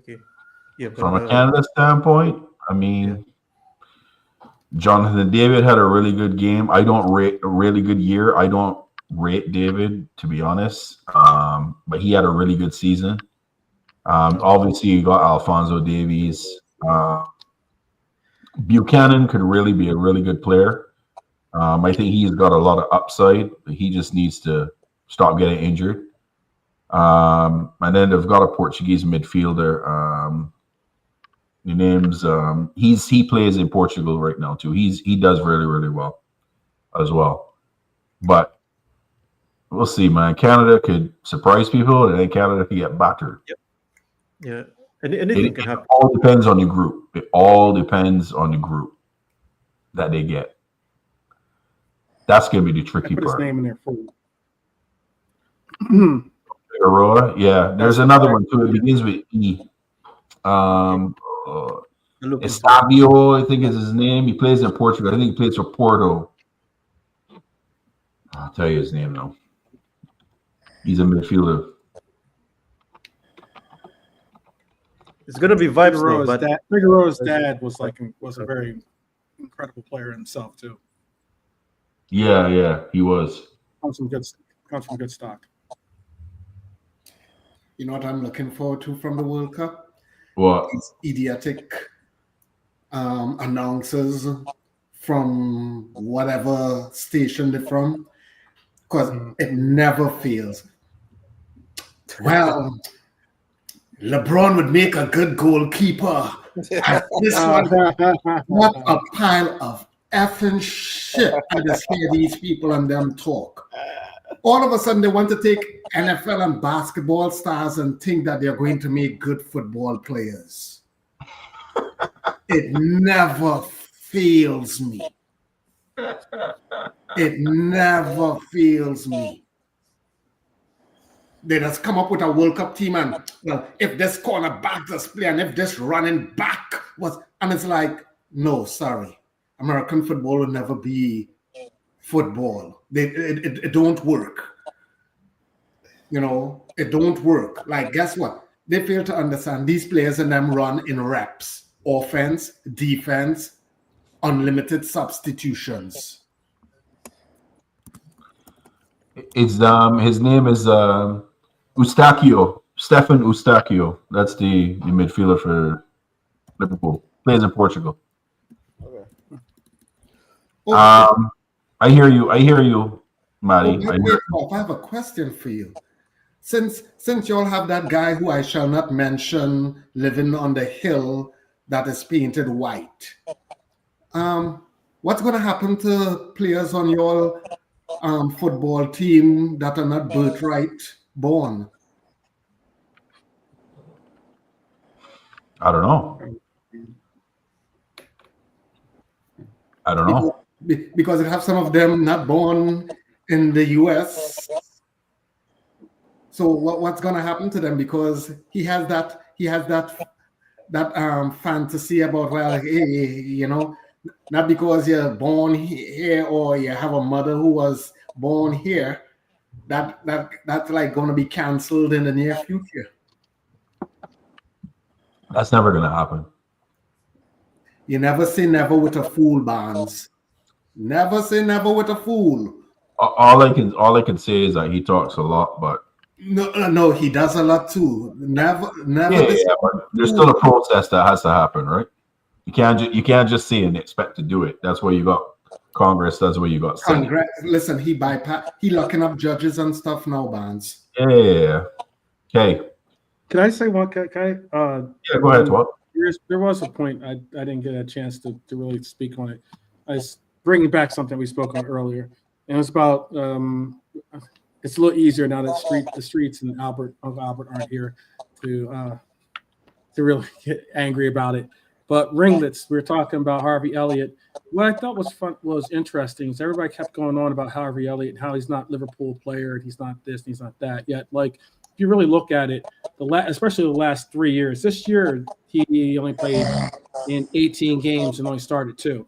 That's maybe because of this coach and his dissection of what and how he incorporates players into his rotation. I don't think he goes really past 13, 14 players, primarily that's set and just basically rotates that way. But if you look at it, you can't really say that Elliott isn't able to play on the Premier League level, considering that he had 34 games he played in the Prem alone last year. 34 games he played in the Prem last year. 11 of them he started. And then the year before that, I had to look it up actually. The year before that, he played in 32 games and started 18 games. So it's like, it's not, if you're a player, and I don't know if you rate Jurgen Klopp's, eye talent or whatever you want to call it, ability to rate players and the likes, as in a player doesn't play in that many games, doesn't have substantial minutes as he did in those many seasons, and you can't, and you say, well, he's not Premier League, he's not a Liverpool player. He very well is a Liverpool player. He put in a lot of work. He's one of the part. He's an integral part in why we won those 2 league cups. I think it's also he's putting a lot of work in the sense of being possibly one of our best subs, especially when he was on Jurgen Klopp's team. He was one of the best subs off the bench. So, like, I hear all this yapping about players aren't this and this is guy's crap and this player's not a Liverpool player.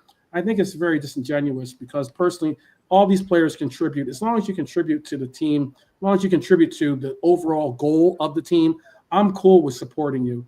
If you don't want to do that, that's your prerogative. But I look at it as it's not a matter of me loving a player or not liking a player like that. It's more of I appreciate the contributions that players make. And these players have all made contributions. Elliott's made contributions. I think that Diego's made contributions. Chiesa's even made contributions here and there.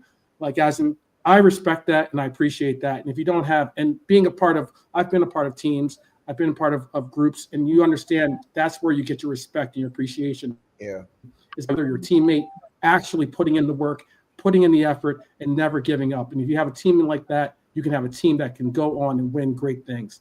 And that's the difference. So yeah. I don't agree with all the whole this player's not a Liverpool player or that player is this or he's crap and all that other stuff. That's how I gauge my rating, and that's how I gauge. That's where I gauge me actually saying I'm going to stand up for this player when I hear people talk trash on him, because I do see that, and I do appreciate the fact that you went out and won us this game. I do appreciate the fact that yes, you're not getting starts, but you still sit there on the bench and wait for your number to be called. And when you're called, you go out there and make a difference. That's a Liverpool player to me. And if you have a different definition for it, that's your definition, but that's mine. Yeah. I mean, the unfortunate thing for Harvey, for me, is that he's just had some really, really bad luck. He was doing really, really well. Agreed. And then he would get injured at the wrong time. Yeah, and it was Barnes. You were at the game. You were at the Arsenal game. He was possibly one of the best players on that pitch. He was the best player on that pitch. He was actually getting momentum in all the preseason, and Mr. Lott was gaining trust with Harvey. And then what happens as soon as his season starts? He gets an injury, and that just takes him completely out the rhythm. And then he never was able to recover from it. It's unfortunate. Right. It always has happened to him. You're right, JP, too. He was doing well, and then he got the broken leg. Yeah. He's been very, very unlucky in situations. But Bodie just said it. For me, personally, I like Harvey over Curtis Jones. That's just me. Yeah, me personally. And that's why you hear people saying he's not a Liverpool player. He not going into tackles, he not physical enough, he need carbohydrates. You hear these kind of comments. And it's like, I try to tell people, because this social media and this thing, right? Here you are calling somebody out on their job, calling out a professional, telling them they are crap and thing. Yeah. And you are sitting down and not there. Right? These players are called to perform Yeah. at the highest level. This is not a five-a-side game. This is not a Sunday league. This is to play professional football. It is very difficult, right? Added on top of that, you are in a stadium where all eyes are on you, right? And you have to be literally perfect. You have to perform. That's why they get paid the big bucks, right? So for when I hear players say, well, this player is crap and this player is saying, I mean, I get caught up in it too at times, but I come from a place where I could see where people coming from different opinions and people stating certain things. And for that reason alone, when you get a broken leg, right, there is a significant amount of trauma that comes with that. So there's the physical trauma, there's the emotional trauma, right, and there's the mental adding to that too, right? So sometimes I would be like seeing seeing Harvey Elliott, I know his energy and I know he could go in a tackle. And I say to myself, but he didn't win the tackle. And then somebody might say, but why not? And then I immediately thinking, oh, maybe the broken leg might be a factor because he maybe not get over that kind of trauma and thing too, right? Remember, these players have to go through a lot. They have to go through the mental side. They have to go through with hearing things. And that's why when 12th man was explaining something about Nunes and everybody talking bad about Nunes and stuff, right? I remember what Elliott did when Nunes scored and which I would say the vital goal for us to win the league. The goals that when Nunes took off his shirt, Elliott picked it up and raised it up and said, "This is the guy. This is the guy." And remember, we bad talking the players we think, but in the camp, these guys are together. They are unit. They're not going to throw their guys under the bus because you know you need that guy to win you a Premier League. So you're not going to quarrel. You're not going to bring down that guy for him to not perform and that kind of stuff and thing. And but where I could see it is, and that's where we would say is a confidence issue, is that if it is you are not in a place where you can't, then you sometimes that's the nature of the football and that's the nature of the business. Sometimes it wouldn't work out for you somewhere else, right? I just thinking about it as when we all have our jobs. I'm not sure what you're doing, but we all have our jobs. Sometimes you would prefer to work somewhere else rather than in another environment. And sometimes it will work out for you. That's the nature of the job. That's the nature of how business works. But for me to come wrong and say this player is not a Liverpool player, this player is not it's all about opportunity. Last season I was saying Gravenberch wasn't looking like a look at now. He got the chance, right? Exactly. If it is, let's say, a Japanese manager coming to take over from Slot next season and Endo gets more games, who's to say Endo mightn't look like a world? We might be saying Barnes. We might be saying we don't need a DM. Look what Endo doing, and it takes the whole team to come collectively to even Chiesa too. Remember when Nunes scored the goal? Look how Chiesa was. And there was an interview with Chiesa on the bus, and he was saying that even though he didn't get to play much and stuff, he was professional. He gave his support and that support. Remember too, Chiesa is a European championship winner with Italy, right? So I would have been sure that never won a league title, but this is his first league title. Yeah. I would have sure he would have been giving advice to the young players or giving advice to people in the you have a championship winner, a Euro championship winner on your team. So all of these things add to the puzzle and the pot. And for me personally, being I played football up to like a semi-professional level, right? Here in Trinidad and that kind of stuff and thing. And it's like I know the mental strengths. I know what I went through, and that wasn't even at the highest level, right? So imagine what these guys going through at the highest level. So that's why I give those guys the kudos. I respect them a lot. And I try to support them. And you know, as human nature, once you're losing and stuff, you tend to have a reaction. But when you come out of that initial reaction, you see it. I tell people all the time. There's a player in Nunes. I saw we were down to 10 men against Newcastle, and Nunes come on and score 2 goals, 2 world-class goals, right? And I was just saying he wasn't able to just sustain that and carry the momentum, and that's due to confidence and that kind of stuff and thing too. Is just he didn't get that break. But there was a player in Nunes, and I personally believe that if he had the right manager or the right people around him and stuff, we could have been considering Nunes as one of our better strikers at the like of Torres, Suarez, and because you hear the Liverpool fans all the time. They love him. They love, If it was, absolutely. right? They give him the love, and we are the ones, we come on here and we like, this one is thing, but even thing, they give him the love, and that's because they understand the pressures and the culture that it is to once you're here in this Liverpool club, you're giving your all, you're giving your own. A lot of people, the same thing. Klopp had to come out and say, no, that's not Liverpool. Why are we booing Trent? Right, You know, right. we may not agree or disagree with it, but at the same time, how you can forget what Trent come and do in the thing, No, right? no. How you could come and I'll explain that for you, JP. right? But yeah, so that's just one more point I'll lay it in there. And what I would say is that we have to remember that these people have their lives as well. And when I'll just stay, Maddie, I'll just let you come in here after this, right? When I was telling one of my friends who was upset about this Trent thing, right? And I was telling my friend, I was saying, because I'm a teacher, I'm a physical education teacher here in Trinidad and Tobago. And I was telling him that there was a school I was working in, and I didn't really like the environment, but I was really passionate and stuff in my job and that kind of stuff and thing.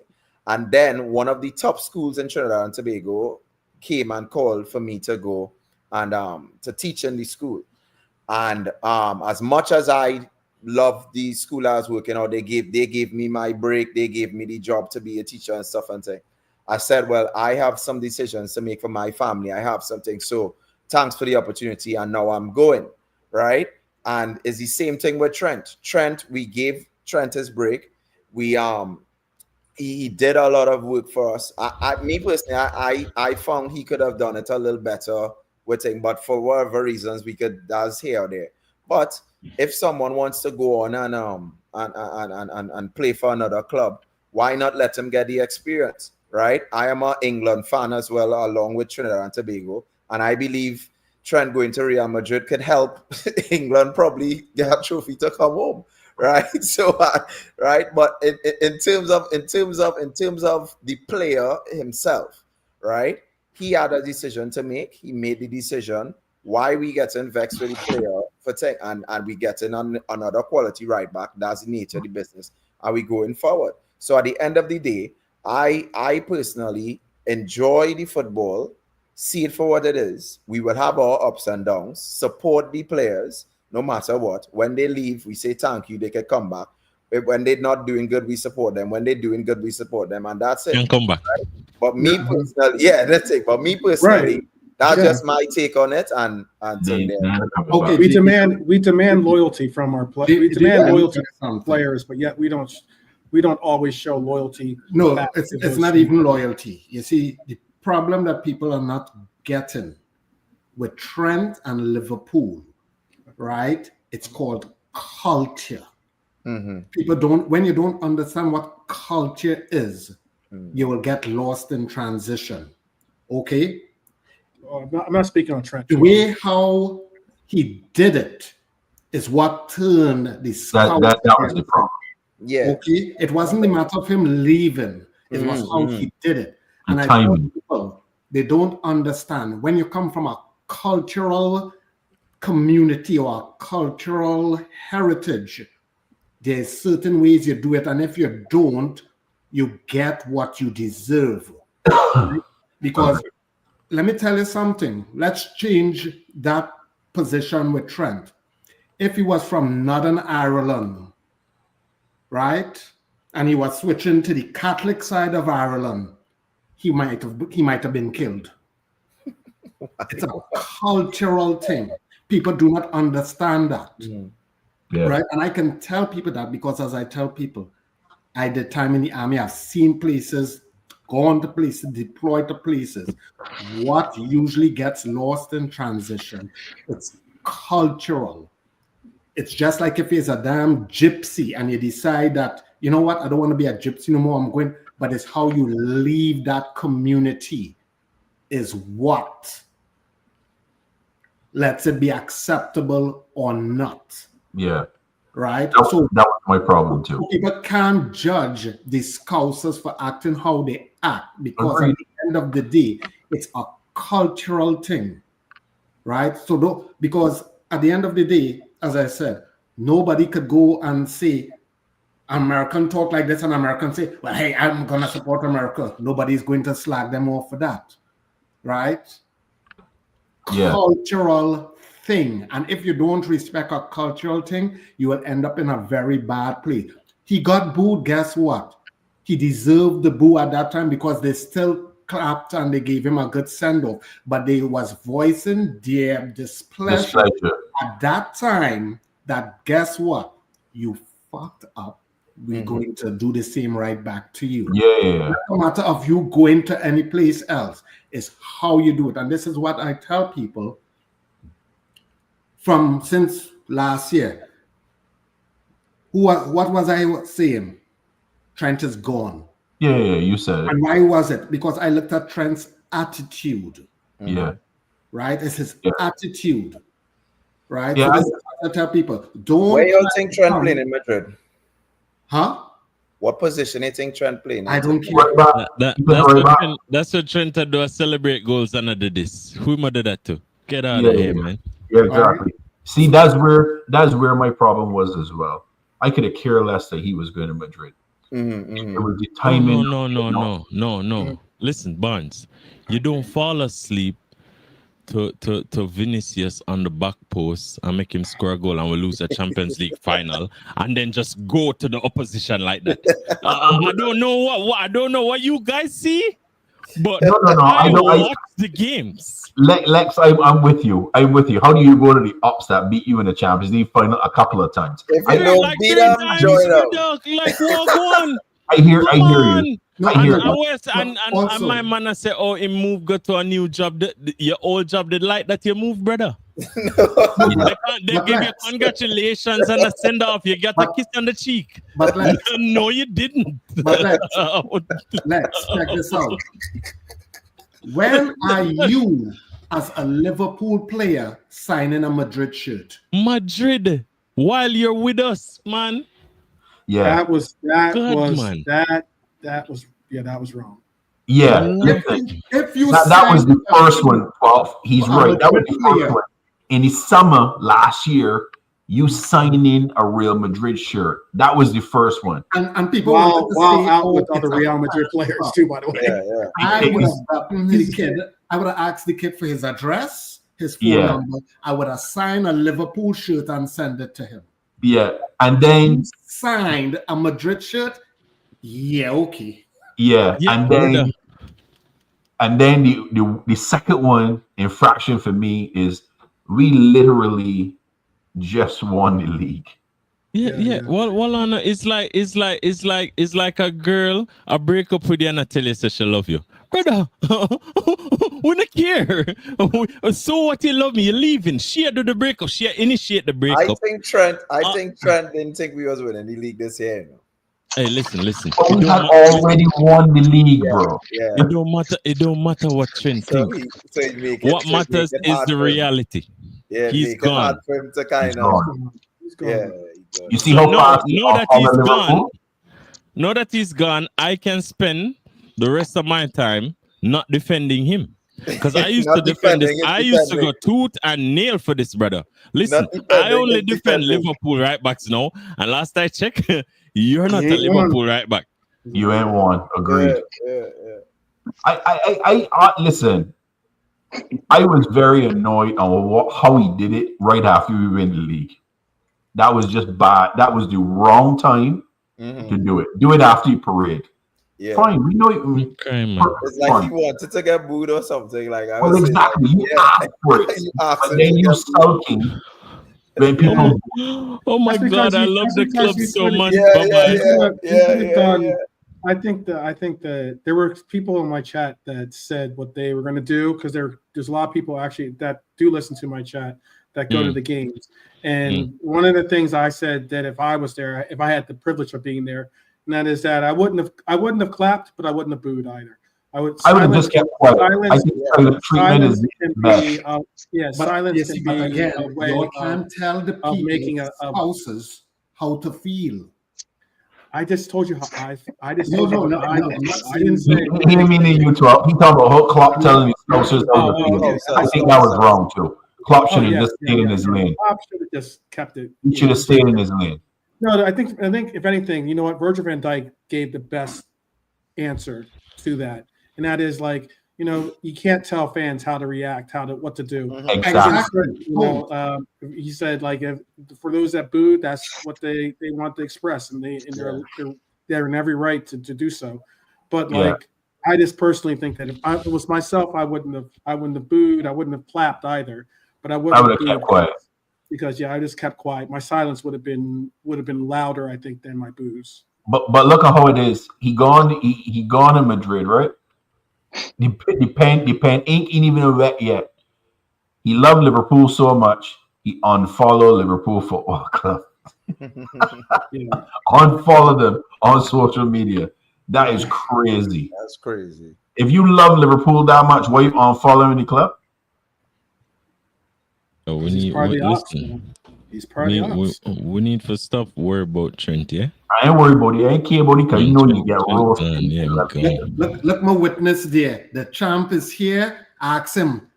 He wrote it down in the black book from the start of the season. What did I say? You said he was gone. You All did. right. You did. Lex, I can enjoy watching he getting cooked from them La Liga players, man. Oh gosh, yeah. That's why I asked to see He where can he be on was course.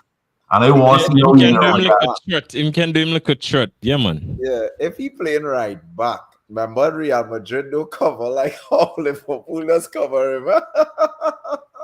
He's not going to have a Konate. He's not going to have a Konate sitting next to him. Even that guy they went and signed, the young Spanish kid, he don't have speed. Yeah. But he's a left-sided. He's a left-sided right back, dude. I think he was really good spot. Yeah, but what I'm saying is he don't have speed. Yeah, he don't. He's not the quickest. He can be interesting. Konate. Yeah, I just glad that Edwards do an Edwards thing. We get 10 million and Madrid paying his salary for June and July. Hey, wicked business. Yeah, at least we never lose him for zero, innit? At least we didn't lose him for zero. Exactly. Well, maybe the silver lining is this. If it wasn't for Trent, maybe FSG doesn't go to a 300,000 plus evaluation for upping his wage bill, because that's what was reported that he was going to do. Mm-hmm. Trent leaves, that 300,000 is still out there hovering. Now we have Florian Wirtz, and that 300,000 can now be yours. Yeah, and we keep it moving. Yeah, so that could be the silver lining of it all. Yeah. Yep. Because I don't know, there's not many other players that are going to make. I thought today was a fantastic Frimpong Friday. Frimpong Friday. Yeah, we talked about Frimpong, man. Did you see the video? Okay. Did you see the video? My man tell his father, I play for your club now. Yeah. Jeez, you. Love it. Yeah. I had to ask. Uncle Albert was on earlier. He said he's Ghanaian. I was like, you sure he's from the Caribbean? My mom talking like he was from the islands. Yeah. He have a kind of. He had his slang and the twang going on. Like, this man's an islander. Yeah. Lex, I swear he was from JA, bro. And Frimpong looking like he's gonna bring a lot of vibes to the team too as well. He looked like a positive, energetic guy in the you know. So yeah. He looked like a Robo 2.0 kind of stuff, you know. Yeah. So that's good to have in the locker room too. It is. It's key too. You said you mentioned JP that you made it to semi-pro. You know, I don't think people really sometimes value the intangibles that it comes for playing not only at that level, but also the intangibles that are difference makers for teams. You talk about that, like, oh, that winning mentality or the minerals that some people talk about and things such as that. Those things are important. Like those fabrics, those connections of fabric that you create amongst your teammates and everything else are important. And sometimes statistics can't show the importance or what the characteristics of those levels are. But reality is, if you have a locker room that works well together, feels like a family. You know, we'll fight and like I don't want to go too far with it, but I mean, like, you know, we'll die for each other on that pitch in essence. Go in the trenches. Going to the trenches. Those things matter. You know, we aren't going to sit there and start pointing at each other and saying you're the fault, or and trying to push the blame on others, and just take accountability. Those things are important, and sometimes people don't recognize those things. It's like I heard Gal trying to say that Liverpool, that Arsenal are not only at the level he thinks that Arsenal are above, are a better team than Liverpool, and I'm like, well, how do you gauge that? You know, how do you gauge that? Like, as in, your team isn't winning trophies, they're not performing better than us in those metrics. And yet you're continuously saying that your team is a better team. Yeah. 12. Them look on the 8 to 9 They got more points than us last year than this year. Remember? Yeah, Don't forget that. They got more points. But pops. Arsenal never entered the league this year. It's true. They've never entered the league this No, year. Arsenal, there's no Arsenal. They're only in the Champions League. They're only in the Champions League. Okay. Yeah. They took a break But for them the never this year. Yeah. the Champions League. You see who name you called in Gal? That is the epitome of delusional. Yeah. No, man. I think him do it deliberate. Yeah, I think I think he's a smart fellow. No, Egal is smart. He's smart. He's just very smart. Egal is do things for engagement. He's doing a lot of things for engagement. He said a lot of things for engagement. He does a lot of things for engagement. That isn't a lot of things he says he doesn't believe. I think he does it to troll, to get the other fans upset, and then to get engagement from across the group. Yeah. Man. Yeah. I mean, he's trying to get his own fan base upset. And that's the sad thing about it most of the times. But that gets the engine moving though. If you create civil war between you and your own fan base, what does that mean? We then watch. We are not watching something that ordinarily wouldn't. If all of them are just agreeing, we are not watching that. But if they're in civil war, we're watching it in popcorn in hands and looking for entertainment, and then we then talk about it as well, right? Yeah. Create. No, trust. I do watch plenty. I actually watch quite a bit of Arsenal content, even though I can't stand the team. Yeah, I know. I know. It is some of the most entertaining. It is some of the most entertaining content to watch, simply because they are so many delusional fans amongst their fan base. And if you talk about our main rival, being the Red Devils. That's a whole different story. Did they lose? That's a lovely story. Did they lose the Asian All Stars? How can Neki handling that? Yeah, the first one. The first one they lost. They lost 1-0 to Asian All Stars. Yeah, that is crazy. Yeah, you know what's funny? Somebody said it was the Asian farmers, right? And the Asian said no. Y'all were the farmers. Oh, mic drop. Rubbish. That is man, you in the mud. They're in trouble. Yeah, long may that continue. Long may that continue. Bus parade. On that trip, they had a bus parade. If I was a Red Devil, I'd be like, nah, I'm good. I'll get an Uber or whatever. Like, I'll get my own ride. There's no way I am taking that. I probably would have done a Waymo, to be honest with you. Yeah, I don't know. That's all dollars and cents, bro. Man, them had photos doing middle fingers and stuff. It's like, brother, them man, man. Relegation next season, innit? Nah. Man, they might get relegated, man. Watch. They're only lucky they had 3 teams worse than them this season. They might get relegated next season, man. There's no way you start with Amarim next season. Leave some of them early, right? Leeds, Sunderland, Burnley is who coming up? I'll ask you what's funny about is if you could tell me the team that the guy who scored against Manchester United played on, I will definitely give you major props. If you could tell me one of the three teams he's played on. I have no idea. No ideas. Exactly.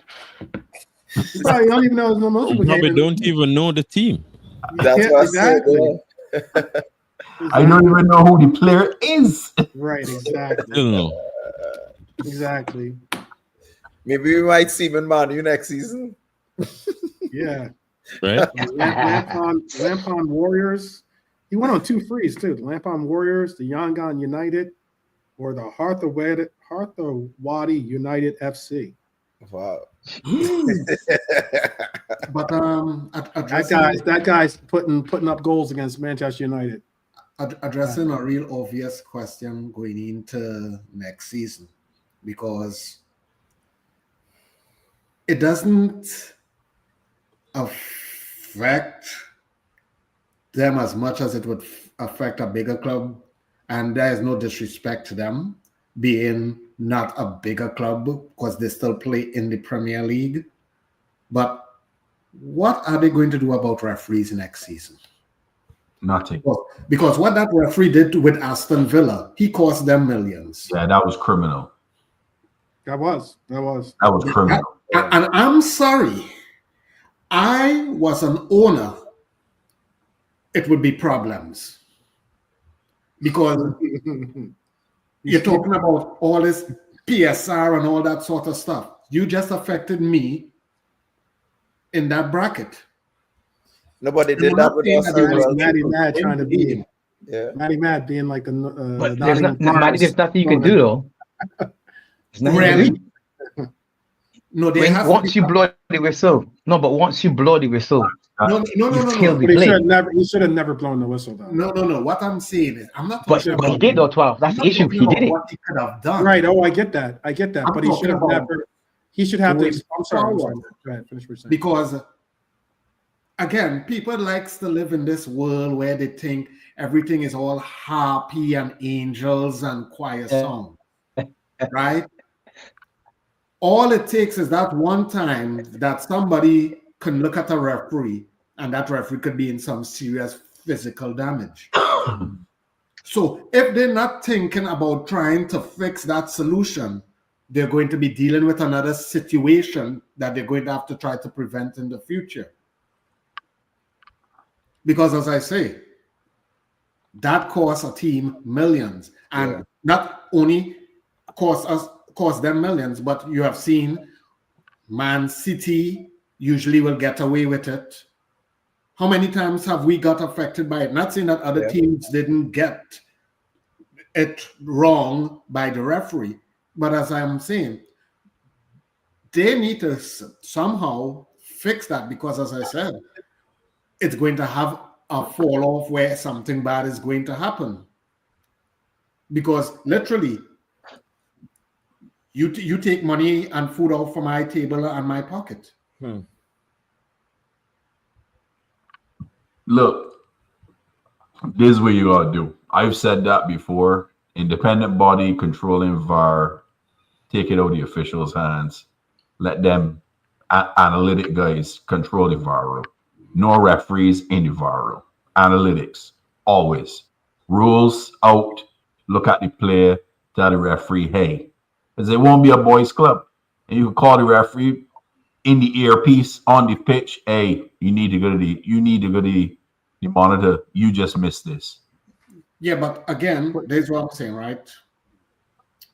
Every job profession has a drawback to it. When a doctor does bad surgery, his ass is going to get sued. Yeah, but somebody dead at that point in time. No. But what I'm saying is they need to maybe start suspending referees. But they do. They do. They end up. They do. They don't necessarily suspend them, but what they'll do is they'll make them have to play at lower levels. So but that's what I'm saying. They are forced into that decision. They didn't do that before this year. Last season, they was kind of forced into it. No, they did that. They did that with other referees in the Yeah, that's past. an old remedy. Yeah, that's something from way back. Yeah. You get but what I'm relegated to the saying, championship. the past 2 years, the refereeing that you have seen, what has been the result on them?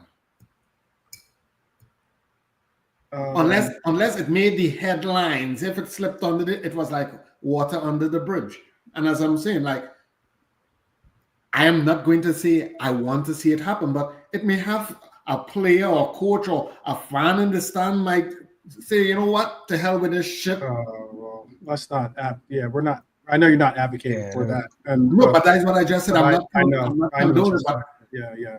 You have to think of these possibilities. Yeah, it's something that you can't get away with there, Marty, because you saw it just with the parade. Well, that's what I was just about to say. So it's but we hope that that's not the case. But you see, that's the problem. You don't leave shit to hope and pray on. Yeah, you have to get in front of it. Yeah. I just Pops was talking about the call and it being, but the fact that he blew the whistle. I just want to make the clarification that he should not have made that. He shouldn't have made that call. He shouldn't have blown the whistle. A referee that understands and is trained and has enough experience in the whole likes will understand for the same reason why a linesman won't raise his flag automatically, even though he thinks it's all sides, will allow for play to continue on. You've got to allow for that to happen, and therefore you have a backup or some type of safety net for your calls. So knowing that you don't have to be Johnny on the spot. I got to make this call because I got to make it now. No, allow for the play to go, and if it ends up being that it wasn't right, VAR will help you to correct it. And that's why that's a poor decision. Say it's true, but he shouldn't have been on the field in the first place. He only has 5 games. Oh, I'm not. I said that he doesn't have enough experience. I'm not. So then he shouldn't even be on. But I'm also. But they're the one way that they're going to get experience is by obviously putting him into games. But I mean, like, it's funny because I see Juju in the chat talking about Liverpool fans complaining about refs. We're complaining about refs about not even our games. Yeah. That's the noticeable difference. Yeah. That's why when I see a statement like that, it's kind of like, yo, check yourself. Context, bro. Seriously, we're talking about the fact that Villa got robbed. I didn't say anything about Liverpool getting robbed.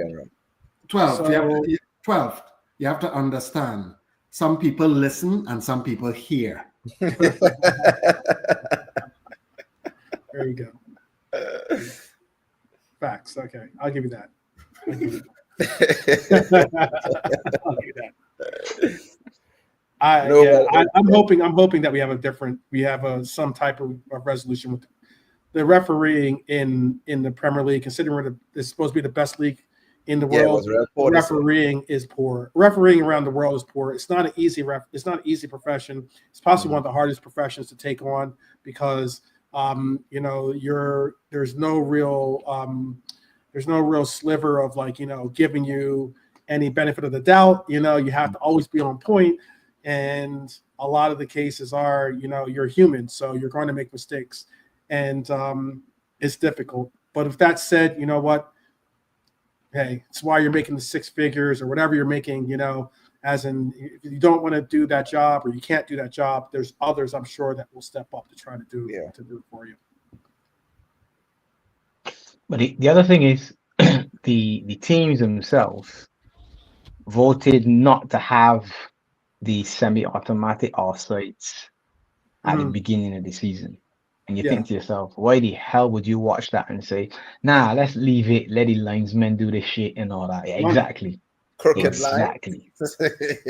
It's just because it costs money to install those systems in your stadiums, and not everyone is making Champions League money. Not everyone wants to have that expenditure. They're already like, we got VAR, that's good enough. We'll just keep letting these guys draw these sketch lines on the thing, Put a little bet in the line. Put a little bet in the line there for me. Yeah. Ridiculous, man. And call it good.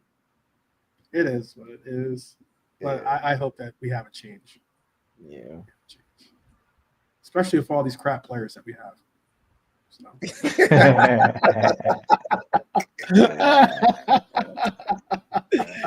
Not letting that go. I'm not letting that go. Well, the other thing that I have to raise, because I listen to people and I don't know how they rationalize it, because it had a big debate on, oh, we don't win the championship, so we shouldn't play all that hard and all that sort of stuff, right? And people are saying, oh, the players shouldn't have to do this and they shouldn't have to do that, right? And I actually question, like, well, then if they shouldn't, if you don't care if they win the game or not, why do you have a reaction show? But then on top of that, right? On top of that, the thing what people don't get, right, with these things, where one, whether I win the championship or not, let's ask an important question. How early can you win the Premier League? It just depends on the rest of the league. Yeah, no. So just saying, like, like how Man City did win it from, like, what's the earliest you could win a league, right? What, about maybe a month? We won it the earliest. We did. It was like 7 when we won the league, we won it with 7, I think, to spare. I think that was the earliest ever. So going with that premise, a spectator, a hard working man who pays his money, should expect that since they win the game, the league, these next 7 games we should just be happy they don't put an effort out on the field, right? That's what they're saying. But the other thing what they don't get, right? That's okay to say that for the big boys and them, right? But this is the flip side. If you was to take all them big boys and you was to sit their ass down and tell them, well, all you ain't putting in no effort, you know what would be the flip side to that? Their pay gonna get affected, because their appearances is going to get affected. Defenders and stuff, they're going to lose bonus for clean sheets and all that sort of stuff, right? But the thing that I said, that it just made me be like, you know what? Wow, some people's standards are really different. If you ever hope to shut Arsenal's mouth completely and become an invincible, do you have to depend that it has to be a close-knit game right down to the end to do it? Because, as I said, at the end of the day, it's like seeing when we end the season and they're having these so-called tours and these other so-called spectator competitions. You telling a fan who may have to travel to Indonesia or to Australia that he should pay his money, but he should be happy just go into the game because they don't start the main players and then run out and give them a sweat. Because that is basically what they're saying, like, hey, we win already. This game ain't mean nothing, so we ain't going to put our best effort. And as I said, I don't mind if we lose any game, whether we're champions or not. I always say it's how we lose, right? Let a team earn a win. Let them deserve a win. I don't believe in gifting nobody nothing, right? And I hear a lot of these people, oh, well, they win and they're champions, they should be happy we are champions. And I just say to myself, you know what? Hey, to each his own. But with me, I would never accept that. Because at the end of the day, you're still getting paid. I hear you. I think the majority of the panel probably wanted. I know Pops and I both wanted this team to achieve over 90 points as a marker for us this year. I think that this team had the ability to get over the 90 mark, to be honest with you. But you know, once we actually did clinch it, there was a considerable, I think, drop in the amount of performances that we were giving on the pitch. And you mix in with that the makeshift rosters or makeshift, assembly of players being put together for this matter for whatever reason. But by that time, It was disappointing, and if anything, you know what? I want to win. Yeah, I do want to win every game. It's the same reasons why you said the Arsenal comments real hits with me too, because I don't want Arsenal to have any leg to stand on when dealing with a conversation with us. When it comes to some of the other games, I didn't want to lose, or if not even draw the final game of the season. I wanted the final game of the season. There's so many eyes on that game. Hey, let's end it the right way. Let's end it on a win. But funny? Yeah. What funny is, to me, I look at it a little bit different. Mm. We won the league and just was like, yo, it's just a party in it. It was just so easy. It was just so easy. And then the 84 points even makes it look so much easier, because people like to say, okay, oh, the league is this or the league is that, and they make all these excuses try to demean the win, right? But your team was in the league. So it means that if the league is shit, it means your team is shit. So when people come out and say, "Oh, Arsenal players and we have a good squad," no, you don't. No, you don't. We won the league and went partying. And didn't even win. We did we even win a game after we were 1-1? We just went partying. No wins. We just no wins. 2 draws. Two draws. I think that else. Real quick, Lex. I think elsewise. I think that obviously, considering we have 9 teams, almost half the league next year will be playing in Europe. Over almost half. Let me repeat that. You can't name one league in Europe that has the same. We have 9 teams going to be competing in Europe. That shows to me that this year was possibly one of the most difficult times to win most competitive times to win the league, considering the level of teams that we had and the kind of performances that they put in. And we're talking about a Fulham that had its record as a season. The season total that they had was a all-time record for their club. Yeah. Bournemouth had an all-time record, or either Bournemouth or Brentford had an all-time record for points accumulated in a season. Forest. Where Forest was. Yeah, those things say to me, okay, yeah, we're gonna banter you and say your team is crap, but in reality, these are monumental accomplishments by these teams. Yep. Fulham just had an amazing season, and yet they still got 12th or 11th or whatever they had. As well as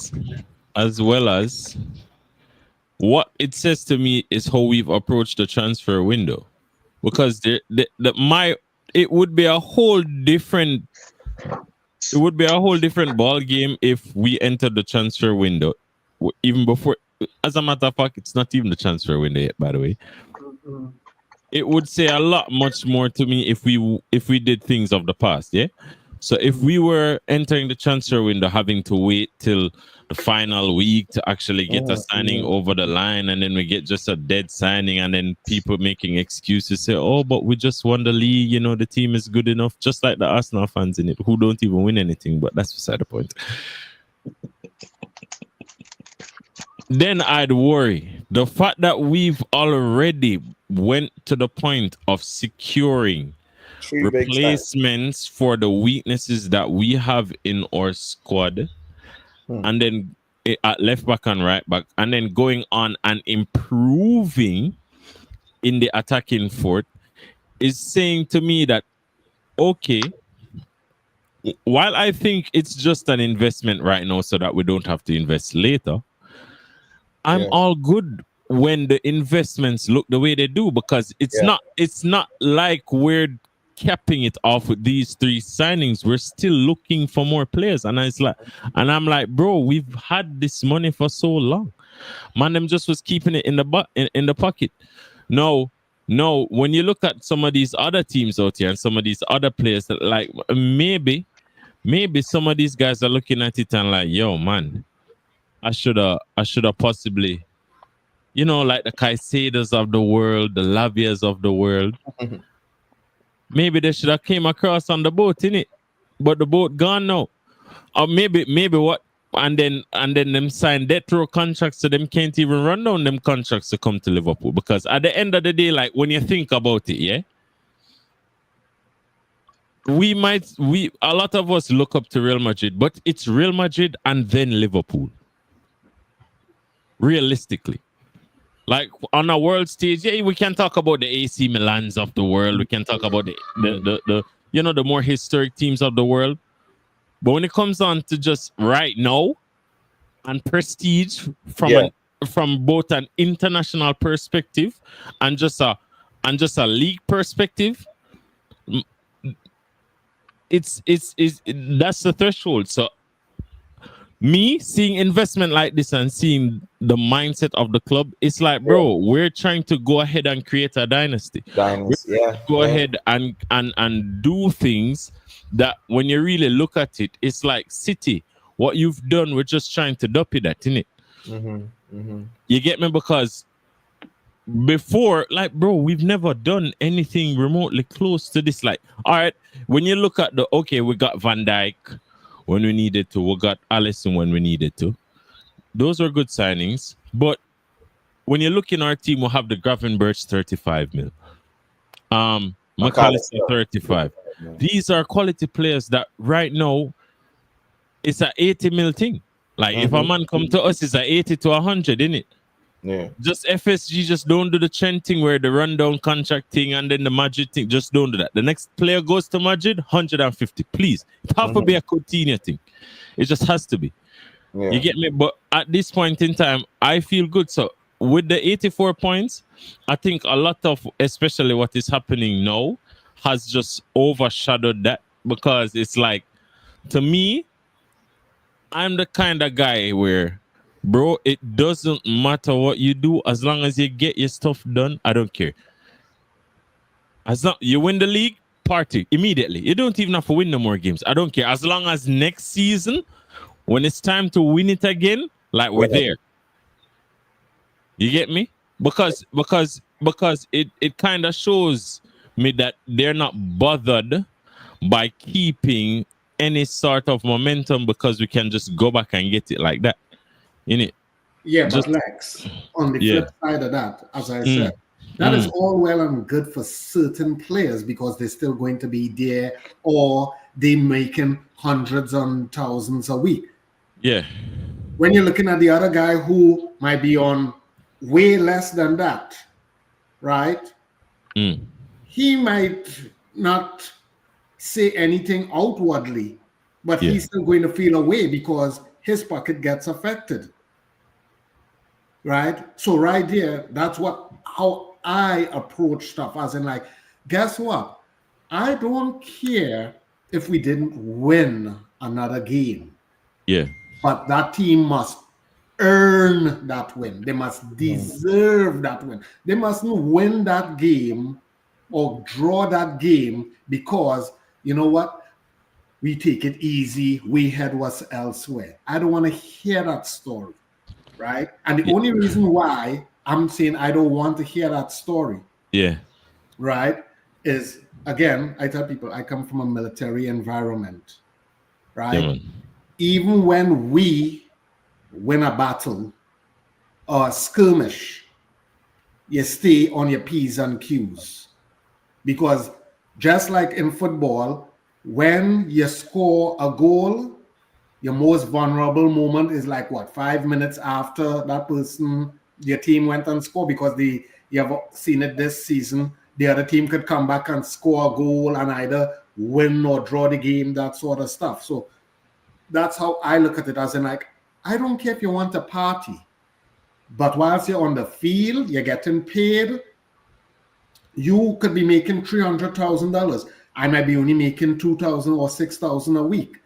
My pay reflects on if I win that game or if I lose that game, there's money out of my pocket. So I'm sorry, if you want to party, I'm still taking that shit serious, because at the end of the day, when you sign a contract, people fail to understand there's a lot of intricacies that goes with it. How many clean sheets you get, how many goals, how many assists, how many appearances you make, that sort of stuff. So guess what? If you want to party, then tell the coach, listen, give the entire second team and the practice squad, let them go on the field, let them bring people that want to play for it. Bring people on that want to play. Yeah. That's why I can agree. I can agree with Matty Madden that that's my point. Yeah. Like I was going to say, I agree that I understand you won. We've won the league, or if you're a player, you've won the league. You know, you can just take the rest off, and that's how you might look at it. But there's also other players on that team that are fighting for their position, possibly for next year. There are other players on the team possibly improving their money, that want to do those financial, or looking for some goals or looking for other things that'll be those bonuses that make a difference in their families' lives. Exactly. But also, even from a fan perspective, if I know that I've just paid, $2,000-$3,000 to fly over to England, finally get to see one game at the end of the season, and I end up, I get to watch like the Liverpool players like half-ass it, and I'm like, what is this about? Yeah, I paid money to watch you play, not to talk about tell me stories about what you guys got into last night. Like, I want to see you play and win. So that's how I would look at it. And then on top of that too, I have the perspective of I just like the fact that. But it's a full-on celebration. Every game still in it. Yeah, I see it both ways too, because it's human nature too. Once you achieve something, and it's really it's a kind of human nature kind of stuff. I see it both ways. It is what it is. I agree.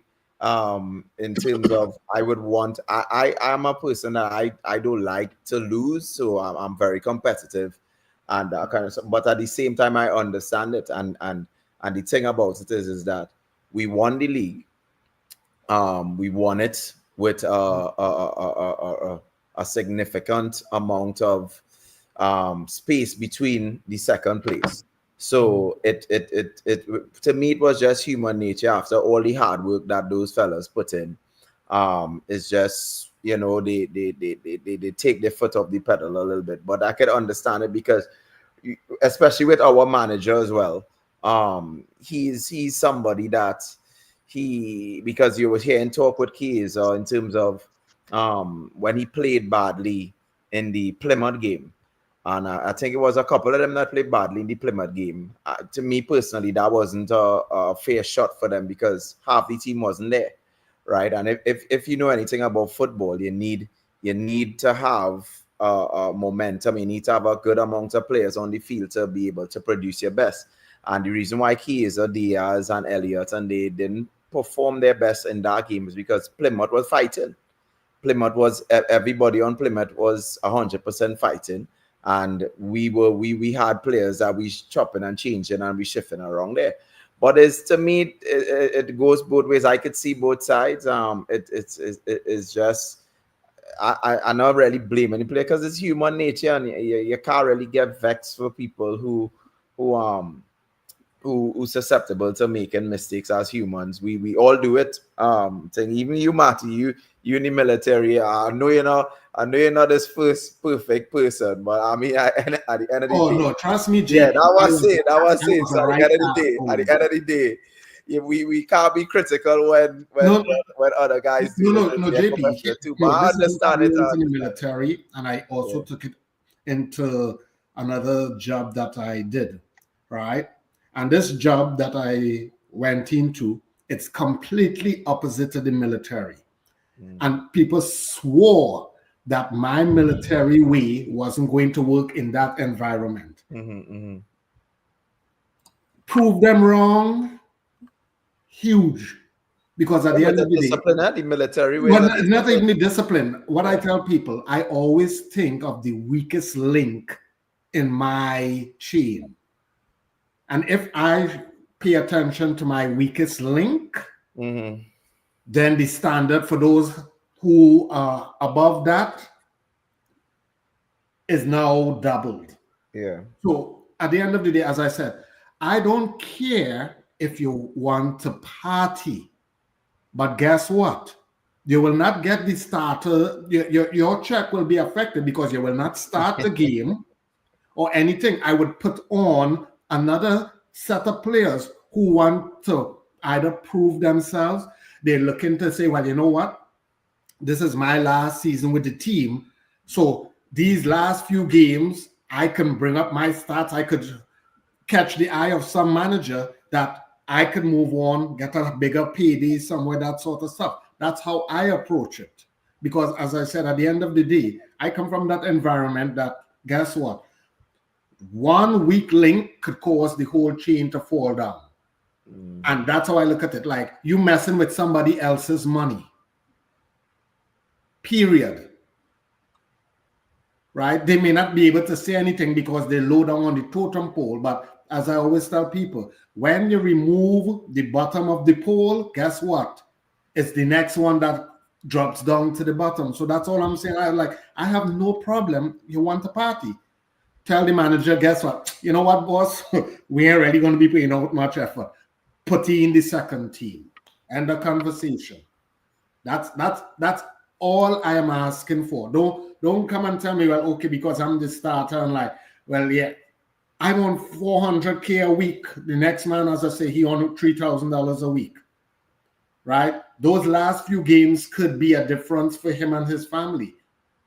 So I'm not going to disregard that. So that's what I said, like, I am not going to say I'm perfect, but at the same time, I'm always going to put 100% going forward. So as I said, even if I lose, at least I know I gave it my best. You know, I could walk away with my head held high, not like, well, you know what, we could have done better. But most importantly, as I said, and this is for all those who is that trolling in the chat, right? When you give such a kind of a lackluster effort in the few games coming into the end of the season, you give men and them like Ty the ability to talk about, well, boy, if things was different, we could play the game. I believe in Mortal Kombat, fatality, and all them kind of moves. Finish him. No room to speak. Go ahead, finish him. Go ahead. Yeah. Go ahead. I wasn't trying. I was just going to say that Lee Wiskin had a great point, by the way, in the chat. His comment was pretty right on. And also, I was going to say also, when you have I think also you can say, you guys have some of you have played on professional levels. You can say how it's not about how you clinch the title. It's about like what you do, what you do to show that you deserve the title. And deserving it also could mean you carrying momentum into next season by telling the rest of the league, yeah, we won the league, but this is just our level. There is no top off when it comes to playing Liverpool. Yeah, we won this championship. We won this title because that's what we do. But we're going to still go out there and beat you. That's the mentality I would like to see in the team. What do you guys think about the rumors about Liverpool going into for Ederson? He's got 1 year left on his contract. I heard that. Yeah, I heard that. We? Yeah. We are. What? Isn't City going in for him also? No, it's us. No. Wait, the midfielder Ederson. Midfielder from Atalanta. Oh, Yeah, from Atalanta. Yep. Yeah, man, good signing that. Yep. Yeah. That's what I think. It is a good signing. Mm-hmm. He bolsters the midfield, right? Makes it even stronger. You add Ederson, I think Harvey Elliott's done, right? Yeah, 100%. They don't even play the same position, though. No, Ederson. Yeah, I know, but is a 8/6 in it. Yes. He would be like. Him would be like rotation. Yeah. Rotation. Yeah, Gravenberch. Yeah, Gravenberch. Yeah. It's between United, Newcastle, Barcelona, and Liverpool. Barcelona. You who? Barcelona. Newcastle. United. Barcelona. United. Barcelona, but Barcelona ain't got that money. Manchester? Look, they have something coming up where they're gonna literally fall back in that 1-for-1 category, and then how they the spring money. They will sell their soul to get that money. Yeah, he's talking about the 1-for-1, whereas usually it's 1-for-1, but now it's something you have to, for every euro they put out for an expenditure, they have to have 4 times that on the books to be able to cover that expenditure. Wow. That's a lot of money. The other problem is that Barcelona, how are you going to register him? You just had a boatload of issues. It's the reason why Danny Olmo, they did all this work and flipped and books and trying to move all these things around for Danny Olmo, and Danny Olmo is going to have to leave this next coming year because it's just the money is just not really going to be there, and to make their books really work out. But now we're talking about they're gonna drop 75-80 million for Diaz, or they're gonna drop 50-60 million for Ederson. I don't think that's going to happen. Barcelona is concentrating on signing their core of very, very talented young players. When it comes to Gavi and Pedri and obviously Yamal, they're investing in those players, and that's where I think they'll continue to invest. They're just going to rename the stadium again under somebody and get a whole boatload of money. End the conversation. What I find really crazy is how Barcelona is pull these youngsters out of these youth academies from middle of nowhere, and they consistently do it. In the middle of nowhere, that's La Masia, man. That's what they will tell you that they're working on from age 6. They got the kids in there from young, and that's what they do. I think also they paying Frankie yet? Oh, Frankie got his money yet? They paid Frankie yet or no? No, they're paying his back money yet. I was going to say that I think also what's a big factor, and maybe Premier League hasn't really recognized that just yet, but things like Brexit and them closing their borders to all the things, it does have a difference. Let's be honest. Like as we're talking about these players, a good number of these players that we're so lauding over aren't in those countries. They're refugees or immigrants from other countries that have found themselves there for better lives and better opportunities. Mm-hmm. So your Nico Williams is one of that was just spoken on earlier. His pathway to Spain wasn't an easy one, but it was hard work from his mother and the reverend or pastor that put the work in to get him over there. Those things make a difference. It's a little bit different pathway towards getting into England than it is getting into Spain and Portugal for a lot of these players too. Yeah. Edison would be a good signing. Pops, you still don't think we're gonna do 5 signings this summer? I tell you already. Just show me. Just show me. Oh, you want these shirts? This is what you want to see. It. Just show me memory shirts, signing contracts. That's all. Just. Crab has Let me see Vert. Has us at 9 signings. Pops. Crab has us at 9 signings. Oh no. Angel has us at 7 signings. 7 signings or 7. Angel I think Angel might be 11. Angel might be 11. Yeah. I think 5. I think 5 in max. Angel was handing out P45s at the parade. Yeah, when you get off the bus, thanks. Yeah, thanks. Yeah. Oh, trust. I don't even know if he gets the thanks. He's going to paddle it back and keep it moving. So 5. Keep on moving. We already got Frimpong. Vert likely. That's 3. So Edison and Etiquette. You get Edison as 4, and then you need a striker. Well, we need No. You gotta get center back. We need a center back though. Yeah, I was saying. So if we say 5, right? It might have to be 6. So that was it, right? Because I do think we get Edison. I really do think we get Edison. Nah, I think it's just. I don't think so. I think it's just speculation around. All right, but I think the forward and the stopper, another stopper is what we're looking at next. So I think Verts, Kirkes, and Frimpong in. and I think is a stopper coming in and a forward next, and then we'll wrap it up there. That's why I say we playing Gin Romy. Until I see something coming, I'm not letting go nothing. So Maddie, Harry Kane. I know you big against FSG, right? If we do the business this summer, you FSG in, Maddie. As I told Crab at the beginning of the show, do you see my name? Enemy of the state. Okay? Enemy of the state. We can get a shirt with Maddie saying FSG for life. Boy, that shit will burn itself. It wouldn't even have to come near me.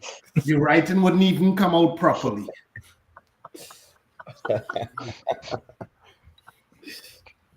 question might be, are we getting a 9-0? Yeah. That's the big question. The nine's a big question. If we do that sort of business, 5 players, solid signings with the 3 that we already linked with.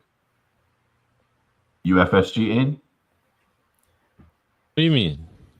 HELLNO. We no need for this FSG thing, bruv. Them just do them job, innit? They're doing their job. Different entity to what I live in. And you understand, them do them job. It's in their best interest to invest in the club. B2B. Yeah. Who would be? Can I ask then? Since you guys didn't get a chance to say who your number 9 was, who would be your number 9 for next year? If you had to whisper in, if you had to pass the message on who you want Liverpool to have as our number 9, who would it be? You gotta be realistic too. You gotta be realistic. I want Alvarez, but that ain't possible. Okay, so if Alvarez is out, then who are you going for?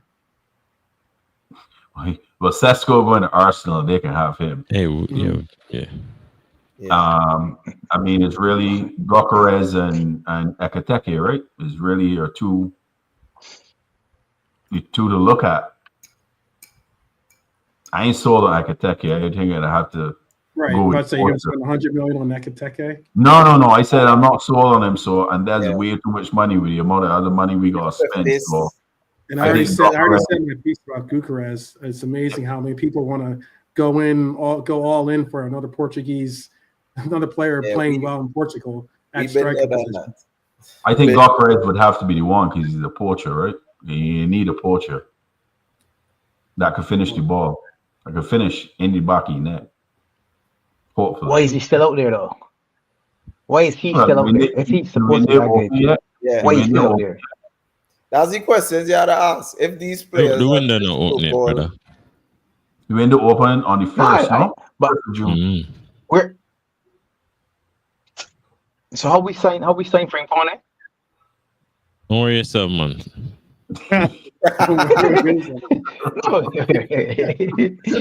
I just picked on so is it 30th on my clock? Ain't quite 1st of June yet. Good man, don't worry yourself about all of that. Tomorrow. Sunday, tomorrow is the official signing. Sunday. Don't forget the 31st. So Sunday. Sunday. Let's bring one. I say if we can't have Alvarez, let's bring the Lily White back to England. Who's that? You bring back Harry Kane? Hell no.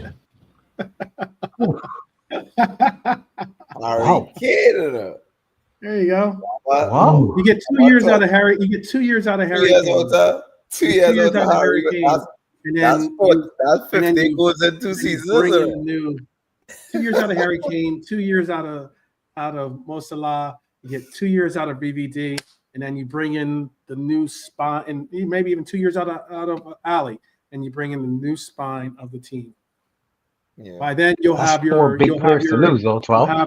assessment. Goodbye. Don't worry yourself, man. That's why we're signing the big players. I'm knowing it. Maybe. Yeah. Maybe.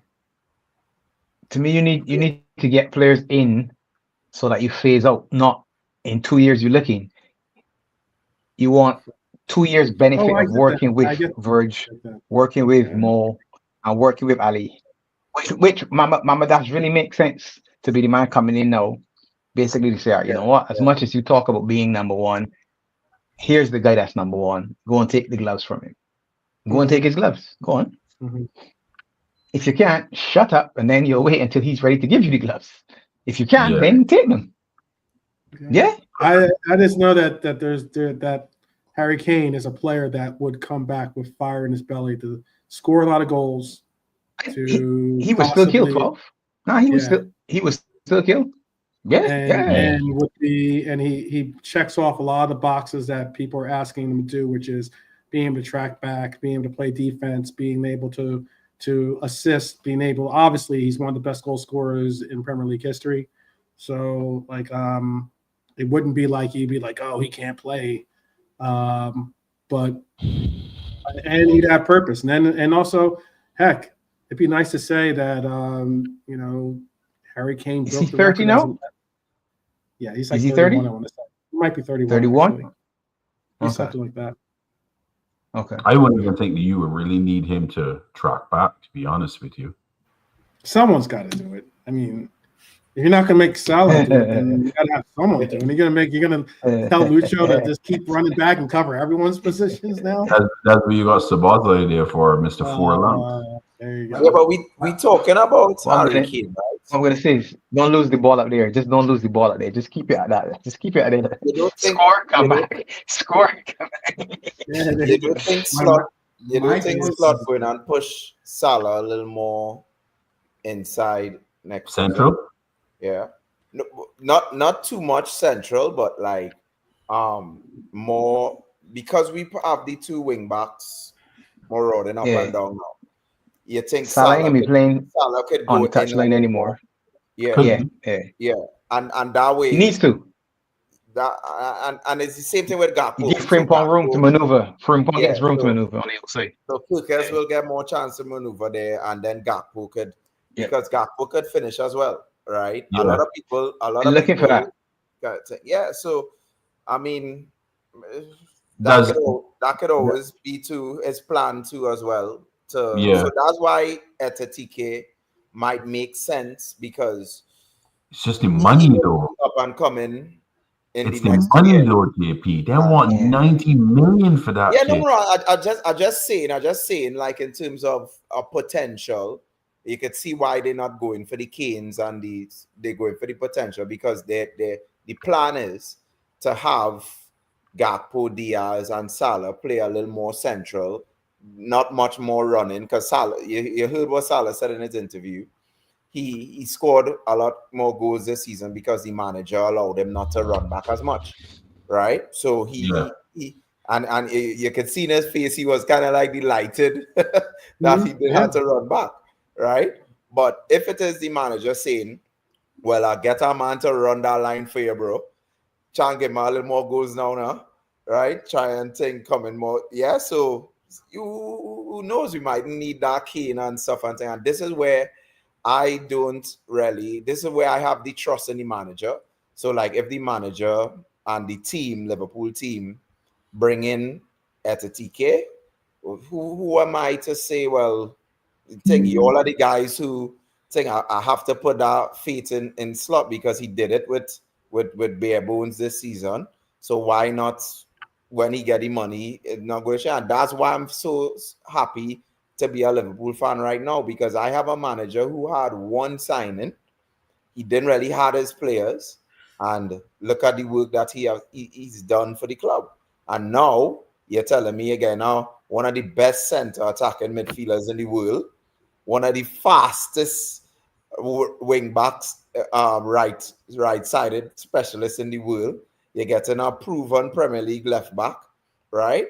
And you're telling me that same manager not going and perform with those type of players. Come on, we had to be a little bit be realistic here, and it's very good to be a Liverpool fan right now, and that's why that Wirtz signing is a big statement. I think that will be the biggest signing since we signed somebody like Torres.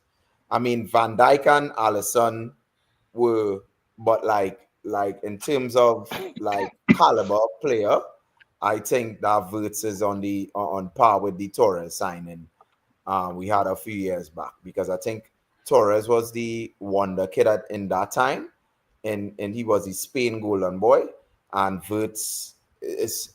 I would just rate Musiala a little above Wirtz, right? But I believe if Wirtz get a chance to flourish in a team that has potential, Wirtz could either be on par or even as good as Musiala. So so let's wait and see. Let's wait and see 21 incoming. Yeah, 21 incoming. As Lex, right? I want to see a dynasty. I want to see a Can I ask one quick question to the panel, please, if that's possible? Yeah. Because I know there was some shade earlier for some players, and some recognition and some rightful credit due. In your mind, who do you think was the best left wing in the Premier League this year? Premier League this year?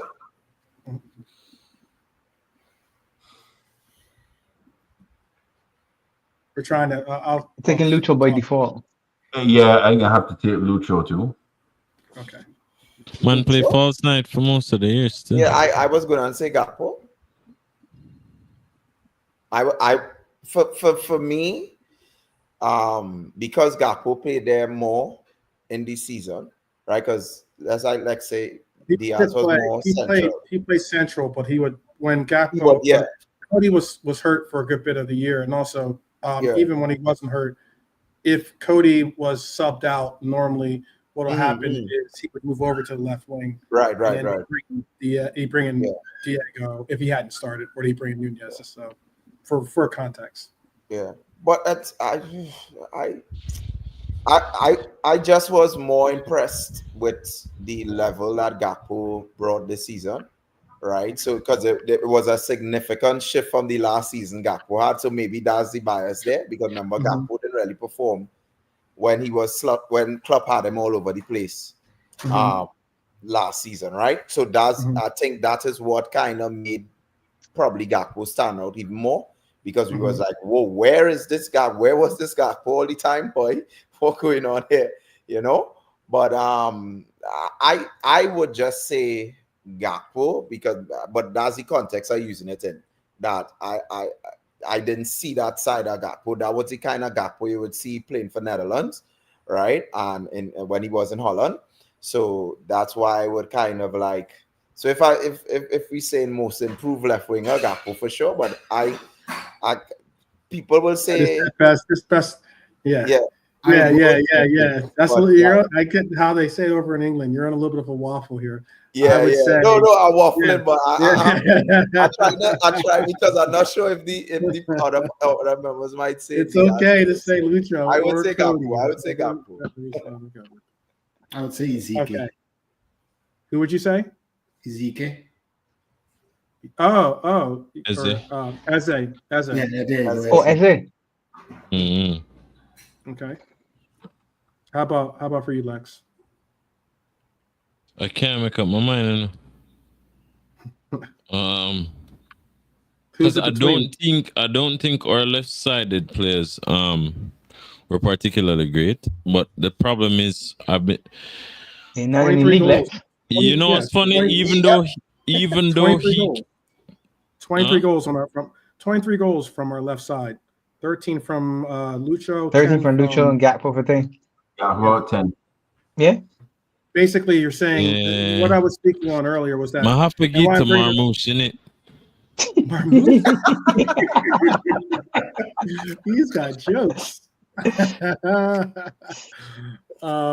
But it goes back to what I was saying about how, like, I get that Salah was a major influence on our team, absolutely. But I believe that our left wing was just a platoon effort from Diaz and Cody being on a Mane level production. And that's what we got from our left wing, is that we got – normally we would have relied on Mane for 23, 26 goals or something like that. But here we are getting it from the duo of Diaz and Cody, which is possibly allowing for, a more likelihood of our left wing being available at the end of the year. Right. So it's just interesting. And I wanted to – and the only reason I brought that question up was because I know that quite often, especially from our rivals, but even from our own fan base, Lucho does not get the kind of proper respect sometimes that I think he deserves. And I think that this is one of his best years. That's all I just want to say. So collectively, yeah? Mm-hmm. You said collectively 23 goals, yeah? How many games the man play? Yeah. How many games did they play? Collectively. I'd have to look that up. Hold on. 35 games for Cody and 36 games for Lucho. Yeah, Marmouche played 14 with 7 goals, in it. So you're really thinking that Marmouche is the reason is because of the impact in a short period of time, innit?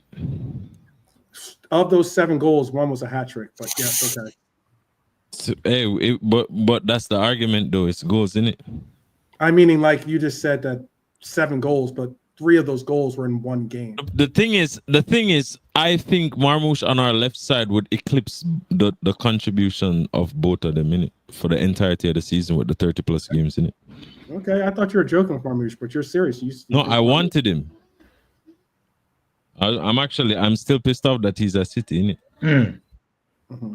It's not a fluke baller. It's not a fluke baller. Like you man go and see like Marmouche on the left side is better than Lucho and Gakpo. It's like it's not even a question.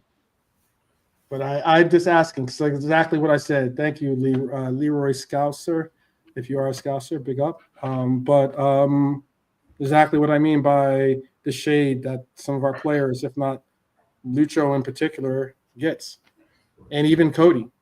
This guy's talking about his first comment was whatever. But yeah, he's a scout. He's Liverpool. He's in Liverpool. I thought he's for Everton because he's saying our left side never turns up when we need it, and Cody plays like a stiff plywood. Very stiff though. That's how you see it. He's not very fluid. But you know what's funny, 12? Yeah. If you look at team of the seasons from a lot of people, they ended up forcing a player into the left side as opposed to having a genuine left-sided player. So Mbuemo ended up on the left-hand side by default. Oh, I know. I saw that. Some teams of the seasons in a 4-3-3. I'm asking for the best left wing, and if people want to pitch and throw people into positions, that's one thing. I mean, you can do what you want to do. Yeah. I'm asking for the best left wing. No, but this player plays left wing. I'm telling you that. I'm telling you that 12 because there's a dearth on the left side. I think people are looking at it and saying, well, the left side, because Gordon was touted as one of the best left-sided players, right? I never wanted from Newcastle. Yeah, and I think he's got like not much from him. 5 goals or 7 goals or something. Him did injured, but the quality-wise, not really. It's just a lot of pace, in my opinion. Semenya's out there as well, right? Left side. Hey, was Clivert playing on the left? Nah, Clivert was playing. Clivert was central. Almost like Lucho on left center, kind of.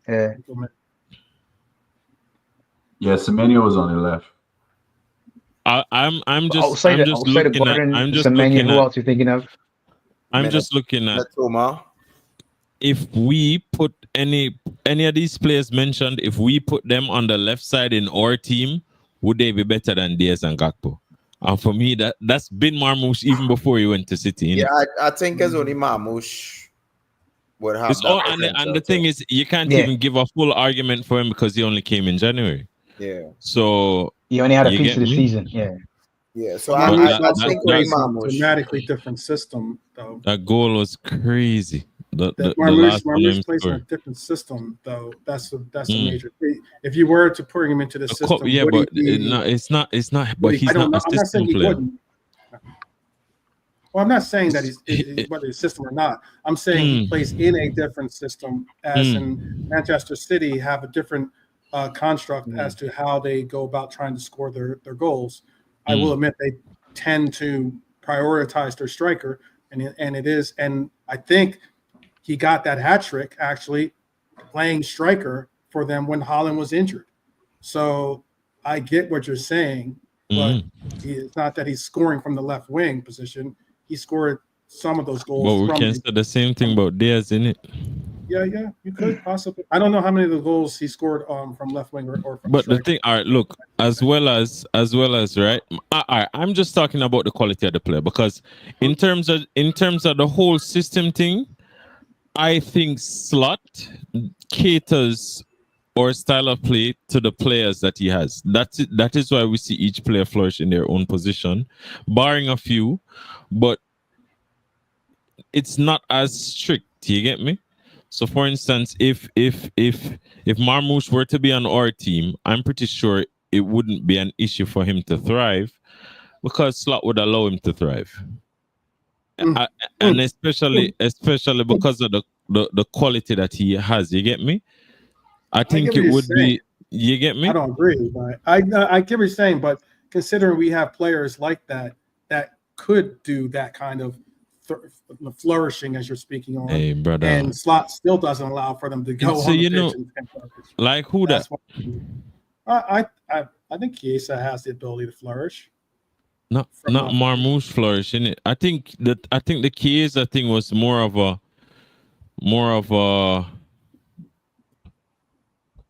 it's hard to see a future with Chiesa. It's not because of his ability, it's because of how fragile he has become.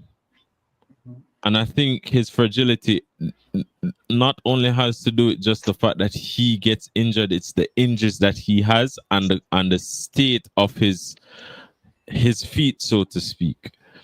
Like at any point in time, he could go down. It's almost like a Thiago thing where we had Thiago. Thiago was exceptional quality, but he was just at a stage in his career where every time he touched the pitch, he got injured. And I think it's a similar thing for Chiesa. I really do think it's a similar thing for Chiesa. Yeah, I think we just had to ask that question if we have a choice to take Premier League left wing up. Who we choosing? Gordon, Marmoush, Doku, Mitoma.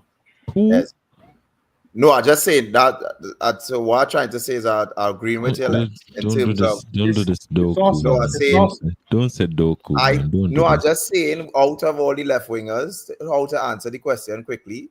Out of all the left wingers are called there, which one you're picking to come to Liverpool? And the obvious one is Marmoush. I think, the obvious one is Marmoush. Right, yeah. So that should answer the question there. Nobody taking Doku. City, Matoma, he have a little thing in him, but he's not consistent. And Gordon just have the pace, as you say. So I mean, if I had to choose a left winger, let's say we sell Diaz and you have to bring in somebody from the Premier League left winger, I would choose Marmoush because I see a play in there too. So yeah. Peoples, we called a night. Sleeping on 5 hours, 22 minutes with us tonight for the Friday Night Line. Big up to everybody that came through tonight. Mm-hmm. We got some shows that we will be planning on. Champions League tomorrow. Pops, maybe we run a big up show for Champions League game tomorrow. We'll see. We'll see. We'll see. But people, make sure you smash them likes. Big up to Lex, 12th, Maddie, JP. Matt. Beijing Reg, people. We burning the midnight oil and we out. Yeah, man. Blessings, everybody. Be safe. Pick up the crap players. And City just signed another player. You all realize that City signed another player again? Yeah. Some chance. We got. These people. Come on.